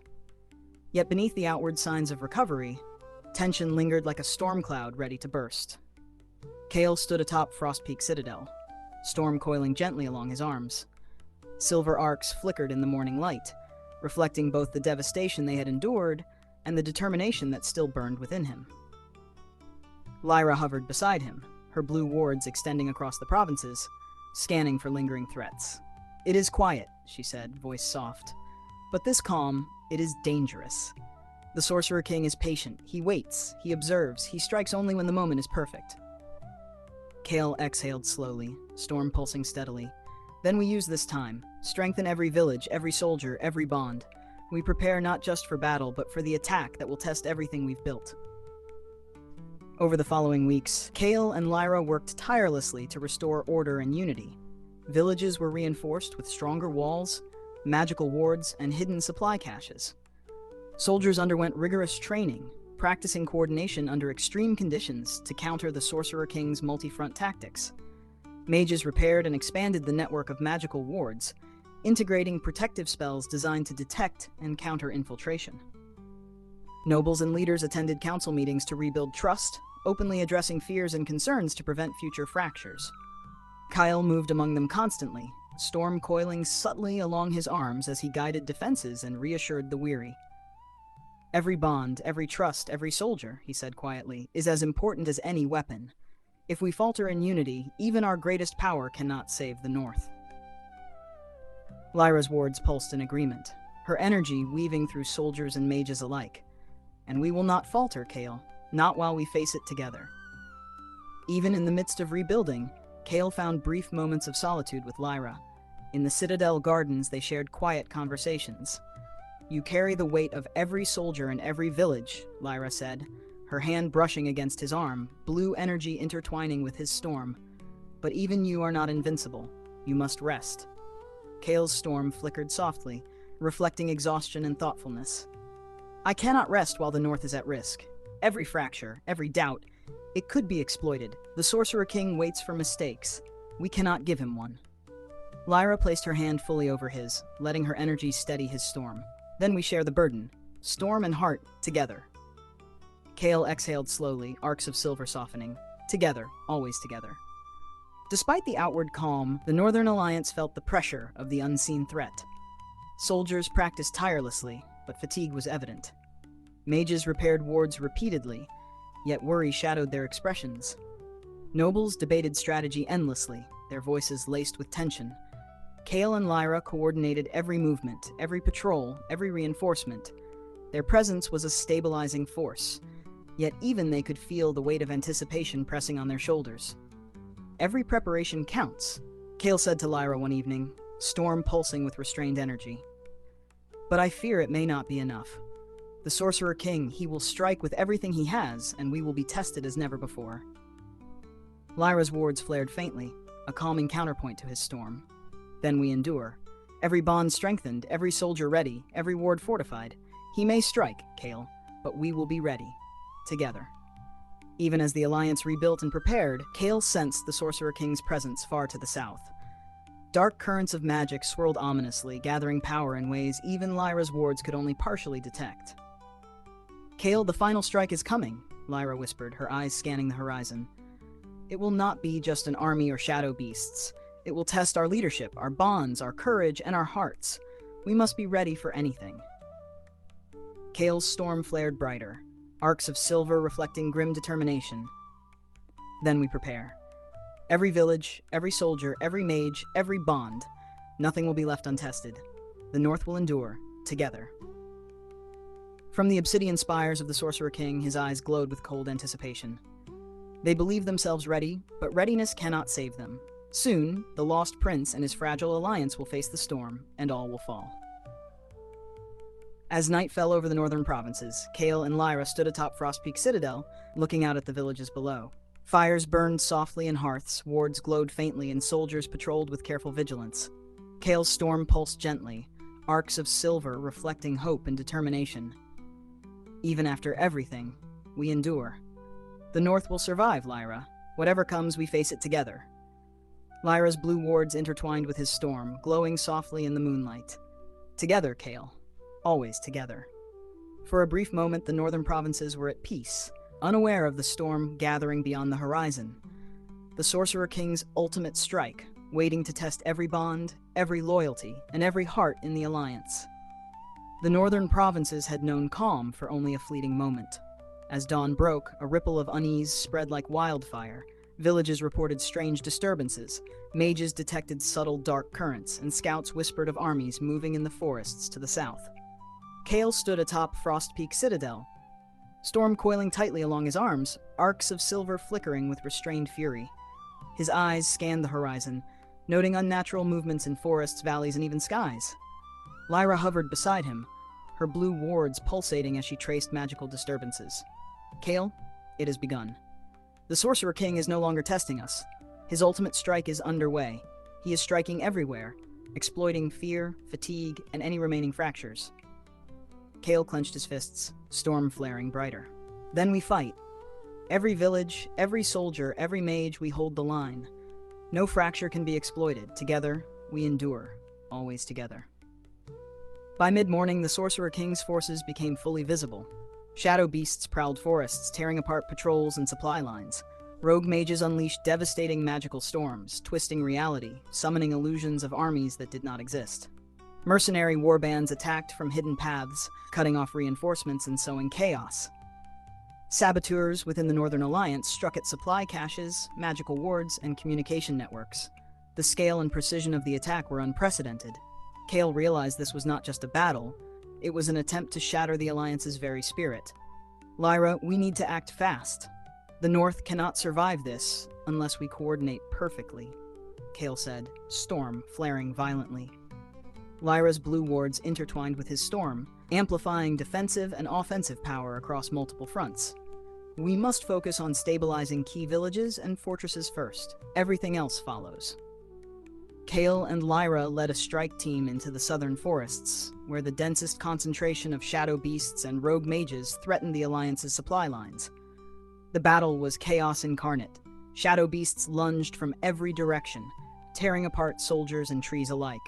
Rogue mages twisted the terrain with destructive illusions, causing bridges to collapse and paths to vanish.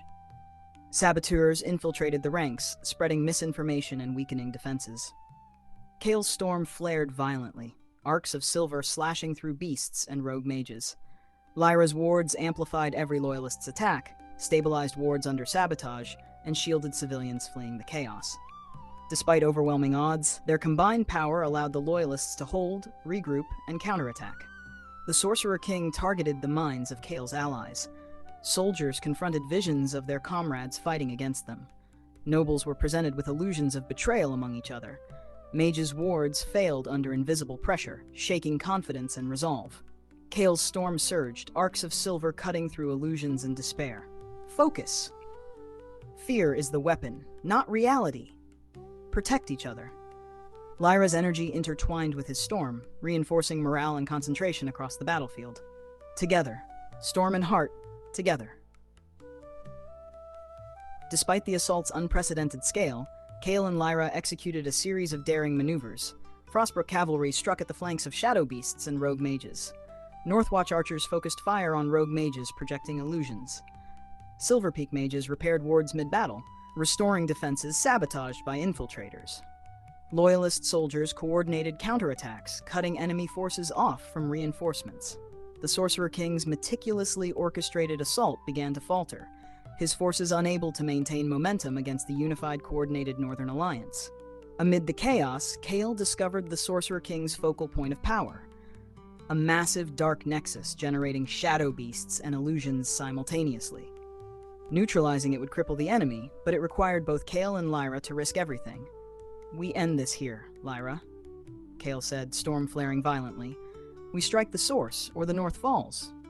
Lyra's wards intertwined with his storm, glowing brighter than ever. "Together, Kael. Storm and heart. We finish this. Together." The two launched a combined assault. Kael's lightning tore through the nexus, while Lyra's wards amplified the strike and stabilized allied forces. The dark nexus exploded in a shockwave of magical energy, destroying shadow beasts, dispersing rogue mages, and neutralizing infiltrators. By nightfall, the Northern Alliance had survived, but at great cost. Villages were damaged, though most were defended successfully. Soldiers were exhausted, and some mages struggled to recover from the intensity of the battle. Emotional scars ran deep, and the Sorcerer King's manipulations had left lingering fear and doubt. Kael walked among them, storm pulsing softly, reinforcing both wards and morale. "We have endured, but the Sorcerer King is patient. His final strike is coming. Every bond, every trust, every courage we hold will be tested again." Lyra's energy weaved through his storm, stabilizing both him and the soldiers around them. "Together, Kael, always together." Kael nodded, arcs of silver flickering in grim determination. "Together, always." Beyond the northern provinces, the Sorcerer King watched from his obsidian spires, eyes glowing with cold anticipation. They have survived, but this is only the beginning. The storm to come will break them, and the lost prince will finally fall. The northern provinces were bruised but unbroken. Villages still smoldered from the Sorcerer King's attacks.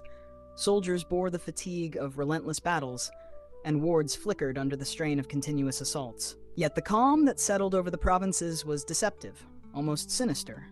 Kael stood atop Frost Peak Citadel, storm coiling tightly around his arms, arcs of silver reflecting his grim resolve. His eyes scanned the horizon, seeking the faintest sign of the next wave. Lyra hovered beside him, blue wards pulsing and weaving across the northern provinces. "Kael, I sense it now. The Sorcerer King's ultimate gambit is unfolding. He is no longer testing us. He is striking at the very heart of the Alliance." Kael's jaw tightened. "Then we face it. Every bond, every soldier, every mage, every life matters. Nothing is expendable. The North will endure. Together." Reports reached Frostpeak. Villages reported disappearances of key leaders. Wards flickered and failed inexplicably, leaving towns vulnerable. Scouts encountered rogue mages using dark illusions to hide their presence. Intelligence suggested the Sorcerer King had infiltrated the very councils guiding the Northern Alliance. Kael's storm flared violently, arcs of silver illuminating his clenched fists. "He is striking at our hearts, not just our lands. We cannot allow him to destabilize the Alliance from within." Lyra's wards pulsed sharply.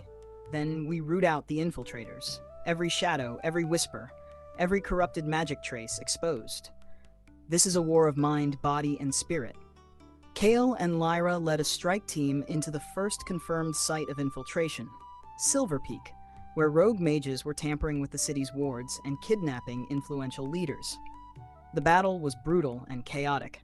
Shadow beasts emerged from the darkness, tearing through defenders. Rogue mages twisted wards into deadly traps, forcing Kael and Lyra to counter while shielding civilians. Hidden saboteurs manipulated illusions, turning defenders against one another. Kael's storm surged, arcs of silver ripping through illusions and shadow beasts. Lyra's wards amplified loyalist attacks, stabilized faltering wards, and protected civilians amidst the chaos. Despite the overwhelming odds, the strike team managed to neutralize the infiltrators, restore the wards, and rescue kidnapped leaders. During the assault, Kael was confronted by a vision crafted by the Sorcerer King, an illusion of Lyra gravely wounded, civilians in danger, and the Northern Alliance collapsing around him. Kael, a distorted voice hissed through the storm, "You cannot save them all. Every choice you make will cost lives. You are not a savior, you are a pawn." Kael's storm flared violently, arcs of silver cutting through the illusion. "No, fear is the weapon, not reality. Every life I can save, I will. Every bond I can protect, I will. We endure, together." Lyra's voice rang through the illusion, cutting its hold. "Kael, focus on what is real. We face this together." Kael's resolve solidified.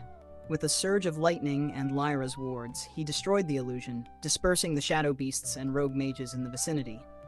Once the infiltration was contained, Kael and Lyra pieced together the Sorcerer King's ultimate objective, a central nexus of dark magic hidden deep in the obsidian spires, capable of summoning entire armies of shadow beasts and rogue mages. The nexus amplified fear, doubt, and despair, using emotional fractures within the Northern Alliance to weaken wards and defenses. The final strike would not just be physical, it would test trust, loyalty, and courage, exploiting every personal and strategic weakness. Kael clenched his fists, storm flaring brightly.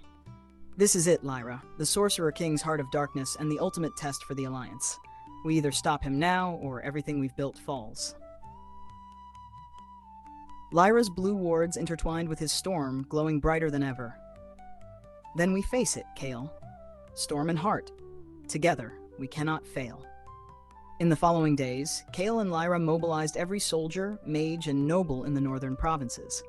Villages were fortified and magical wards reinforced to withstand the Nexus's amplification. Soldiers trained for coordinated assaults under extreme pressure. Mages synchronized their wards and prepared counter-magic specifically to disrupt the Sorcerer King's dark nexus. Leaders held councils to strengthen trust and eliminate any lingering fractures in loyalty. Every preparation, every bond, every plan would be tested when the Sorcerer King's ultimate strike descended. One evening, Kael and Lyra stood atop Frost Peak Citadel, looking out over the northern provinces. Fires burned softly in villages, soldiers patrolled with vigilance, and wards glimmered faintly across the land. Kael's storm pulsed gently, arcs of silver reflecting determination and weariness. "Everything we've done, all the victories and losses lead to this. The Sorcerer King will come for the north, for us, for everything we hold dear." Lyra's wards intertwined with his storm, glowing softly. "Then we face it, Kael, together. Storm and heart. Every bond, every life, every courage, together." Kael nodded, arcs of silver flickering in grim resolve. "Together. Always." Far beyond the northern provinces, in the obsidian spires, the Sorcerer King's eyes glowed with malevolent satisfaction. They believed themselves ready, but no preparation can withstand the heart of darkness. Soon all will fall, and the lost prince will witness the ruin of everything he loves. The sky above the northern provinces darkened unnaturally, clouds swirling as if the heavens themselves were warning of the catastrophe to come. Every village, fortress, and ward trembled with the anticipation of the Sorcerer King's ultimate strike. Kael stood atop Frost Peak Citadel, storm coiling around his arms, arcs of silver crackling with raw power. His eyes scanned the horizon as distant shadows moved, entire armies of shadow beasts and rogue mages commanded by the Sorcerer King himself. Lyra hovered beside him, blue wards stretching across the provinces like a web of light. "Kael, this is it. Everything we've prepared, every bond, every soldier, every mage, will be tested to its limit. The final storm has arrived." Kael clenched his fists, storm flaring. "Then we meet it head-on. Every life we protect, every bond we defend, every ounce of power we have, now is the time. Together." From the obsidian spires to the south, the Sorcerer King emerged, his black cloak billowing and eyes glowing like coals. Shadows twisted and surged around him, forming a massive nexus of dark energy that pulsed with malevolence. "Kael," the Sorcerer King's voice boomed across the northern provinces, "you have survived my tests, my manipulations, my assaults, but this is the storm that will break you. Every bond, every trust, every courage will shatter before my power." Kael's storm flared violently. "You underestimate the North." You underestimate the bonds we've forged and the courage we hold. We endure. Together. Lyra's wards intertwined with his storm, amplifying it into a blazing surge of energy. Always together, Kael. Always. The Sorcerer King unleashed his forces in full. Shadow beasts surged through forests, rivers, and villages, tearing apart defenses. Rogue mages cast illusions of entire armies to confuse and demoralize soldiers. Mercenary warbands infiltrated supply lines and attacked key fortresses. Saboteurs manipulated wards and spread mistrust within the Northern Alliance. Kael and Lyra moved at the center of the battlefield, their combined storm and wards protecting soldiers, stabilizing wards, and striking down rogue mages and shadow beasts alike. "Hold the line," Kael shouted, arcs of silver cutting through waves of darkness. "Focus on unity, on trust, on courage. We fight as one." Lyra's energy pulsed across every soldier and mage. Together, storm and heart, together. Kael and Lyra identified the Sorcerer King's nexus, the source of his ultimate power, generating shadow beasts, amplifying fear and destabilizing wards across the northern provinces. "It's all here," Kael said, eyes narrowing. "This nexus, destroy it and we end his power over the north." Lyra's blue wards intertwined with his storm. "But we cannot do it alone. We need the alliance, every soldier, every mage, together." Kael nodded. "Then we unite every force, every bond, and strike as one." The Northern Alliance launched a coordinated assault. Frostbrook cavalry executed lightning strikes, cutting enemy flanks. Northwatch archers focused fire on rogue mages, projecting illusions.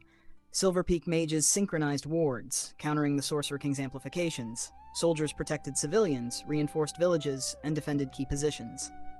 Kael and Lyra led the final push, storm and wards surging as they cut a path toward the Dark Nexus. Shadow beasts roared, rogue mages screamed incantations, and the Sorcerer King's laughter echoed across the battlefield.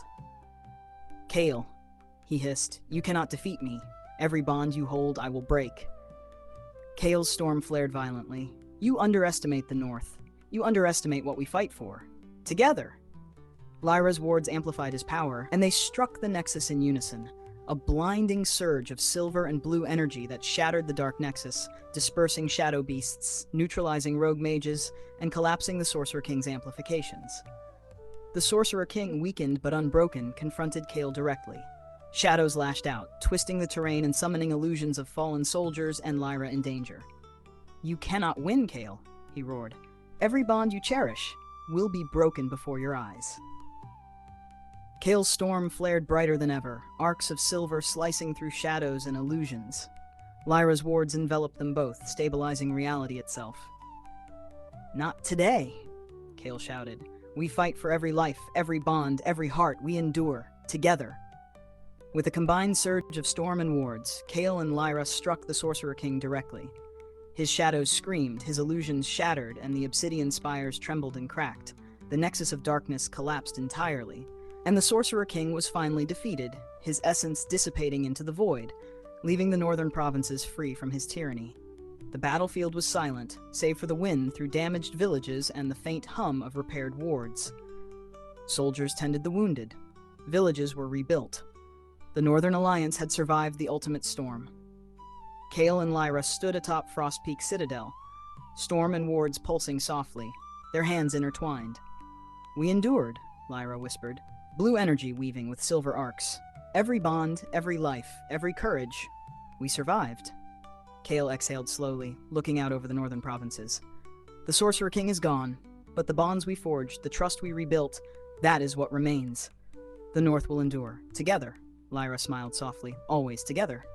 Kael nodded, arcs of silver and blue energy intertwining, illuminating the night sky, a symbol of hope, resilience, and unity that would inspire the Northern Alliance for generations.